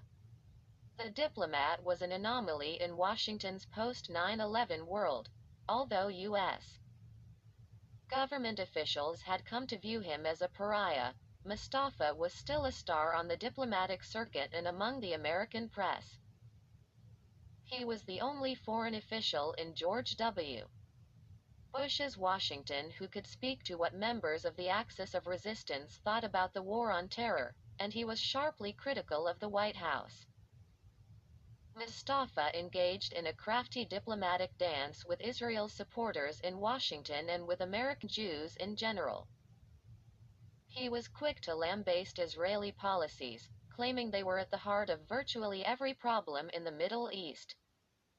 And he publicly espoused a belief that the Israel lobby and neoconservatives controlled everything that happened in Washington and in the United States in general.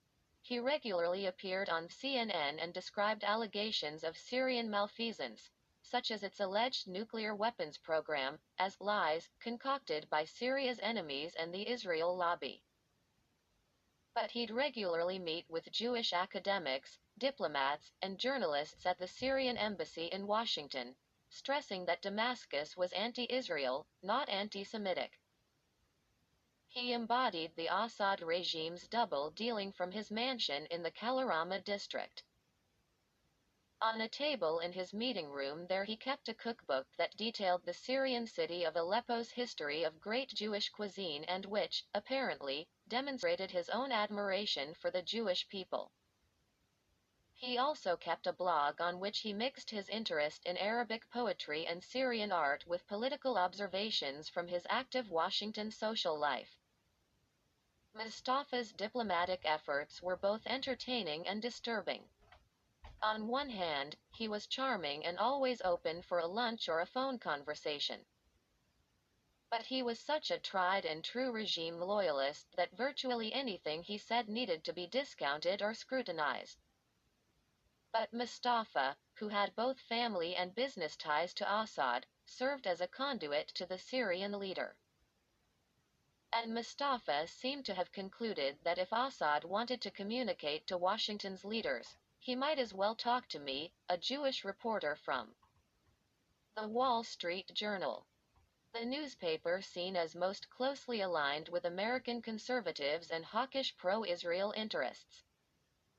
I had put in for an interview with President Assad in early 2010 and had more or less forgotten about it, assuming it would never happen. So I was surprised when Mustafa called me into his Washington office on a Tuesday morning and said with a smile, "You have to be there in 48 hours. The interview was on."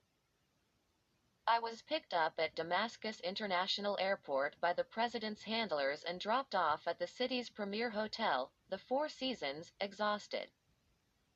The hotel resembled a giant tomb near the heart of the capital's old city, with only a few guests, mostly turbaned Arab traders, European business contractors, and Indian IT specialists.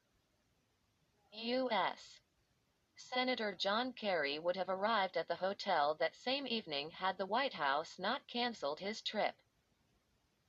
A pre-interview was scheduled for my first morning in Damascus, January 29, with the president's chief media and foreign affairs advisor, Buthaina Shaban. Shaban was from the Assad family's Alawite sect, an offshoot of Shiite Islam, and had earned a Ph.D. in English literature from a London university. She later served as a translator for President Hafez al-Assad and, under Bashar, as Minister for Expatriate Affairs. She was a true regime insider, but with a font of Western contacts. The Assads regularly sent her to meet the foreign media. I had heard stories of journalists who had traveled all the way to Damascus for interviews with President Assad, only to be sent back following a bad initial encounter with Shaban.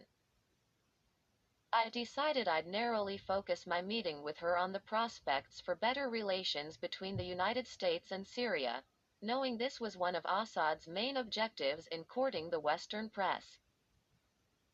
We also discussed the collapse of the government in Beirut just days earlier, which had been warmly received in Syria, and the troubles facing Egyptian President Hosni Mubarak, Damascus's arch-nemesis. She seemed to like this line of questioning, chuckling during our tea about the fall of the Hariri regime and the fact that the French, Americans, and Saudis were relying on Damascus to help stabilize Lebanon. She mentioned how Syria had previously been blamed for all the chaos there. Quote, "And now they're turning to us for the solution," she said with a big smile. The pre-interview went well. The following morning I was driven to one of the president's working offices, located in the foothills of Damascus's Qassian mountain. Security at the site was surprisingly minimal. There was a gate when we entered what felt like a forest reserve, and a few guards were stationed along the road to the palace. I had expected an armed fort, but in all likelihood I had been monitored around the clock since my arrival in Damascus 2 days earlier. Assad's intelligence service, the Mukhabarat, knew they had little to fear. The rail-thin Syrian leader surprised my colleague Bill Spindle, the Middle East bureau chief, and me by greeting us at the door of our car upon our arrival. I had expected a long line of handlers to shuttle us through a maze of offices and security checks before seeing Bashar. His father was famous for keeping foreign ministers waiting for hours before an audience, just to establish a sense of his authority. But Bashar took us straight into his compound. The president and Shaban gave us a tour of his offices and their expansive view of Damascus. The meeting room was surprisingly Spartan, featuring a brown marble floor and a few modern Syrian paintings and sculptures. Bashar spoke fluent English, but with a subtle lisp that made him seem shy, if not lacking in confidence. Despite his family's reputation for brutality, his soft voice put me at ease. I sensed I could establish a rapport with this dictator. He walked with his wiry, 6'2" frame slightly hunched. I worried, though, that it was all a ploy to lower my defenses. Colleagues and diplomats back in Washington had warned me not to go light on Assad and stressed he was a habitual liar. The president's enemies in Washington, particularly among the Lebanese Americans, wanted me to begin the session with an abrupt question about why he had ordered Hezbollah to murder Rafiq al-Hariri. They advised that I should hit him early with evidence of his government's abysmal human rights record. But I figured such an approach might force the president to go tight-lipped or to shut down the interview entirely. It was smarter, I figured, to start with general questions about the political turbulence in the Middle East and the prospects for peace between Syria and Israel. I'd often found that politicians like Assad could hang themselves answering even benign questions if you gave them enough rope. And Bashar wasted little time making news. I asked him if he was worried his government was susceptible to the same type of revolutions or political revolts consuming other Arab countries because of his repressive policies and the religious imbalance in the country. Bashar's Alawite minority lorded over a country that was around 70% Sunni. I mentioned that the country's stagnating economy wasn't providing enough jobs for Syria's youthful population. But he rebuked me, saying he'd already started real reforms in his country by opening up the media, the banks, and the educational system. If you want to go towards democracy, the first thing is to involve the people in decision-making, not to make it, he said. Quote, "It is not my democracy as a person, it is our democracy as a society. So how do you start? You start with creating dialogue." Assad then shot back that he would never be tested. He was the leader of the resistance to Israel, he proclaimed. His words made clear to me why his alliances with Iran, Hezbollah, and Hamas made sense politically in the region. They, plus Syria, were united by their hatred of the Jewish state.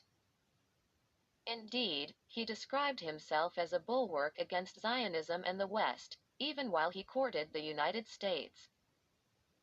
He opened up the potential for peace with the Jewish state, but also stressed that his support in the Arab world rested on his opposition to Zionism. Quote, "Syria is stable." Why? Assad asked in one of his more animated moments. Because you have to be very closely linked to the beliefs of the people. This is the core issue. When there is divergence, you will have this vacuum that creates disturbances. Despite his fluency in English, the Syrian leader's responses to questions about the Arab revolutions used odd phraseologies about how the region's political systems had been infected by microbes and stagnant waters. "What you have been seeing in this region is a kind of disease," he said. That is how we see it.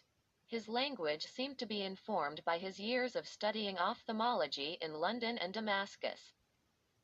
But it also suggested a tyrannical streak. He described his desire to cut off the malignancies that existed in Syrian society. He portrayed himself as the father to the Syrian people, and only he knew when the time was ripe for change. True to form, he also offered up blatant lies about Syria's roles in Iraq and Lebanon, claiming Damascus had no ability to staunch the flow of fighters crossing its borders and no involvement in fueling instability in Beirut. He also dismissed the UN's investigation into the murder of Rafiq al-Hariri and said the charges of Syrian involvement were baseless. Quote, "How can you accuse anyone without having any evidence that they are involved or complicit?" he asked us. They said they suspect some people who were close to the region, some people who used the telephone, and things like this, i.e., theories. But we do not have any concrete evidence. Assad also said his government had never attempted to develop a nuclear program, despite the fact that UN inspectors reported finding vast amounts of uranium particles at the site in Syria's Deir ez-Zor province bombed by Israel in 2007. Why would he build such a facility, he asked, when it could fuel such criticism of Syria? The facility that was destroyed had been a conventional, military site, he said, not one used for nuclear weapons, and he suggested that Israel was trying to frame Syria. Quote, "If they believed it was nuclear, they should have done that without the attacking," Assad said of the Israelis.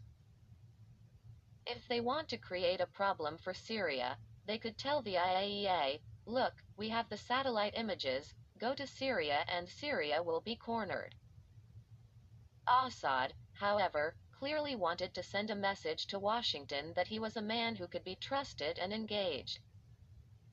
He told me that Damascus and Washington shared common strategic interests and that American economic sanctions on Syria were only preventing it from integrating more closely with the West.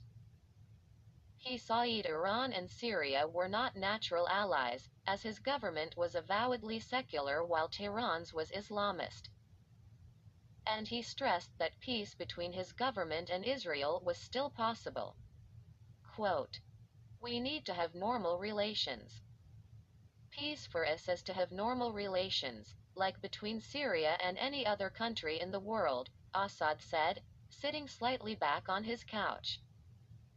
Buthaina Shaban, who had closely tracked his every word, interjected at one point with a clarification. She noted that Syria couldn't have peace with Israel until all the Arab states did. She didn't specifically mention it, but one of the reasons Egyptian President Anwar Sadat had been assassinated in 1981 was that he had signed a peace agreement with Israel without the support of the other Arab states.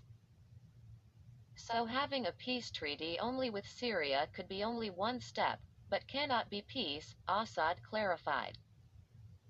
That is why comprehensive peace, between Israel and the Arab states, is very important. This is the real solution. The interview with Assad lasted for nearly 90 minutes. But after a quick handshake, he vanished. One aide told me the president liked you, and that other meetings could be set up if he approved of the article. He suggested I could become a regular guest of the president's in the future. I frantically wrote the story over the course of an afternoon, worried about how it would be received. The spread of the Arab Spring and the protests that were gripping Tunisia and Egypt made Assad's defiant, confident words incredibly newsworthy. I would have preferred to write the article after I left the country, given the erratic nature of the Syrian regime. But the Journal wanted the story that day, while I was still in Damascus. The Assad interview was closely studied by Western intelligence services and Israel after its publication on January 31. Analysts seemed to draw conflicting conclusions. Some of President Obama's Mideast advisors believed Syria's leader was signaling he was willing to make peace with Israel and distance himself from Iran, if offered the right incentives. Benjamin Netanyahu in Israel, however, drew the exact opposite lesson. According to his aides, Assad had said he was a leader of the axis of resistance, so therefore he could never end the war with Israel and abandon his allies in Hezbollah, Hamas, and Iran. I felt I was being forced into the role of a diplomatic intermediary between Washington and Damascus, a position that most journalists probably coveted but also feared. A reporter's role is to build understanding between opposing sides, I believe. But with Assad and his history of dissembling, I was concerned that I was being manipulated by the dictator. I didn't want to filter his words. But I knew he had spoken untruths, and I needed to challenge them. Just a month later, protests broke out against Assad's rule. At first, many Syria analysts thought the uprising would prove short-lived and never reach Damascus. But the Syrian security forces' heavy crackdown and the killing of teenagers fueled the much broader civil conflict that eventually fractured Syria and still threatens the future of Iran's regional alliances. Bashar al-Assad's vicious military offensive against his political opponents, using tanks, air power, and chemical weapons, destroyed any last hopes in the West that he was a man willing to take risks for peace, either with Israel or with his own people. A colleague remarked that my meeting in Damascus was like interviewing Adolf Hitler in 1939 on the eve of World War II. He meeting with P. Resident A. SSAD wasn't the only time I was sought out to serve as an intermediary between the axis of resistance and the American public. Syria has also hosted the Palestinian militant group Hamas for much of the past 2 decades. The organization, like Hezbollah, closely tied its military operations to the Assad regime and Iran. But it's also used the ballot to gain political control of the Gaza Strip in the Palestinian territories. The movement's political chiefs, fearing assassination attempts, remained in Damascus and made many of Hamas's decisions remotely from their Syrian safe haven. They regularly coordinated their activities inside Gaza with Hezbollah, the Syrian intelligence services, and visiting Iranian Revolutionary Guard commanders. But unlike Hezbollah, Hamas was a Sunni organization, essentially the Palestinian arm of the Egypt-based Muslim Brotherhood, the pan-Arab Islamist movement that was born out of the collapse of the Ottoman Empire in the 1920s and had political supporters and fundraising networks in most Middle East countries. U.S. officials believed that Iran's sponsorship of Hamas showed Tehran's willingness to reach across sectarian lines to challenge the United States and Israel. In their view, Iran's relationship with Hamas, unlike Hezbollah, was purely strategic and political, more than religious. Hamas's leadership would eventually leave Damascus after the onset of the civil war in 2011. During one extended stay in Syria in 2009, I was granted a meeting with Hamas's political chief, Khalid Meshal. The Palestinian was born in Kuwait and had spent much of his political career based in Jordan. In 1996, Israel's intelligence service, the Mossad, attempted to assassinate him in Amman by squirting a poisonous toxin into his ear. Mashal survived only after Jordan's late King Hussein intervened and forced Israeli Prime Minister Benjamin Netanyahu to ship over the antidote, threatening to terminate Jordan's peace treaty with Israel if he didn't. The Israeli leader quickly complied. King Hussein, though no fan of Hamas, worried that Meshal's death could spark a broad Palestinian uprising in his own kingdom. Mashal was charismatic and had increasingly challenged the Palestinian secular political party Fatah for political dominance in the occupied territories. Egypt, Jordan, and Saudi Arabia all worried Meshal could stir up internal dissent in their own countries.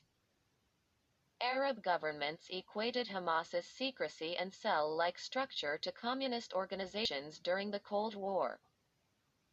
These governments were convinced Iran was backing Hamas to weaken them. Many European diplomats believed that as the Palestinian secular leaders in the Palestinian Liberation Organization aged, became corrupted or discredited, or fell into obscurity, Israel and the West ultimately would have no choice but to negotiate with Meshal. Meshal forged a dashing, Che Guevara-type persona revered across the Arab and developing worlds and among the American left. He had steely blue eyes and a closely cropped, salt and pepper beard. His secluded life in Syria and covert travels across the Middle East and Central Asia added to his shroud of mystery and invincibility. I took a taxicab with a colleague to a quiet back street in a central Damascus neighborhood for my meeting with Meshal. The Syrian capital, despite hosting so many militant and terrorist groups, was remarkably peaceful before the civil war.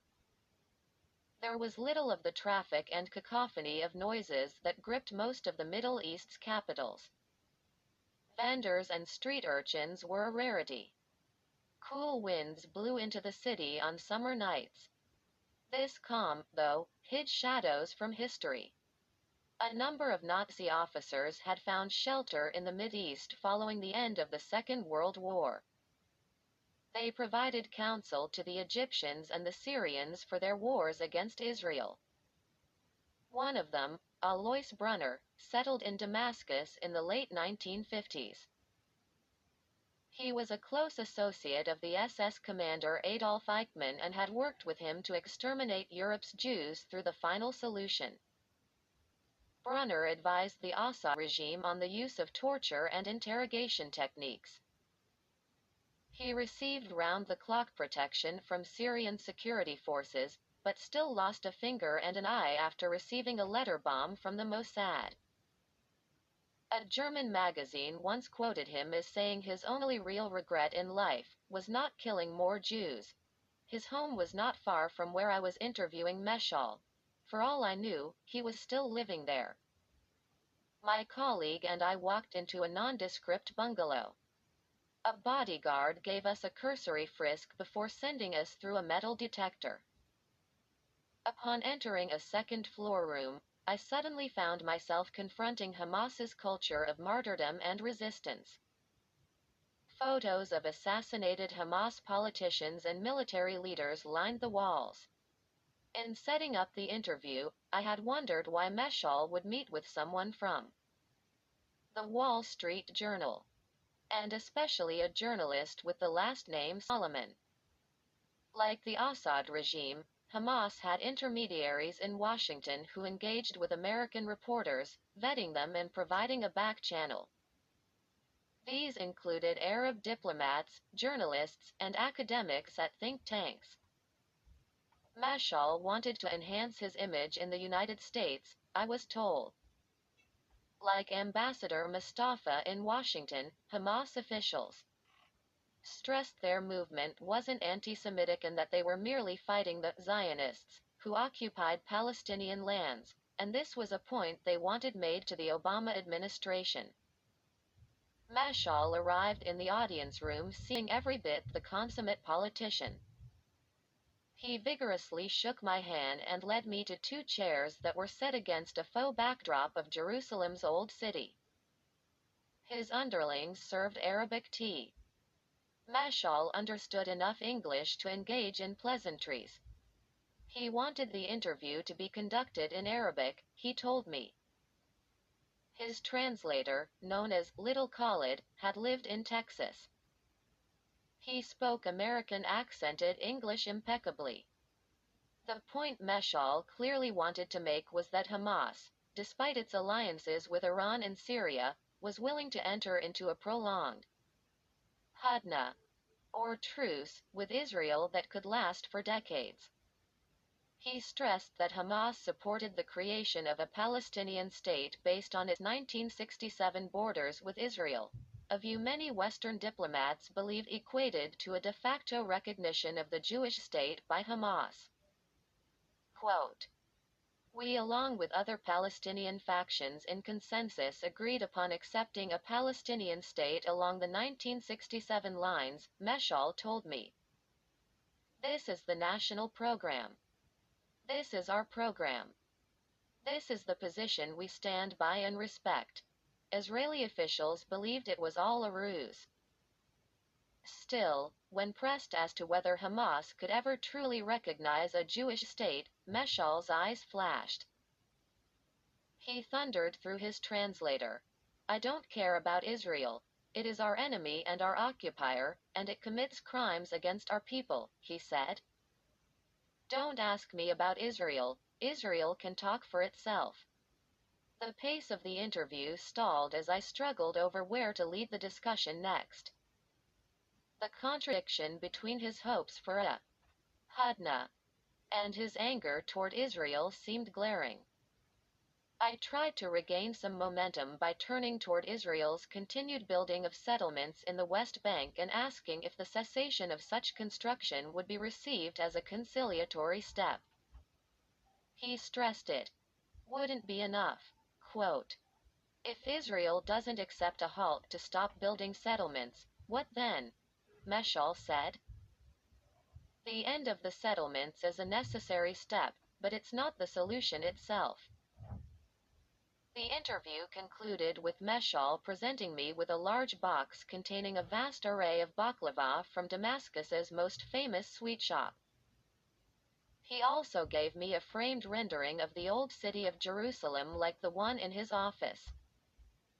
The Al-Aqsa Mosque, one of Islam's holiest, and the Church of the Holy Sepulchre, where Jesus is entombed, were depicted against the backdrop of the city. Nothing in the image referenced Jerusalem's centuries-old Jewish history. I returned to the hotel where I was staying, Le Méridien, to write up my interview with Meshal. When I turned on my computer, it immediately crashed. I assumed that Syrian intelligence agents had hacked my hard drive while I was away, though apparently they didn't mind letting visitors know they were being watched. I hustled over to my colleague's house down the block to make sure we could file the story by the deadline. I arrived back at the hotel around 2 in the morning, after the Meshal story had hit the web. I knew some of my friends in Washington's pro-Israel community weren't thrilled that I was giving voice to Hamas's leader. While I believed I needed to get both sides of a hopelessly complex problem, they felt that I was publicizing the views of a terrorist and that I was being used. I braced for some blowback. I turned on my cell phone to read the emails that were starting to stream in. There were some congratulatory notes about the interview. An Israeli television network wanted to interview me. One of my good friends in Washington, however, wasn't amused. "You're a tool," he texted me. I knew he was only half joking. Why trips to D. AMASCUS underscored for me just how tightly connected this axis of resistance really was and how rooted these relationships were in violence. The ability of the United States to woo these countries and groups into a partnership appeared to be a long shot. Iran and its partners were accused of assassinating a former head of state, collaborating with al-Qaeda, and brutally repressing their own people. The risk, in my view, was that by engaging the Axis, Washington risked being complicit in its actions. And as a journalist, I questioned my own role. The interviews with Assad and Meshal captivated me and fed my knowledge and my reporting. I felt I knew much better the players about whom I was writing. But I was also spreading their messages and, in Assad's case, his deceits. Did this make me complicit as well? C. Chapter 5. The Physics Research Center. On August 14, 2002, an Iranian political activist named Alireza Jafarzadeh braved the 90-degree heat in Washington, D.C., and shuffled across 14th Street into a conference room in the city's historic Willard Hotel, just blocks from the White House, to release some startling news. The journalists who greeted the bespectacled Persian in the Willard's Taft Room were a smattering of newspaper and wire reporters and cameramen from cable television. In a summer dominated by the build-up to the Iraq War, many of Washington's top-tier journalists were busy trying to confirm the latest date for the U.S. invasion, or details on Saddam's alleged ties to the al-Qaeda terrorist network. Most of the major networks, meanwhile, hadn't even heard of Jafarzadeh or his organization. Jafarzadeh appeared timid and unsure as he walked up to the lectern after being introduced by his colleague Hedayat Mostafi. The spokesman wore owlish, professorial glasses and a pressed suit. The two men unfurled a map of Iran, with arrows pointing to two Iranian cities, Natanz and Iraq, where they claimed the country was building covert nuclear facilities. They also produced a chart showing the sophisticated front companies that Iran was using to procure nuclear equipment. They described in technical terms Tehran's efforts to develop a nuclear fuel cycle. But for many of the journalists in the crowd, the cities were unfamiliar and the companies' names unpronounceable. The science of nuclear weapons wasn't a specialty for most in the Washington press corps. Quote, "Many secretive nuclear activities are at work in Iran, without any knowledge of it in the United States or United Nations," Jafarzadeh announced to the world as the cameras rolled. The very fact that Iran can be building nuclear sites without monitoring is terrifying. The dissident continued for 40 minutes, detailing how Iran's secret nuclear program was under the direct guidance of Supreme Leader Khamenei. Jafarzadeh revealed that Russian nuclear experts from the former Soviet Union were based at some of the Iranian sites. And the Iranian military was pursuing a broader program of weapons of mass destruction, which included chemical and biological agents. Jafarzadeh culminated his presentation with an appeal to the Bush administration and European governments. End any diplomatic outreach to Iran's rulers, he said, and accelerate economic sanctions on Tehran. In turn, the regime's opponents and the Iranian resistance would overthrow the mullahs. If Western countries refrain from a policy of appeasement, the Iranian people will deal with this regime, Jafarzadeh said. Jafarzadeh, in his early 40s at the time, was the U.S.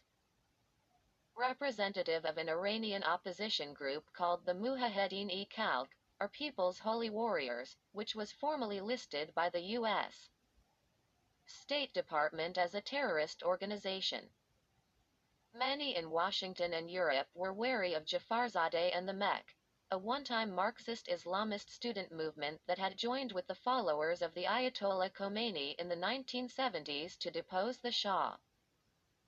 During the political turmoil of that time, Mech operatives killed American diplomats and military contractors who were seen as supportive of the monarchy, eventually landing the Mech on the U.S. terrorism blacklist.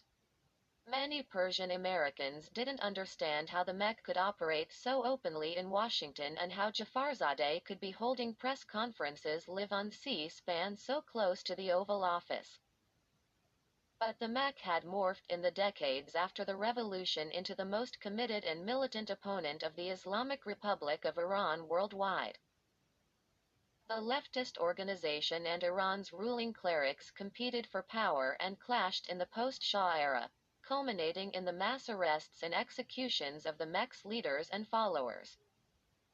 As a result, the Mech had made some powerful friends in the United States and Israel who shared their hatred of the Iranian regime. Mech members, often using the names of front organizations, were regular visitors on Capitol Hill and attended conferences run by pro-Israel groups in Washington. They passed on their intelligence troves to analysts at the Pentagon and the CIA. Jafarzadeh, however, didn't expose the Mech's secret collaborator in bringing to light Iran's nuclear work that afternoon. As the world prepared for the invasion of Iraq, Israel's security and intelligence services grew concerned that Iran, which was seen as the far bigger threat, would get lost in the shuffle. They not so subtly joked that the Bush administration had misinterpreted their comments and was getting ready to attack the wrong Middle East country that started with the letter I. Seeking to draw attention to Iran's nuclear advances, Israeli intelligence looked for a conduit to make their information public in the summer of 2002, according to U.S. and European officials who worked on Iran. The Mossad initially sought to convey its information on Natanz and Iraq via Reza Pahlavi, the Virginia-based son of the last Iranian monarch. But the baby Shah, as he was widely called, bristled at playing this role. He was worried that he'd be branded by Tehran as a tool of the Zionist entity. The Pahlavi dynasty had already been criticized by Iran's mullahs for allying themselves with the Israelis in the 1960s and 1970s against the Palestinians and other Muslim causes. The Mech, however, proved a willing collaborator. U.S. and European officials said Jafarzadeh's organization emerged in the 2000s as a close ally of the Israelis, driven by their shared hatred of Tehran's theocratic leadership. Despite Jafarzadeh's exhortations, the press conference ended in a whimper. Many of the journalists appeared uninterested and headed for lunch. A few went up to Jafarzadeh and quizzed him about his findings but in the end didn't file reports. Quote, "They seemed to have trouble digesting this thing. They didn't know what to think," Jafarzadeh told me 10 years later over tea in a downtown Washington conference room. The Iranian American had become more polished in the ensuing decade, writing books on Iran's terrorism threat and appearing regularly as a Fox News television analyst. He also led a high-cost, and eventually effective, campaigned to get his organization removed from the U.S. terrorism list. A long list of influential Republicans and Democrats were recruited and paid to speak for the MEC. They included former presidential candidate and Vermont Governor Howard Dean and the Bush administration's first Homeland Security czar, Tom Ridge. Our announcement on Natanz in Iraq changed the political landscape toward Iran, he went on, a small smile forming under his pencil-thin mustache. T. P. M. E. K. S. Disclosure. While dismissed or misunderstood by much of the press, rocked the international diplomatic community in the Bush administration, even as they were focused on the Iraq War. The United States was building its case for Saddam's overthrow largely based on the threat allegedly posed by Iraq's nuclear program. But Iran was suddenly exposed as having nuclear facilities far more advanced than anything Iraq was believed to possess. Tehran also had far more extensive ties to terrorist organizations, such as Hezbollah, Hamas, and Palestinian Islamic Jihad, than Baghdad did. This meant a huge risk of nuclear proliferation if Iran decided to share its capabilities with its proxies. One of the sites disclosed by Jafarzadeh, located in the central Iranian city of Natanz, was an enrichment facility that could allow Iran to transform crushed uranium ore, widely known as yellowcake, into a gas that through additional refinement could form the grapefruit-sized metal sphere at the heart of a nuclear warhead. The Iranians had built 2 large halls to house the equipment to produce this nuclear fuel, the MEC revealed, under the guise of conducting experiments in desert cultivation. Already 1,000 Iranian government workers were at the site. The Atomic Energy Organization of Iran was overseeing the project, and top-level politicians were regularly flying in from Tehran to monitor developments. A separate covert site in the city of Iraq hosted a plant that was immediately suspected of being intended to produce the heavy water used in a nuclear reactor. The spent fuel from this type of reactor can be mined for the plutonium that could provide the heart of a different type of nuclear bomb. American nuclear experts called a heavy water reactor a bomb-making factory. The heavy water plant had been under construction for nearly 6 years and was already 90% complete, the MEC concluded. It had been built near the bank of a local river in order to provide the reactor with adequate water to cool it. Iran was moving toward having the complete nuclear fuel cycle. Indeed, Tehran was moving to develop 2 paths to a nuclear bomb, the evidence suggested, one based on enriched uranium and the other on plutonium. This strategy was similar to the one pursued by the Americans involved in the Manhattan Project in the 1940s. The United States hadn't been sure which was easier or quickest, so it went down both paths. Within days of Jafarzadeh's announcement, inspectors from the UN's nuclear watchdog, the International Atomic Energy Agency in Vienna, wrote Iran's foreign ministry and demanded access to the Natanz and Iraq facilities. A private Washington think tank, meanwhile, acquired satellite photos that pinpointed these nuclear sites and identified Natanz as a gas centrifuge plant. After some initial stonewalling, Tehran consented to the IAEA's inspector's visit. In a dramatic speech, President Mohammad Khatami went on television in January 2003 and admitted Iran was building the sites highlighted by Tehran's enemy, the MEC, but stressed they were strictly for peaceful purposes. Instead of assuaging U.S. concerns, Tehran's confirmation of the sites set off a scramble inside Western intelligence services to learn just how far the country might already have gone in its pursuit of a nuclear bomb. The facilities at Iraq and Natanz, rather than representing the nascent beginnings of a weapons program, could be part of a much more elaborate infrastructure already in place, they feared. U.S.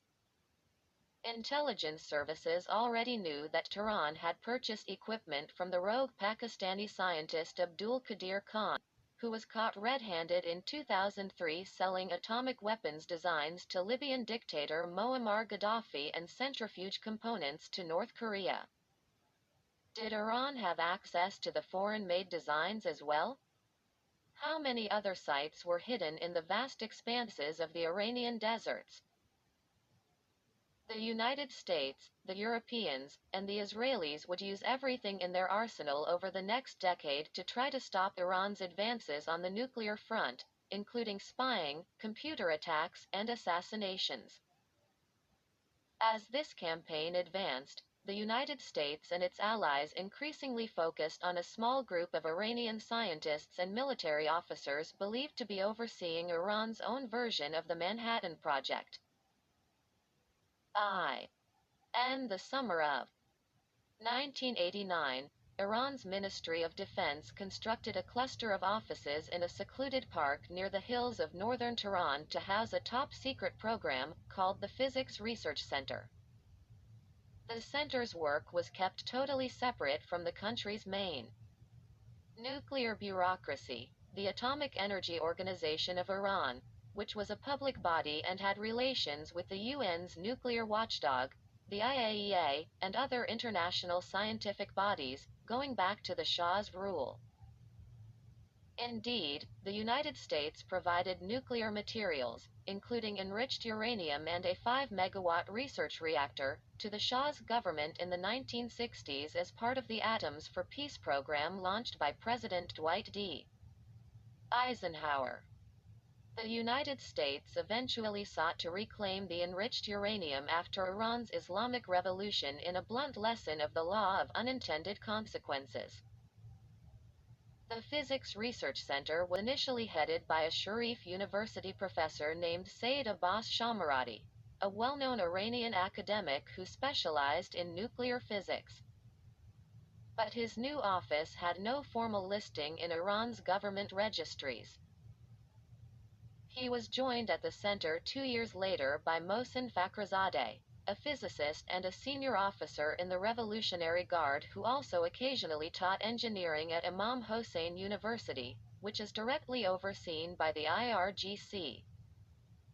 Born in 1961, Fakhrizadeh joined the military in his 20s and was immediately dispatched to the front to fight the Iraqis. The men had had little previous contact, engaged in careers at two very distinct Iranian institutions, Sharif University and the Revolutionary Guard.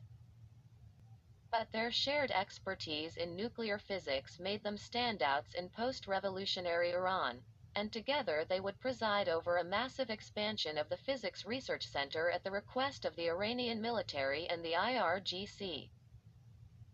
Shortly after it was established, the Physics Research Center began sending out a stream of telex orders to engineering and equipment companies in the United Kingdom, France, and Germany. The content of the center's requests hinted at its interest in the technologies required for nuclear weapons, as among the orders placed were ones for magnets that could form parts for centrifuges and high-speed cameras used to map fissile detonations. Western analysts cautioned that this equipment could have dual uses, that is, it could theoretically be used for civilian purposes, such as in medicine or the mining industry, as well as for military projects. The center also requested from European universities and scientific institutes research papers and books describing the physics normally associated with the triggering of a nuclear detonation. Those were definitely not dual-use items. But at the time, there was little Western scrutiny of Iran's activities and no real knowledge of the Physics Research Center. Tensions over Israel were still relatively low. And the world had yet to expose the underground nuclear black market run by the Pakistani scientist A.Q. Khan, which sent dangerous technologies to countries ranging from North Korea to Libya. The exposure of his network would reveal just how easily sensitive technologies were being acquired by rogue states. Furthermore, Shomarati and Fakhrizadeh took great care to mask the center's role in these procurements. Many of the orders were formally made by Sharif University, either through Shomarati's office or through other academics. This gave the appearance that the university's physics department was seeking equipment and research papers as part of normal academic work. A closer look at the paperwork, however, would have revealed that many of the orders were ultimately delivered to the center's offices, not Sharif University. For example, in a telex sent on January 1, 1991, Sharif University's purchasing department requested catalogs and samples of magnets that could be used in developing gas centrifuges from a European engineering firm called Magnet Applications Limited. But the return address was the post office box and fax number in Tehran of the Physics Research Center, not Sharif University. The magnets matched the specific dimensions of those used in centrifuges produced by European firms. A centrifuge enriches uranium by circulating the chemical element in a gaseous form in a cylinder that rapidly rotates like a top on a pin. The magnets help keep the cylinder stable and upright as the rotation separates a heavier isotope of uranium, called U-238, from a lighter and more fissile one, U-235. The greater the concentration of U-235, the more powerful the fissile reaction that could be generated by detonating an atomic bomb. The telexes also show that a Department 70 inches linked to the Physics Research Center spent tens of thousands of dollars in the early 1990s purchasing technical reports from a British company, also using Sharif University as a cover. The reports covered all the scientific elements related to producing nuclear fuel, including centrifuge and laser enrichment, uranium conversion, and heavy water development. Iranian scientists who later rose to become prominent members of the Islamic Republic's government assisted the Physics Research Center by making requests on its behalf. One of these was Ali Akbar Salehi. In the 1970s, he had been one of the dozens of physicists the Shah sent to the United States as part of his nuclear program, and he earned his Ph.D. from the Massachusetts Institute of Technology in 1977. It was in his role as a dean at Sharif University that Salehi made the requests linked to the Physics Research Center. Later, he served as Tehran's ambassador to the IAEA during the late 1990s and became the head of the Atomic Energy Organization of Iran. He was Iran's foreign minister from 2010 to 2013 and was one of the chief negotiators involved in the nuclear agreement talks with the Obama administration. Salehi has denied any role in a weapons program but has served as one of Tehran's most public and effective defenders of its nuclear program.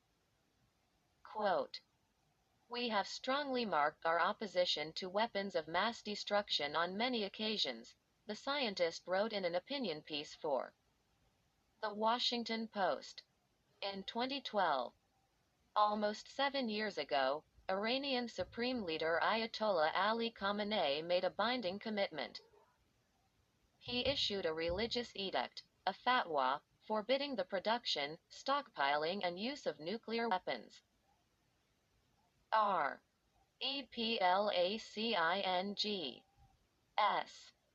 HAHMORADI in the early 1990s as the head of the Physics Research Center, Fakhrizadeh built on the fruits of this initial research and acquisitions and grew its staff during the 1990s to include more than 600 people in 12 divisions. Among them were offices focused on uranium enrichment, laser enrichment, and the science needed to convert uranium gas into the metallic spheres used in a nuclear warhead. There were also departments focused on the mining of uranium and its conversion into the powder-like form called yellowcake. Fakhrizadeh repeatedly changed the name of his organization in a bid to throw Western intelligence agencies and the IAEA off the scent. First it merged into an office inside the Defense Ministry called the Ahmad Plan in 2003. This later turned into an organization called FEDAT, or the Field of Expansion and Deployment of Advanced Technologies. Fakhrizadeh and his team placed particular focus on developing a component called a neutron initiator, which has no civilian application. The device floods neutrons into the core of an atomic weapon after the detonation of the high explosives, facilitating the chain reaction of an atomic bomb. Fakhrizadeh cast about Tehran's universities seeking greater support to develop and build this device. In one memo written in the 1990s and later acquired by Western intelligence agencies, the physicist called for cooperation between his office and scientists at Shahid Beheshti University, another government school. He made a desirable offer to the scientists and academics: permanent employment in an unstable Iranian job market. Quote, "Our nuclear capacities are adequate at the moment," Fakhrizadeh wrote, "but of course they are not perfect." The understated memo hinted at the clandestine life the scientists at the center would be forced to lead in order to ensure their safety, revealing Iran's obsessive focus on infiltration by Israeli and Arab saboteurs and assassins since the 1979 revolution. A breakthrough for Fakhrizadeh's program came in 1995 when Iranian officials made contact with a Russian nuclear weapons scientist who had worked during the 1970s and 1980s at Chelyabinsk 70, a Soviet nuclear research site in the Ural Mountains. Like many Soviet scientists, Vyacheslav Danilenko needed to find commercial work outside the government as the communist state imploded. While at Chelyabinsk 70, Danilenko had specialized in creating small, highly precise detonators that sent powerful shock waves through the plutonium or enriched uranium that lies at the core of a nuclear weapon. These types of detonators helped the Soviets miniaturize nuclear weapons, allowing them to fit inside missiles or conventional bombs. Searching for new opportunities, Danilenko reached out to the Iranian embassy seeking joint ventures. Shomarati and the Physics Research Center eagerly replied. So began a 6-year relationship that became central to Tehran's development of nuclear weapons technologies, according to current and former IAEA officials.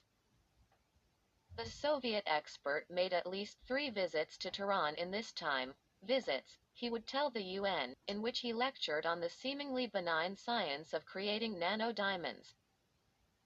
These are synthetic gems created by bombarding graphite with the same sort of precision shock waves used to initiate a nuclear blast.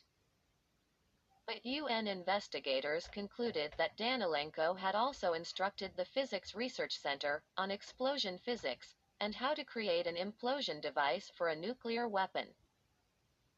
Danilenko's public research on detonators exactly matched designs produced by scientists working at the Physics Research Center, the UN noted. In a 1992 paper, Danilenko described a fiber optic instrument that measures precisely when a shock wave strikes thousands of different points along the surface of a sphere. Iran conducted at least one major test of such an instrument. Danilenko was also an expert in building the infrastructure in which to conduct such test blasts. The culmination of Danilenko's collaboration with Iran and the Physics Research Center took place at a military facility 20 miles southeast of Tehran. The base, known as Parchin, had been built by the late Shah's father, Reza Shah Pahlavi, in the 1930s as the main garrison for troops protecting the Iranian capital. It stretched for miles in the desert. Iran developed and tested missile systems at Parchin throughout the monarchy's years. But Fakhrizadeh used Parchin for a much more ambitious series of tests based on Danilenko's expertise. In the northeast corner of the Parchin complex, Iranian military personnel stealthily constructed a large metal cylinder sometime in 2000. Inside was a test chamber that could safely mask the effects of tests involving 150 pounds of high explosives. It could also hide from foreign intelligence services the use of fissile materials such as natural or enriched uranium in those tests. The chamber was built by an Iranian company but based on a design created in Ukraine. The Soviets had used nearly identical equipment when conducting nuclear weapons tests at Chelyabinsk 70. The test chamber took more than 2 years to complete.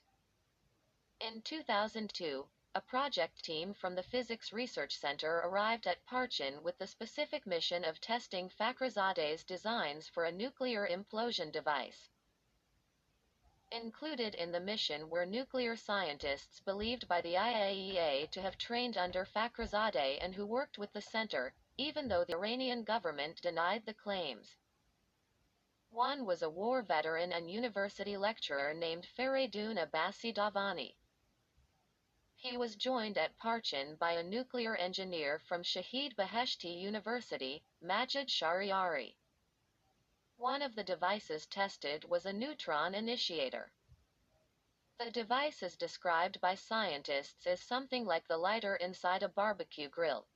Just as the lighter kindles the fire in charcoal, neutrons initiate fission in a nuclear warhead. The resulting chain reaction releases huge amounts of energy, a flash of light and deadly heat as well as radiation.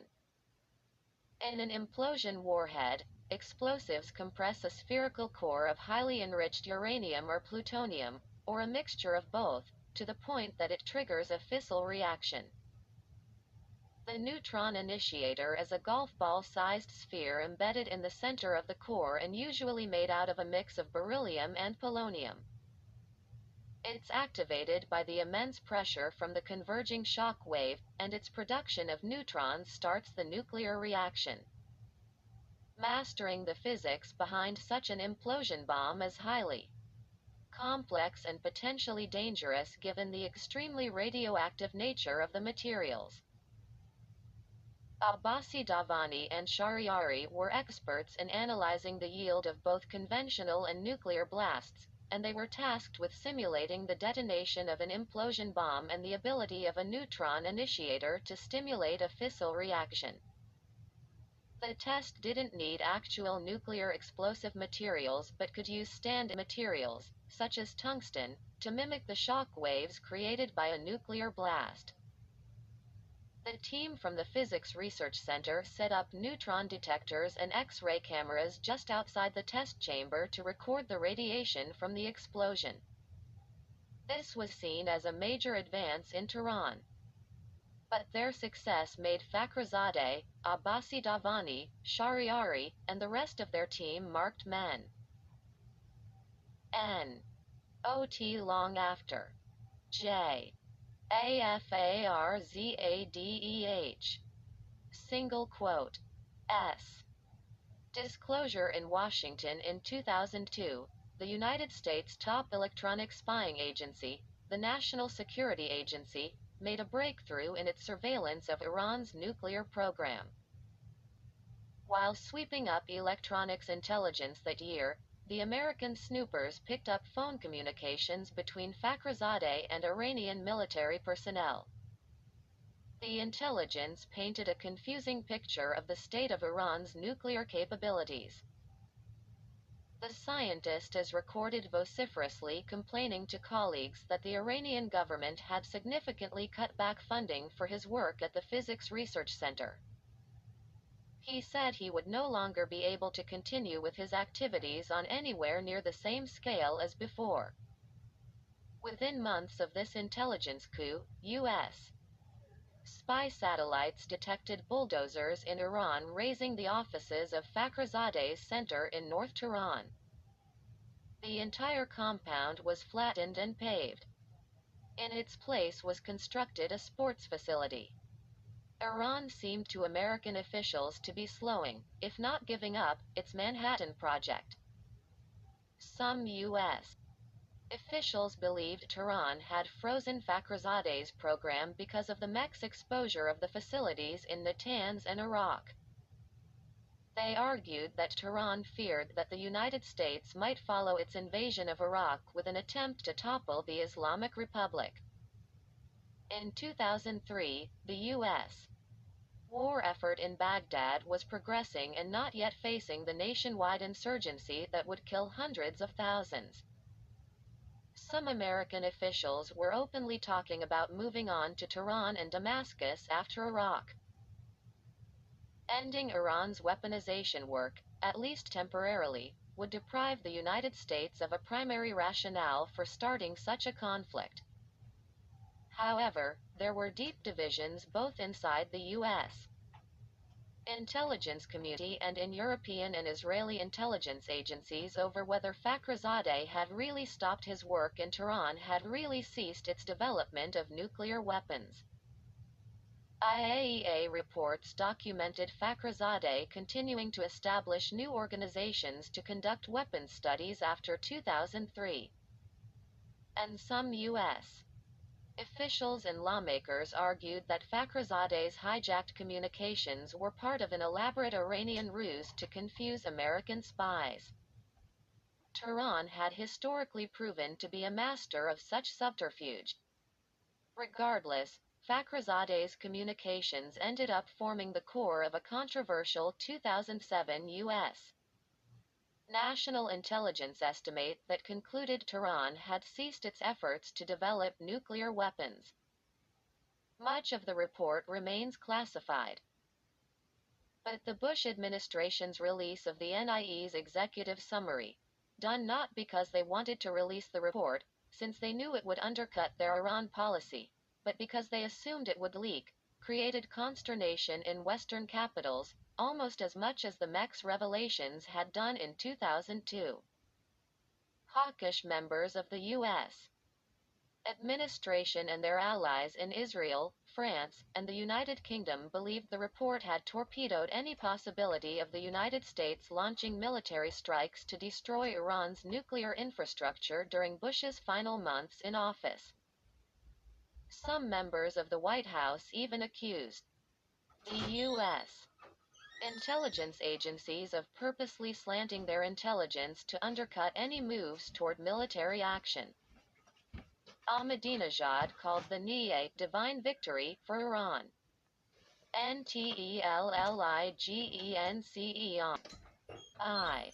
Iran. Single quote.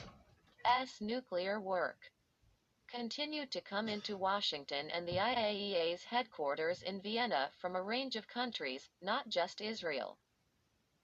Germany emerged as a critical partner for the United States on the Iran nuclear issue. While Germany's diplomatic and business ties at times could pose a threat to the efforts to contain Tehran, the Germans were also a major source of intelligence. And they scored a real coup when one of their contacts, code-named Dolphin, provided a treasure trove of intelligence in exchange for seeking exile in the West. The CIA found more than 1,000 pages of documents on the thumb drive Dolphin provided, including Iranian correspondence relating to the conversion of uranium oxide into uranium tetrafluoride. This chemical process is crucial to creating the highly enriched uranium used in weapons. The Iranians in the files referred to this step as the Green Salt Project, and, according to the documents on the memory stick, the program was managed under a department known as Project 5.13. Its goal was to produce a ton of the green salt per year. The intelligence also indicated that Iran continued to pursue two tracks in developing its enrichment program, one through the military and one through the Atomic Energy Organization. The former was assumed to be related to Fakhrizadeh's work. And this fueled doubts within the intelligence community about whether Tehran had truly shut down its bomb work. In February 2008, the IAEA presented an expansive report to its Board of Governors describing the suspected dealings of Fakhrizadeh's office. The report relied heavily on the information derived from the German intercept. The Iranians claimed the information had been fabricated by the Mossad. He names and locations of Fakhrizade's core institution, the Physics Research Center, continued to morph as the focus on Iran's nuclear work intensified. In 2008, the Europeans publicly accused Iran of moving some of its nuclear weapons work to Malek Ashtar, an Iranian university located in northern Tehran, not far from the center's original offices. The CIA had begun tracking the school after it began procuring dual-use equipment that could be used in a nuclear weapons program, just as Sharif University had done in the early 1990s. Many of Fakhrizade's collaborators were believed to be either based at the university or associated with it. The CIA began secretly communicating with a researcher at Malek Ashtar University named Shahram Amiri. The scientist, who was in his early 30s, wasn't a high-ranking member of Fakhrizade's organization, and he hadn't played a direct role in the Parchin tests. But he knew the structure of Fakhrizade's program and the extent of its work. As a result, Amiri became the target of a secretive CIA intelligence operation called Brain Drain, which was specifically focused on recruiting Iranian scientists and defense officials. The program had already been successful in helping a senior member of the Revolutionary Guard to defect in 2007. After making contact with the CIA, Amiri sent encrypted emails to the agency, using normal Gmail and Yahoo accounts, and he sometimes spoke with his handlers via Skype. The information he provided challenged the U.S. intelligence community's earlier 2007 assessment that Tehran had halted its efforts to design a nuclear weapon. But by April 2009, Amiri was spooked, and he worried he might be discovered by Iranian intelligence, particularly in the wake of the revelations provided by Dolphin. The CIA maintains the authority to bring as many as 100 people into the United States each year under a government provision that allows the spy agency to bypass ordinary immigration requirements, and so Amiri arranged with his CIA handlers to take a trip to Saudi Arabia, ostensibly to perform the Hajj. From there he would seek asylum in the United States. Leaving his wife and young son in Iran, Amiri traveled through the Saudi holy city of Medina, where his immigration documents to the United States were processed. The CIA paid the Iranian $5 million for his cooperation and established a residence for him in Arizona. What transpired afterward emerged as one of the strangest episodes in modern American espionage and underscored the murkiness of the U.S.-Iran spy wars. A year after Amiri's arrival in the United States, the academic posted a video on YouTube from his new home in Tucson. In the video, an overweight Amiri, wearing a t-shirt and speaking in Persian, says he was kidnapped by the CIA after being injected with a drug while riding in a taxi in Medina.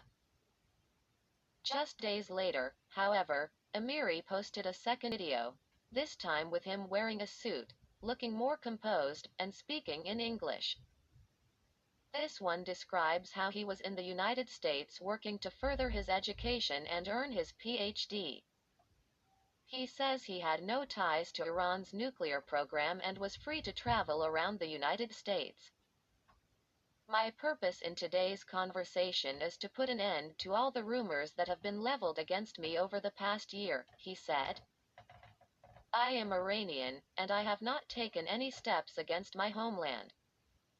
U.S. officials working on Amiri's case said his sharp shift was driven by Iranian threats against the scientist's family. These officials said Tehran was able to deliver its warnings into the United States through a sophisticated network of assets they maintained in immigrant communities in the country. The Iranians are believed to have exploited Amiri's growing sense of cultural alienation after being thrust into a suburban American community. Former U.S. officials said they didn't do a good job of acclimating and protecting Amiri, acknowledging that the separation from his family took a toll. Tehran's threats eventually forced Amiri to take an almost unheard-of step: redefection. Exasperated by Amiri's rants on the internet, the CIA allowed the Iranian to orchestrate his return to Tehran through Iran's lone diplomatic mission in the United States, an interest section that was ostensibly part of the Pakistani embassy in Washington, D.C., though not housed there. On the evening of July 10, 2010, Amiri took a taxi alone to the Iranian mission, north of downtown. He was greeted by Iranian diplomatic personnel and quickly shuffled up to the building's second floor. From there, Amiri went on Iranian media to say that he was now free and that he was still a loyal defender of the revolution. He then said he hadn't divulged any information and was returning to Iran of his own free will, despite being offered $50 million to stay. Quote, "I don't think that any Iranian in my place would have sold his dignity to another country for a financial award," Amiri said. He was then whisked off to Washington's Dulles International Airport for his return trip to Iran. 2 days later, Amiri arrived to a hero's welcome in Tehran's Imam Khomeini International Airport. The Iranian officials who greeted him at the airport said he had been working as a double agent all along, providing Tehran with classified information on the workings of the U.S. spy services. Quote, "This was an intelligence war between the CIA and IS, which was planned and managed by Iran," an unidentified Iranian official told state media at the airport. Amiri is seen on screen weeping and hugging his 7-year-old son. U.S. officials to this day say Amiri proved to be an invaluable source for the U.S. government, providing detailed information on Fakhrizadeh and his organization's operations and helping the United States uncover a secret uranium enrichment site in the Iranian holy city of Qom, a facility that the Obama administration believed was specifically designed to produce weapons-grade fuel. The plant was constructed inside a mountain and guarded by anti-aircraft missile batteries. The United States made public its discovery of the site not long before Amiri's departure for Iran in 2010. Though Amiri received a hero's welcome at first, some Americans think he may have been executed. The Iranian is believed to have paid for his espionage. Iranian media reports said he was sentenced to 10 years in prison. B. ETWEEN The information exposed by Dolphin and the Amiri episode, the validity of the NE claiming that Tehran had ceased nuclear weapons development continued to be whittled away. The spy games between the West and Iran, meanwhile, grew even more lethal, as Ahmadinejad accelerated his country's nuclear program following his re-election in 2009. From just a few centrifuges at the beginning of his tenure, the program grew to include thousands. And Iranian officials indicated they were on the cusp of producing weapons-grade uranium at its 2 enrichment sites, though denying that it would be used for bombs. Despite their denials, Iranian nuclear scientists quickly became the targets of an expansive assassination campaign that shook Iran's security establishment to its core. On an early March morning in 2010, on the grounds of Tehran's infamous Evin prison, guards ushered 26-year-old Majid Jamali Fashi to the gallows, where he confessed on Iranian state television to assassinating Tehran University professor Masoud al-Mohammadi 3 months earlier. The nuclear physicist had been sitting in his sedan when Fashi detonated a remote-controlled bomb attached to the car's undercarriage. Mohammadi was killed instantly, and Fashi fled into the streets of Tehran in an effort to evade capture. Some Iranian opposition groups claimed the killing was an inside job, authorized by the regime because of Mohammadi's sympathies for the political opposition. But Western intelligence services said they believed the scientist had ties to Tehran's weapons program. Fashi, in a lengthy account of the assassination publicized in Iranian state media, said the attack had been directly ordered and overseen by the Mossad, Israel's intelligence service.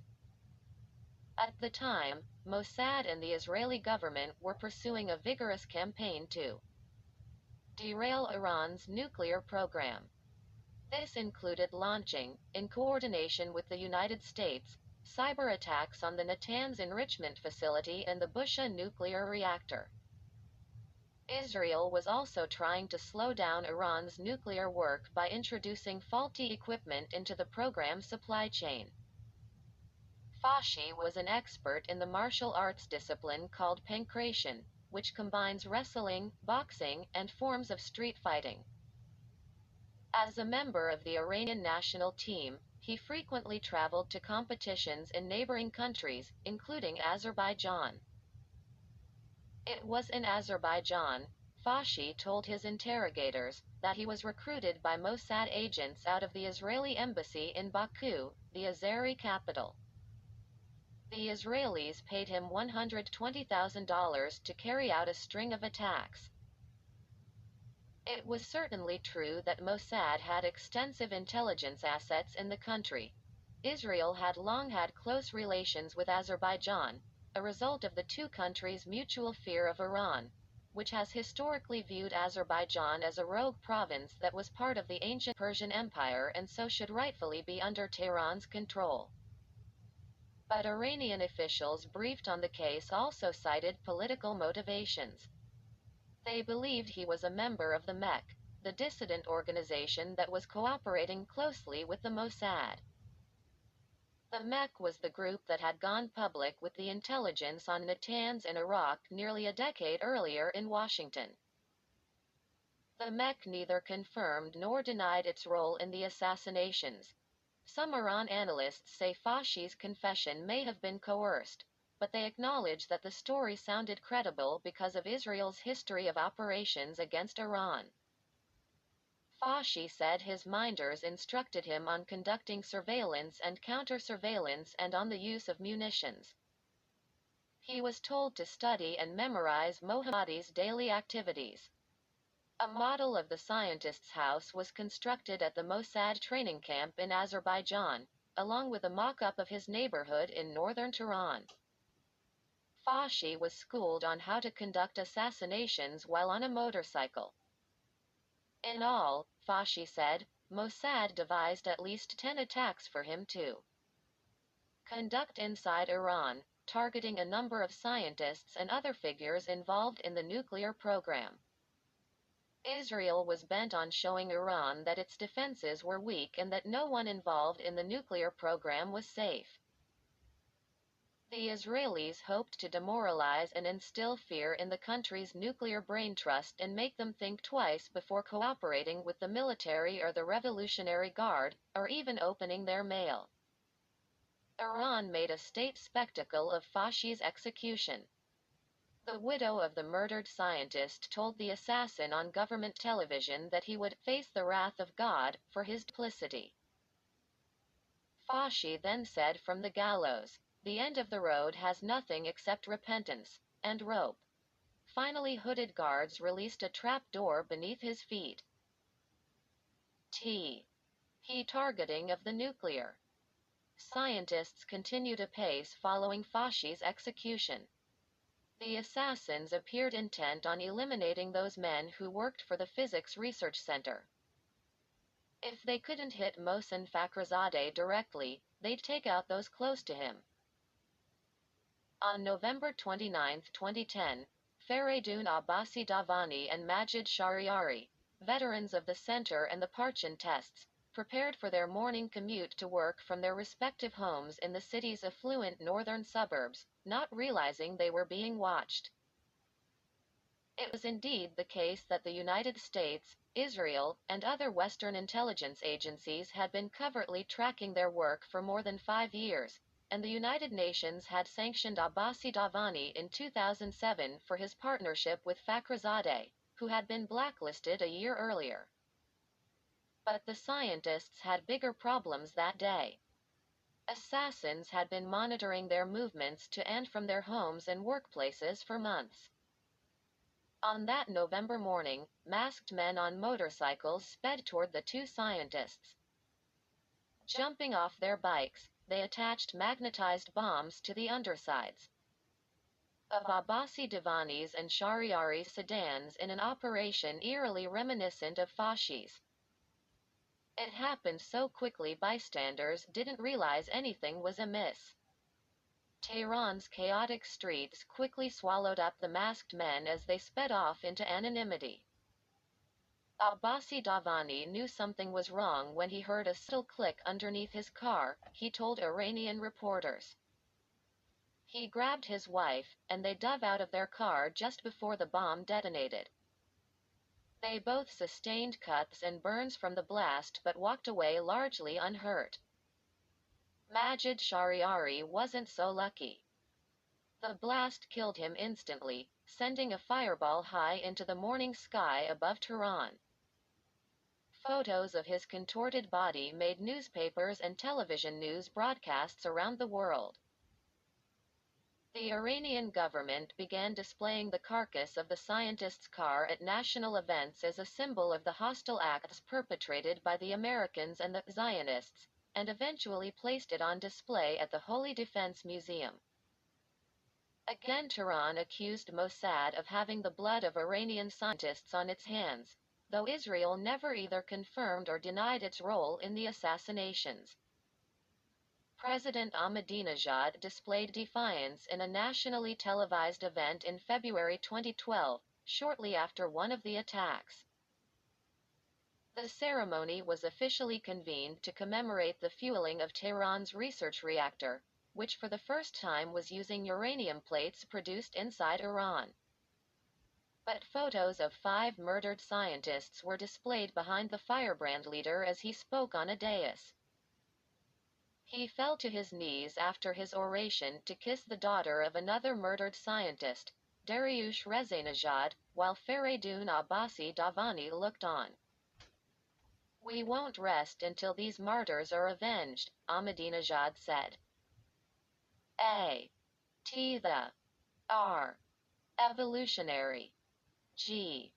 UARD. Single quote. S. Headquarters in Tehran, General Qasem Soleimani and his fellow commanders in the Quds Force plotted their retaliation. Soleimani was dusting off an old playbook. For decades, the Guard and its proxies had executed attacks on American, Israeli, and Arab targets overseas. These included the bombing of the U.S.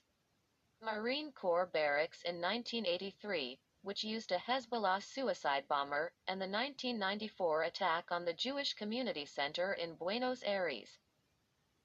The strikes often utilized Iranian diplomatic missions overseas, or Persian and Arab émigrés.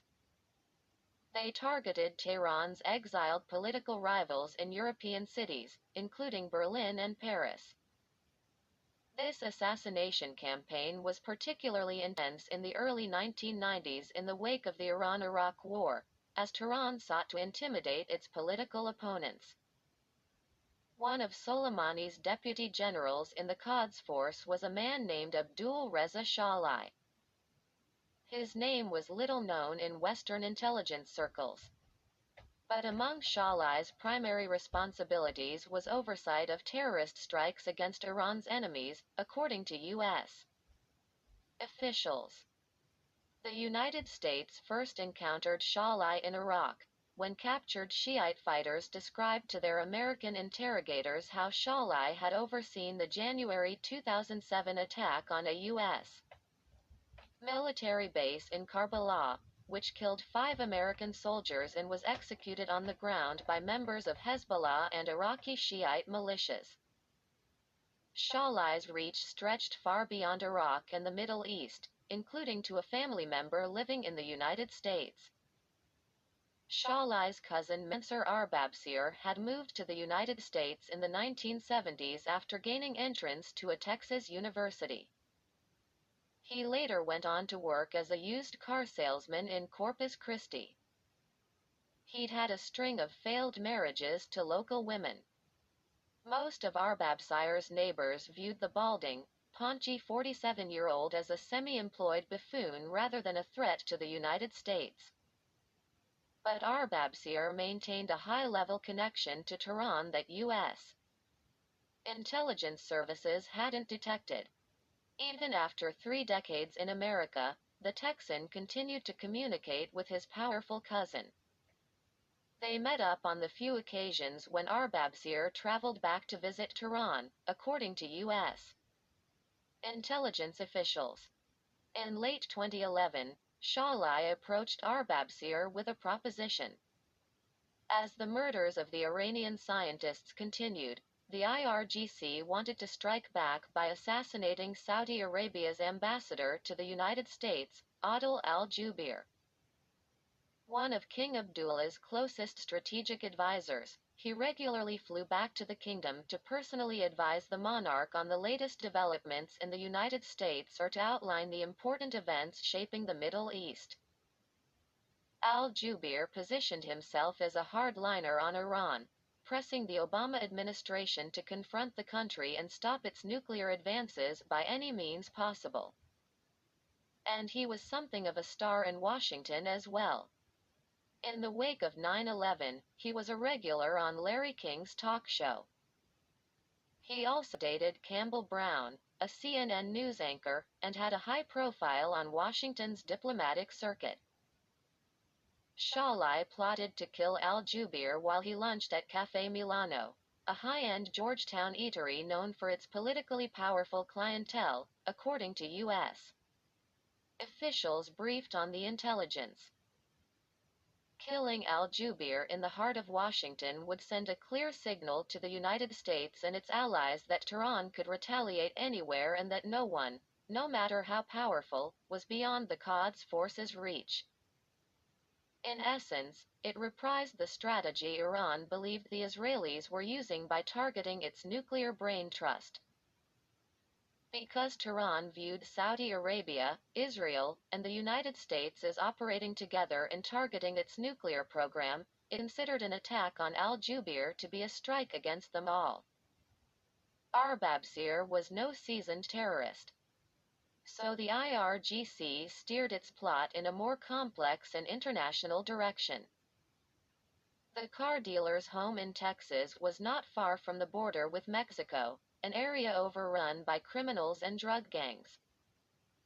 Executions and beheadings were regular occurrences over the border in cities such as Juarez. Shalai wanted his cousin to bring in hired assassins, preferably members of an international drug cartel known as Los Zetas, to carry out the attack on al-Jubeir. This would provide Iran with deniability.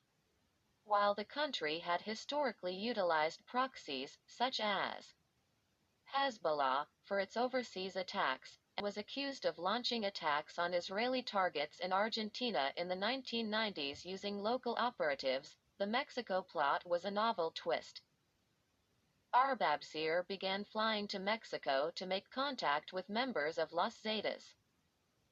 Over a string of trips, he succeeded in conveying his cousin's overture to the narco gang. But he also inadvertently tipped off the FBI. An undercover agent began meeting with Arbabsir, posing as a member of Los Zetas, as the plot advanced. The agent probed Arbabsir to find out for whom he was working in Iran and how far the planning had gone for the operation. Arbabsir began calling a Tehran-based intermediary of his cousin's, named Ali Gholam Shakori, to discuss the details of the plot. In conversations taped by the FBI, the two men referred to the assassination of Ambassador al-Jubeir as the Chevrolet they were hoping to purchase.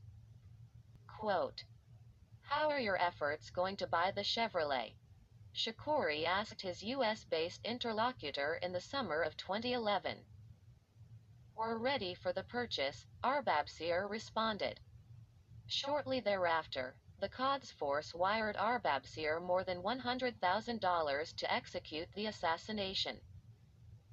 This fueled panic inside the FBI, as concerns mounted that the Iranian plot was imminent.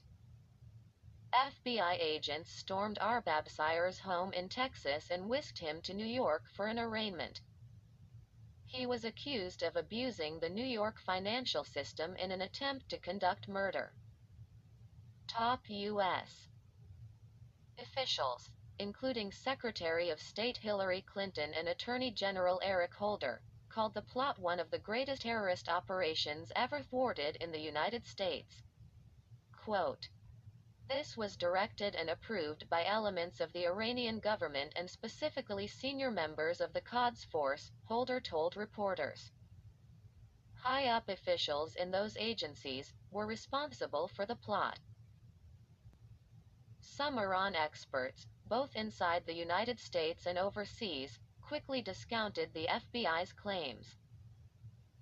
They cited the spectacular, Hollywood-style nature of the plot and cast doubt on the notion that the Iranians would risk courting a direct conflict with Washington by carrying out an assassination inside the United States. For one thing, nothing like that had ever been done before. An alternative theory was that members of the Quds Force purposely wanted the plot exposed to embarrass President Ahmadinejad and weaken those in Tehran still hoping to negotiate with the United States on the nuclear issue. Arbabsir, though, eventually pleaded guilty, getting more than 30 years in prison. And the highest levels of the U.S. intelligence services were convinced that the plot was real. They cited the large wire transfer to Arbabsir.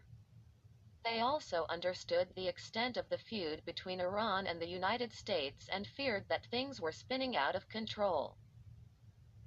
He plot against the Saudi envoy was just one of at least a half-dozen operations the Quds Force launched in retaliation for the assassinations of the nuclear scientists. They dispatched Iranian and Hezbollah operatives to Baku, Azerbaijan, in November 2011 to target American and Israeli diplomats using explosives and snipers, according to U.S. and Azeri officials who investigated the operation. Bombing plots linked to Iran were exposed in Nairobi, Mombasa, Bangkok, and New Delhi in early 2012. That July, a suicide bomber struck a bus in the Bulgarian resort of Burgas that carried 42 Israeli tourists, mostly Jews. 5 were killed and 32 injured. Bulgarian authorities charged Hezbollah with executing the strike. As the tit-for-tat bloodletting intensified, Mohsen Fakhrizadeh continued his work in North Tehran. Once more the scientist renamed his office and moved its location. The newest incarnation of the Physics Research Center was known as the Organization of Defensive Innovation and Research, or by its Persian acronym, SPND. Fakhrizadeh staffed the body with many of the same senior scientists and Revolutionary Guard officials who had worked at his center more than a decade earlier, according to IAEA staff. The SPND hosted 6 directorates, including research labs for metallurgy, chemistry, and explosives testing. IAEA and U.S. officials believed Fakhrizadeh and his staff were still working on perfecting technologies applicable for developing atomic weapons. But Fakhrizadeh knew his operations were under constant scrutiny, so he was more guarded and kept SPND's operations diffuse. Faridun Abbasi Davani, the scientist who had survived the downtown Tehran assassination attempt, used his newfound national celebrity to move up the chain of the Iranian government's bureaucracy. President Ahmadinejad named him Vice President of Iran in 2011 and concurrently the President of the Atomic Energy Organization. His post gave him expansive powers to oversee the direction of Tehran's nuclear fuel production and Iran's relationship with the IAEA. He'd essentially moved from being at the center of Iran's secret nuclear program to being the public face of its aspirations.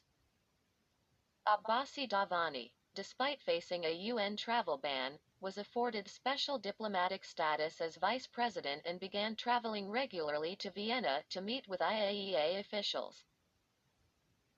Interestingly enough, in that role he negotiated with the agency on its demands to have unlimited access to inspect the Parchin military facility, where he had allegedly taken part in the clandestine weapons work a decade earlier and which remained at the center of Western fears about Iran's long-term intentions. But Abbasi Davani and his diplomatic colleagues repeatedly rebuffed the IAEA's demands. The scientist oversaw the rapid expansion of nuclear fuel production at Iran's atomic sites, including the underground enrichment facility in the city of Qom. Faster centrifuges, which could increase the output of enriched uranium by 3 to 5 times, were installed under the scientist's watch. Abbasi Davani told Iranian lawmakers that the country would develop nuclear submarines, a program that required Iran to produce highly enriched uranium, meaning uranium that was 90% pure rather than its previous level of 20%. U.S. and Israeli intelligence officials doubted Tehran had the capability to produce submarines. But they saw the vice president's comments as an excuse for Iran to move to the brink of producing weapons-grade fuel. They were further unnerved when Abbasi Davani met in 2012 with North Korean officials to sign an agreement on scientific cooperation. U.S. and Israeli officials had long believed Tehran and Pyongyang were sharing nuclear weapons data and equipment.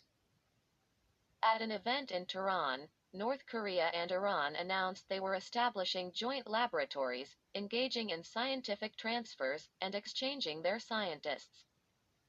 Quote, "The Islamic Republic of Iran and North Korea have common enemies since the arrogant powers can't bear independent governments," Supreme Leader Khamenei said at the time. Abbasi Davani, meanwhile, railed against the West, which he accused of the attempt on his life. On a trip to Vienna in late 2011, he gathered international reporters at the IAEA's headquarters near the Danube River and told them that Israel, the United States, and Britain had plotted for more than 5 years to kill him. But he defiantly and triumphantly stressed that he had survived. Quote, "6 years ago, the intelligence service of the UK began collecting information and data regarding my past," he said. "They even checked into the back door of my room in the university to see whether I had a bodyguard or not, but I am still here." C. Chapter 6. The Real War. Iran's rapid advances on its nuclear program were sowing panic in the Obama administration and the Israeli government. Military threats, the assassination of nuclear scientists, and diplomatic isolation weren't curbing Tehran's gains. The U.S. administration was increasingly concerned that Israeli Prime Minister Benjamin Netanyahu might strike Iran on his own, risking a broader Middle East war. The United States had for decades imposed various forms of trade sanctions on Tehran, but with only limited impact. The White House thus decided to ratchet up pressure on Iran where it really hurt, its bank accounts. In the summer of 2011, U.S. intelligence services began tracking large flows of Iranian oil money that were being processed through a small bank in the United Arab Emirates' financial capital, Dubai. The firm, Noor Islamic Bank, was then transferring these funds back to Tehran through Iranian state banks. The U.S. Treasury Department had already sanctioned for allegedly financing Iran's nuclear program and supporting international terrorism. The fact that Iran was using such a small banking partner showed the United